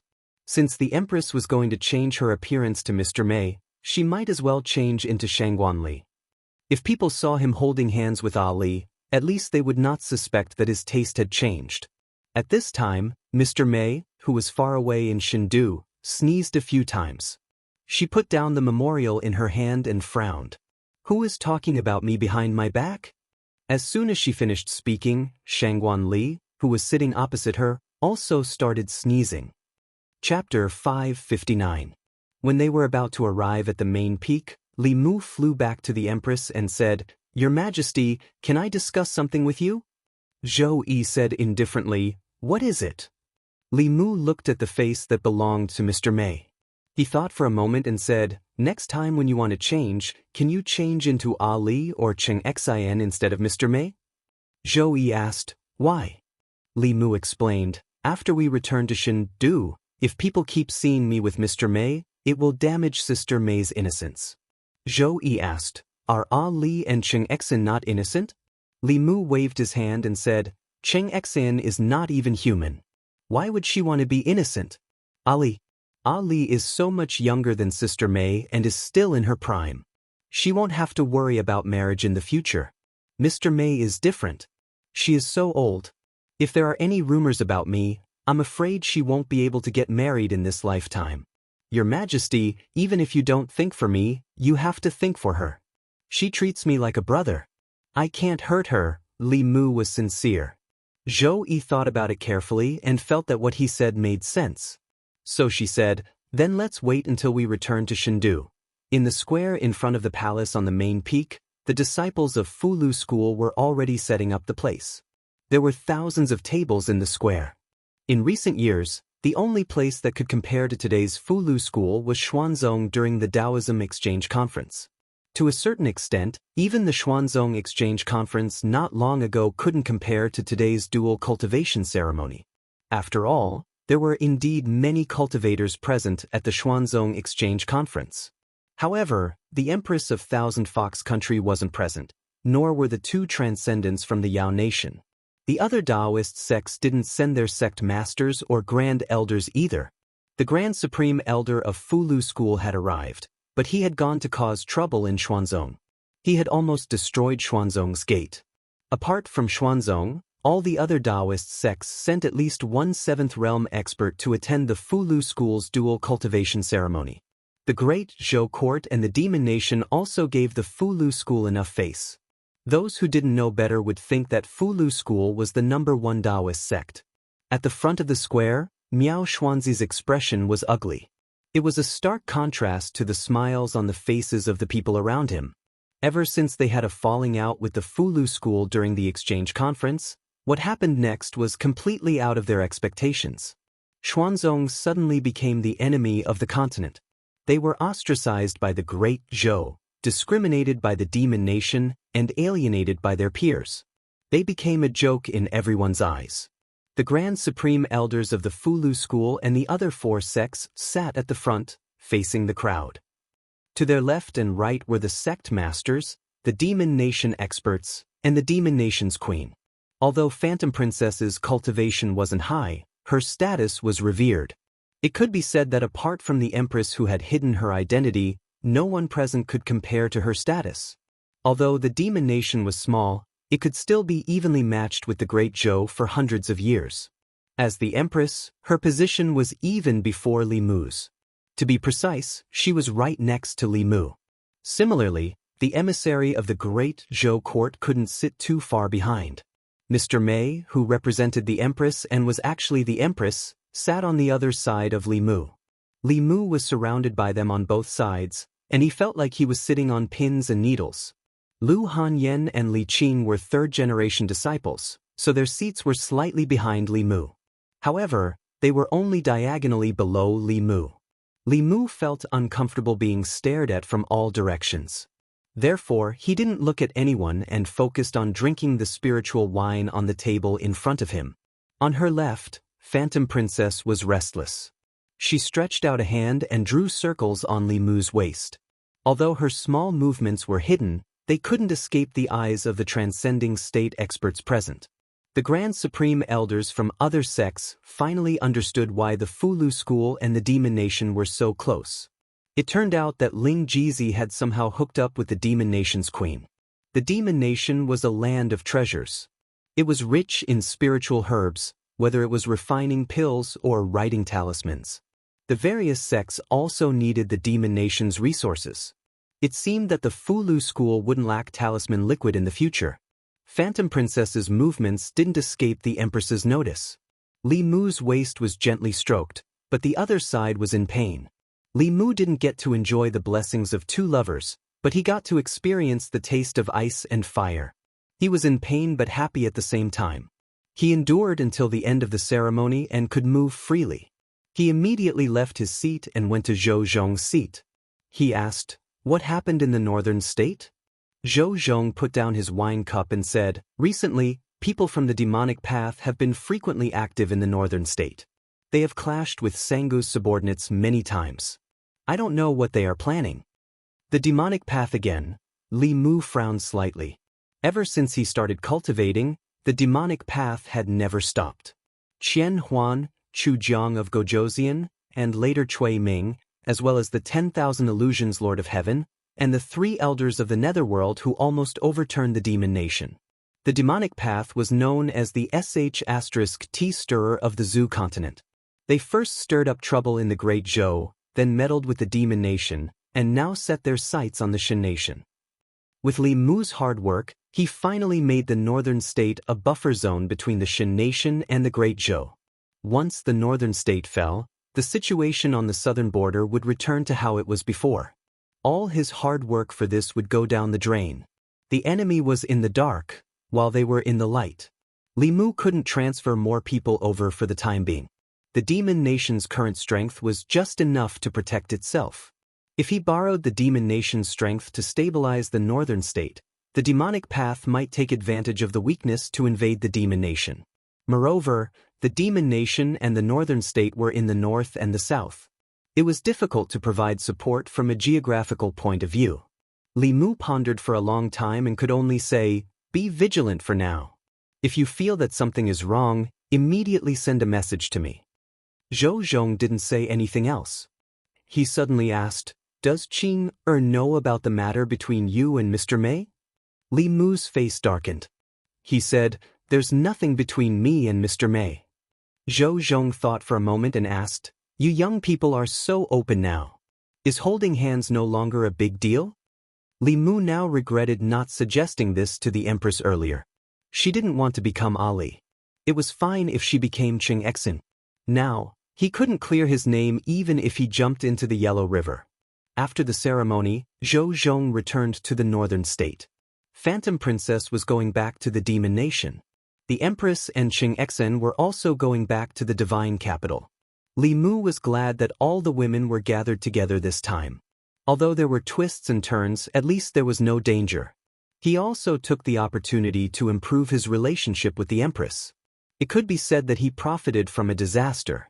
Before Phantom Princess returned to the demon nation, she secretly gave Li Mu a look. When the Empress left with Xianxia, she also gave Li Mu a meaningful look. Li Mu now understood that the 9 words mantra was most useful to him. It wasn't the thunder technique or the trapping technique. It was the last technique, distance shrinking. This should be a technique that could only be used at the 8th level. This technique relied on the power of heaven and earth and consumed very little magic power. It allowed him to go back and forth between the divine capital and the demon nations several times in a day. In the morning, he walked hand in hand with the Empress in the Imperial Garden. At night, he hugged Phantom Princess to sleep. At noon, he could even go back to the Fulu school to eat lunch with Lu Hanyan and Li Qing. This was what Li Mu learned from Ao Qing's diary. At his level of cultivation, he could travel all over the 10 continents and 3 islands in a day. He often hung out with the 9-tailed fox in the morning, went to find the snake demon sisters in the afternoon, and flipped the seas with the dragon girl at night. The word, sex, ran through his life. However, Li Mu couldn't go find Phantom Princess and the Empress now. Li Mu promised Xianxia before that he would use his identity as the future sect leader to truly plan for the sect's future. Now, it was time for him to fulfill his promise. The most important aspect of a sect's rise was naturally the sect's strength. Fulu was a type of strength. However, the disciples' own cultivation was the true strength of a sect. The reason why Xuanzong was the Taoist sect's #1 sect was because the sect had many powerful cultivators. It suppressed the other 5 sections. If the Fulu school wanted to replace Xuanzong, there were at least 2 conditions. First, the sect had to have at least 1 8th level cultivator. Second, the sect's core strength had to be stronger than Xuanzong. Since he wanted to defeat Xuanzong, he first had to understand Xuanzong. In the main peak's palace, Li Mu asked Xianxia, "How many 7th level cultivators does the sect have now?" Xianxia said, "Including junior sister Jadesun, there are 5 now." Xuanzong also only had 5 7th level cultivators. It seemed like the Fulu school and Xuanzong were on par. However, the 2 Grand Supreme Elders were nearing the end of their lifespans. Xuanzong's 5 transcendents each had a lifespan of tens or even hundreds of years. After a few years, Fulu school would only have 3 7th level cultivators. One of them was even shared with the Pill Cauldron sect. Li Mu asked again, "How many 6th level cultivators are there?" Xianxia said, "Including you and martial uncle Fu Daozi, 8. What about Xuanzong?" 23. What about the 5th level? 56. Xuanzong? There should be more than 200. 4th level. Our sect has more than 200. Xuanzong, more than 1,000. Other than Xuanzong, the strength of the other sects was about the same. Li Mu knew that Xuanzong was very strong, but he didn't expect it to be this strong. Xuanzong's strength was almost comparable to the rest of the sects combined. If Fulu's Pill Cauldron sect and Spirit Formation sect were major sects, then Xuanzong was the only super major sect. Xianxia answered Li Mu's question, then patted his shoulder and said, "The difference between our Fulu school and Xuanzong is not small. Senior brother's ability is limited. The heavy responsibility of revitalizing the sect will be handed to junior brother." Li Mu pondered for a long time. He looked at Xianxia and said seriously, "Senior brother, I think you should find someone else to revitalize the sect." Xianxia said leisurely, "Other than you, who else has this ability? You are a disciple of the Fulu school. Qing and Han Yan are also disciples of the Fulu school. Do you have the heart to disappoint them?" Li Mu raised a finger and said, "I didn't expect senior brother to act so insidiously. You might as well change your Daoist name to Schemer." After knowing Xuanzong's strength, the burden of revitalizing the Fulu school was indeed much heavier than Li Mu expected. However, Li Mu was never one to back down in the face of difficulties.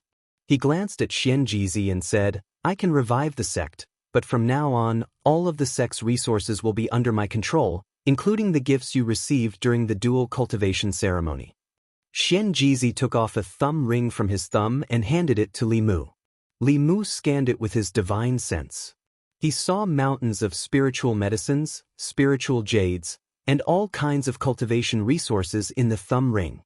Thousands of cultivators attended Xianxia's dual cultivation ceremony. They received many gifts. These things, in addition to the profits from the market, were enough to raise the overall strength of the Fulu school to a new level. In terms of high-level combat strength, Li Mu was temporarily unable to create a 7th realm cultivator. But there were more than 55th realm cultivators in the sect. He should be able to find at least 10 who were only one step away from Dongxian. With these resources, Li Mu and the Empress could work together to refine some saint-level cultivation increasing pills. At the very least, they would be able to create a few more Dongxian cultivators. As for 5th realm cultivators, including those below the 5th realm, they could be created completely with pills. As long as they worked closely with the Danding sect, they would be able to produce a steady stream of pills for low-level disciples to increase their cultivation. Li Mu and the Danding sect's headmaster, Wuxia, had a private conversation for several hours before Wuxia left the Fulu school. When she left, she took a large amount of spiritual medicines with her. At the same time, all the disciples at the peak of every single realm in the Talisman sect were gathered together by the head seat. On the second day, all these disciples entered into closed-door cultivation and didn't leave, and they adjusted their states to their best so that they could make preparations for breaking through in the near future. After the headmaster's dual cultivation ceremony, the atmosphere in the entire Fulu school became tense. Xuanzong. In the highest Taoist palace, Miao Xuanzi's face darkened as he reported to Dao Chengzi, "Master, for some reason, the Yao nation is also on good terms with the Fulu school." On the day of Xianxia's dual cultivation ceremony, 2 7th realm Yao kings came to congratulate him. The Danding sect, the Spiritual Formation sect, and the northern and southern sects also sent their grand supreme elders. Now, many cultivators are saying that the Fulu school is the top Taoist sect. The Fulu school, the top Taoist sect? Dao Chengzi's mouth twitched. He said calmly, "All these years, Xuanzong has been living in the East Sea. It seems that many people have forgotten about our existence." Miao Xuanzi thought for a moment and said, "Master, it'll be your 150th birthday in a month. Why don't you invite the cultivators of the Zhu continent to your birthday? Let them see the strength of our Xuanzong and who is the top Taoist sect." For the 150th birthday of the Xuanzong Grand Supreme Elder, invitations were sent to all the sects and families of the Zhu continent. These forces were not as powerful as the Fulu school, so they did not dare to offend Xuanzong. Anyone who received an invitation traveled thousands of miles to the East Sea. They thought that the birthday of the Xuanzong Grand Supreme Elder would be grander than the Fulu school's dual cultivation ceremony. However, when they arrived at the East Sea, they realized that was not the case. No one from the great Zhou court came. No one from the Yao nation of Sheng province came. The other 5 Taoist sects only sent a 6th realm first seat symbolically. They did not even send a 7th realm cultivator. The cultivators who had just attended the Fulu school's dual cultivation ceremony could not help but feel that the so-called top Taoist sect was just SOSO. It was easy to tell who was the top Taoist sect, Xuanzong or Fulu school, from the attitudes of the other four sections. In a Taoist palace in Xuanzong, the expressions of the elders were not good. The Grand Supreme Elder's birthday celebration was meant to showcase Xuanzong's strength and influence. They thought that since the other four sects had paid so much attention to the Fulu school last time, they would not neglect Xuanzong this time. However, who would have thought that the difference between their attitudes toward the Fulu school and Xuanzong would be so great? In this case, was Xuanzong not asking to be humiliated?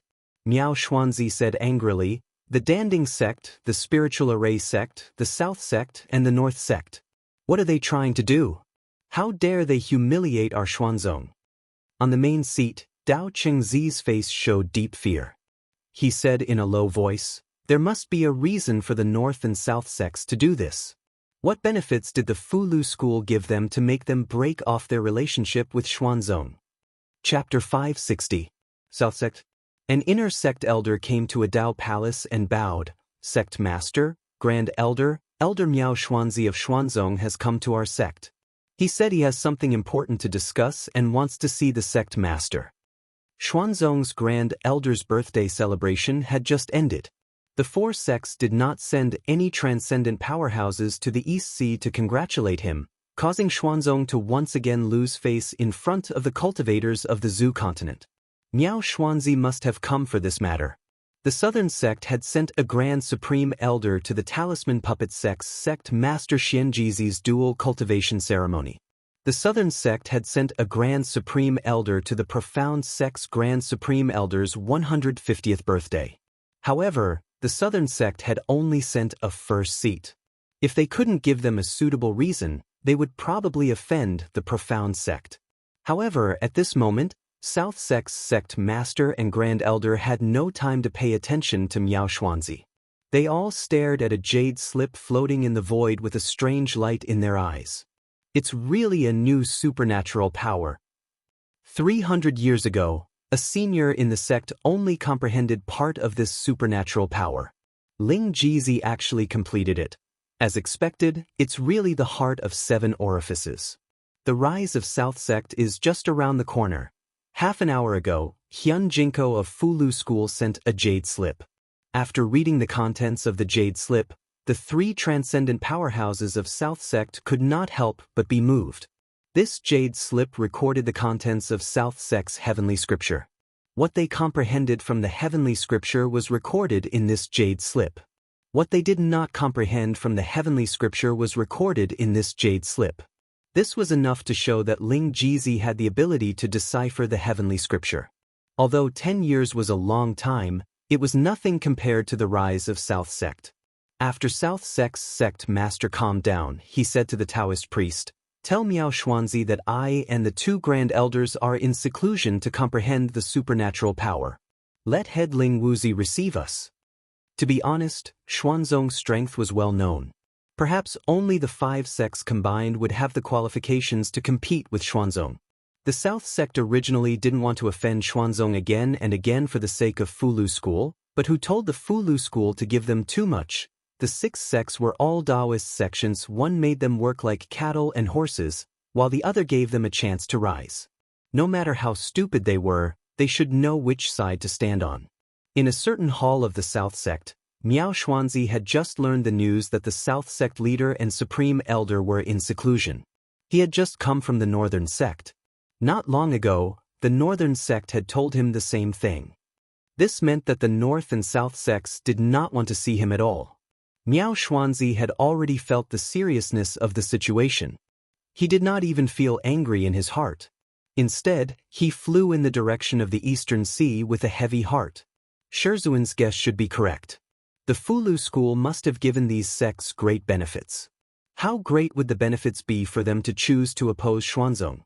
Miao Xuanzi vaguely felt that Xuanzong had missed a great opportunity. Eastern Sea, Xuanzong. In recent days, the atmosphere of the entire Xuanzong had continued to be gloomy. No one had expected that the Daoist exchange meeting would become a turning point for Xuanzong's luck. Before the exchange meeting, Xuanzong, as the #1 sect of Taoism, had limitless glory. After the exchange meeting, Xuanzong was hated by everyone and could only stay in the Eastern Sea. The disciples of Xuanzong were too ashamed to walk around outside. Many people were dissatisfied with the decision of the upper echelons of the sect, but they could not change anything. Out of trust in Tianjizi, they hid all their doubts in the bottom of their hearts. In a space of the flask heaven, Tianjizi held a turtle shell in both hands and shook it gently. There was a clattering sound from the turtle shell. Not long after, a few copper coins were thrown out of it.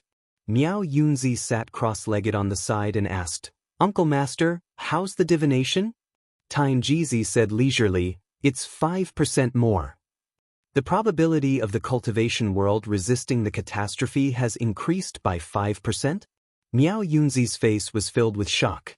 He muttered, "It seems that this 5% change should be the reason why the other 4 sects broke off relations with Xuanzong." "Uncle Master, you're right." The old man did not speak. A trace of blood flowed from the corner of his mouth. Miao Yunzi said nervously, "Uncle Master, you..." Tianjizi casually wiped away the blood and casually said, "Don't worry, this old man won't die for a while, and I can't die. If this old man dies, then the 10 continents will lose even half of their vitality. Great Zhou, divine capital." In the past 2 years, divine capital had become much quieter. A few years ago, the new and old parties fought openly and secretly, stirring up the entire divine capital. The people had no way to make a living. Now, the Shao royal family had declined. Not only did they have no right to speak in the imperial court, even the powerhouses guarding the ancestral shrine in the palace were chased out of the palace. Whether it was the people or the officials, they were well aware of a certain matter. That was, the Shao royal family, who had controlled Great Zhou for hundreds of years, was probably going to lose the imperial power forever. The old party had no chance at all. It should have been the new party's victory, but the Zhou family and its wings were also constantly losing power. In the imperial court, led by Zhang Chun, most of the officials were loyal to the empress. The original supporters of the two parties had all cut ties with them. The biggest contributor to divine capital's current situation was, of course, Lord Li Mu. He was the empress's most trusted official, the guardian of the people. He had swept away most of the internal and external troubles for the Great Zhou. He was using practical actions to fulfill the oath he made in his early years. He set his heart for heaven and earth, set his life for the people, inherited the lost knowledge of the past saints, and established peace for all ages. In the hearts of the people, Lord Li could be said to be a perfect person, apart from being a little lecherous.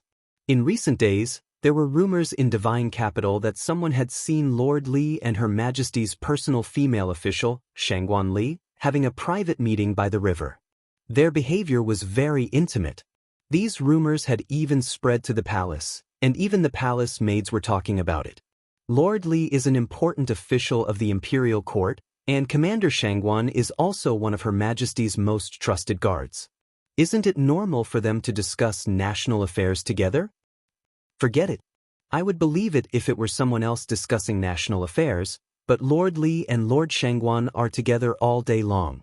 Maybe they'll fall in love with each other over time. Who wouldn't like a man like Lord Li? I see Lord Li every day too. Why didn't he fall in love with me over time? In the imperial palace, a few palace maids in the corner of the corridor whispered. Naturally, it could not escape the ears of Mr. Mei and Shangguan Li. In Chang'e Palace, Mr. Mei stood beside Shangguan Li and asked nosily, "Ah Li, when did you get together with Li Mu? You didn't even tell me." "That's so mean." Shangguan Li's face was livid. She gritted her teeth and said, "What are they looking at? When did I get together with Li Mu by the river?" Mr. Mei murmured, "If it's not you, then it must look like you. Li Mu is really too much. The real Ali is right next to him, but he has to find an imposter." The palace maids outside had no idea what was going on. They continued to talk. It's not strange that Lord Li is with Commander Shangguan. If he's with Mr. Mei, please don't. This will ruin Lord Li's image in my eyes. Why don't you think Mr. Mei is so old? Why isn't he married yet? Beside Shangguan Li, Mr. Mei's face was also livid. Several palace maids on duty near Changle Palace were punished to do laundry in the laundry department because they were negligent in their duties. Mr. May was still angry. He said angrily, "Why should I be a good match for you? My image will be ruined." She couldn't calm down. The sky above Fairy's capital changed again. It wasn't the first time this phenomenon had happened. Even the people of Fairy's capital were used to it. Naturally, the two of them didn't make a fuss.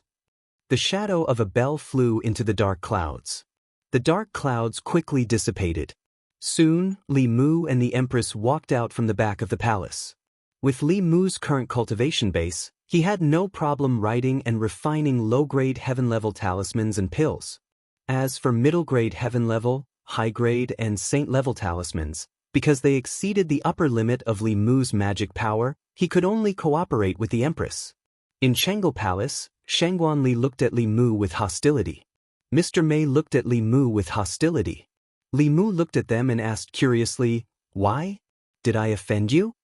Mr. May said, "Someone said that they saw you and Ali having a private meeting by the river." Li Mu felt guilty. He said, "That's just a rumor. You can ask Ali if you don't believe me. We've never been alone." Mr. May asked, "Then why would there be such a rumor?" Li Mu shook his head. "How would I know?" "Oh right, His Majesty and I have something for you." He threw 2 jade bottles to Mr. May and Shangguan Li. "These are saint-level breakthrough pills. Your powers are already at the peak of the creation realm. Try and see if you can break through to Dongxian." Saint-level pills that could help people break through to the 5th level were extremely precious. Mr. May was shocked. These are for us? You don't want them?" Li Mu glanced at her. "If you don't want them, I'll give them to someone else."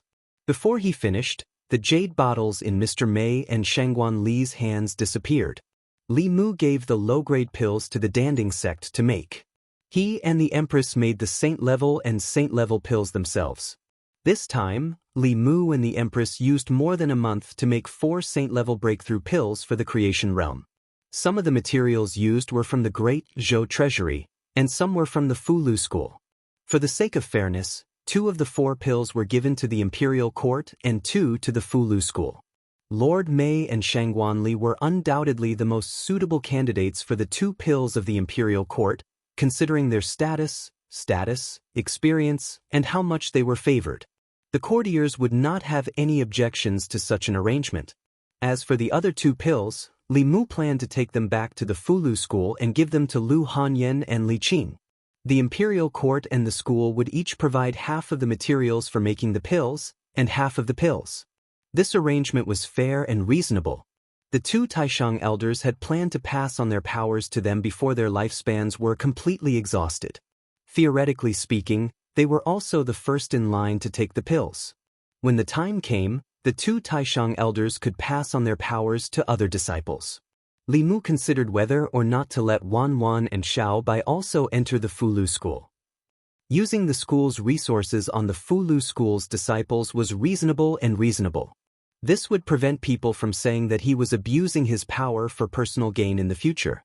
When they returned to Mount Bai Yun, Li Mu took Wan and Xiao Bai with him. He let Wan become a disciple of Yu Zhenzi, and Xiao Bai become a disciple of Dan Yangzi.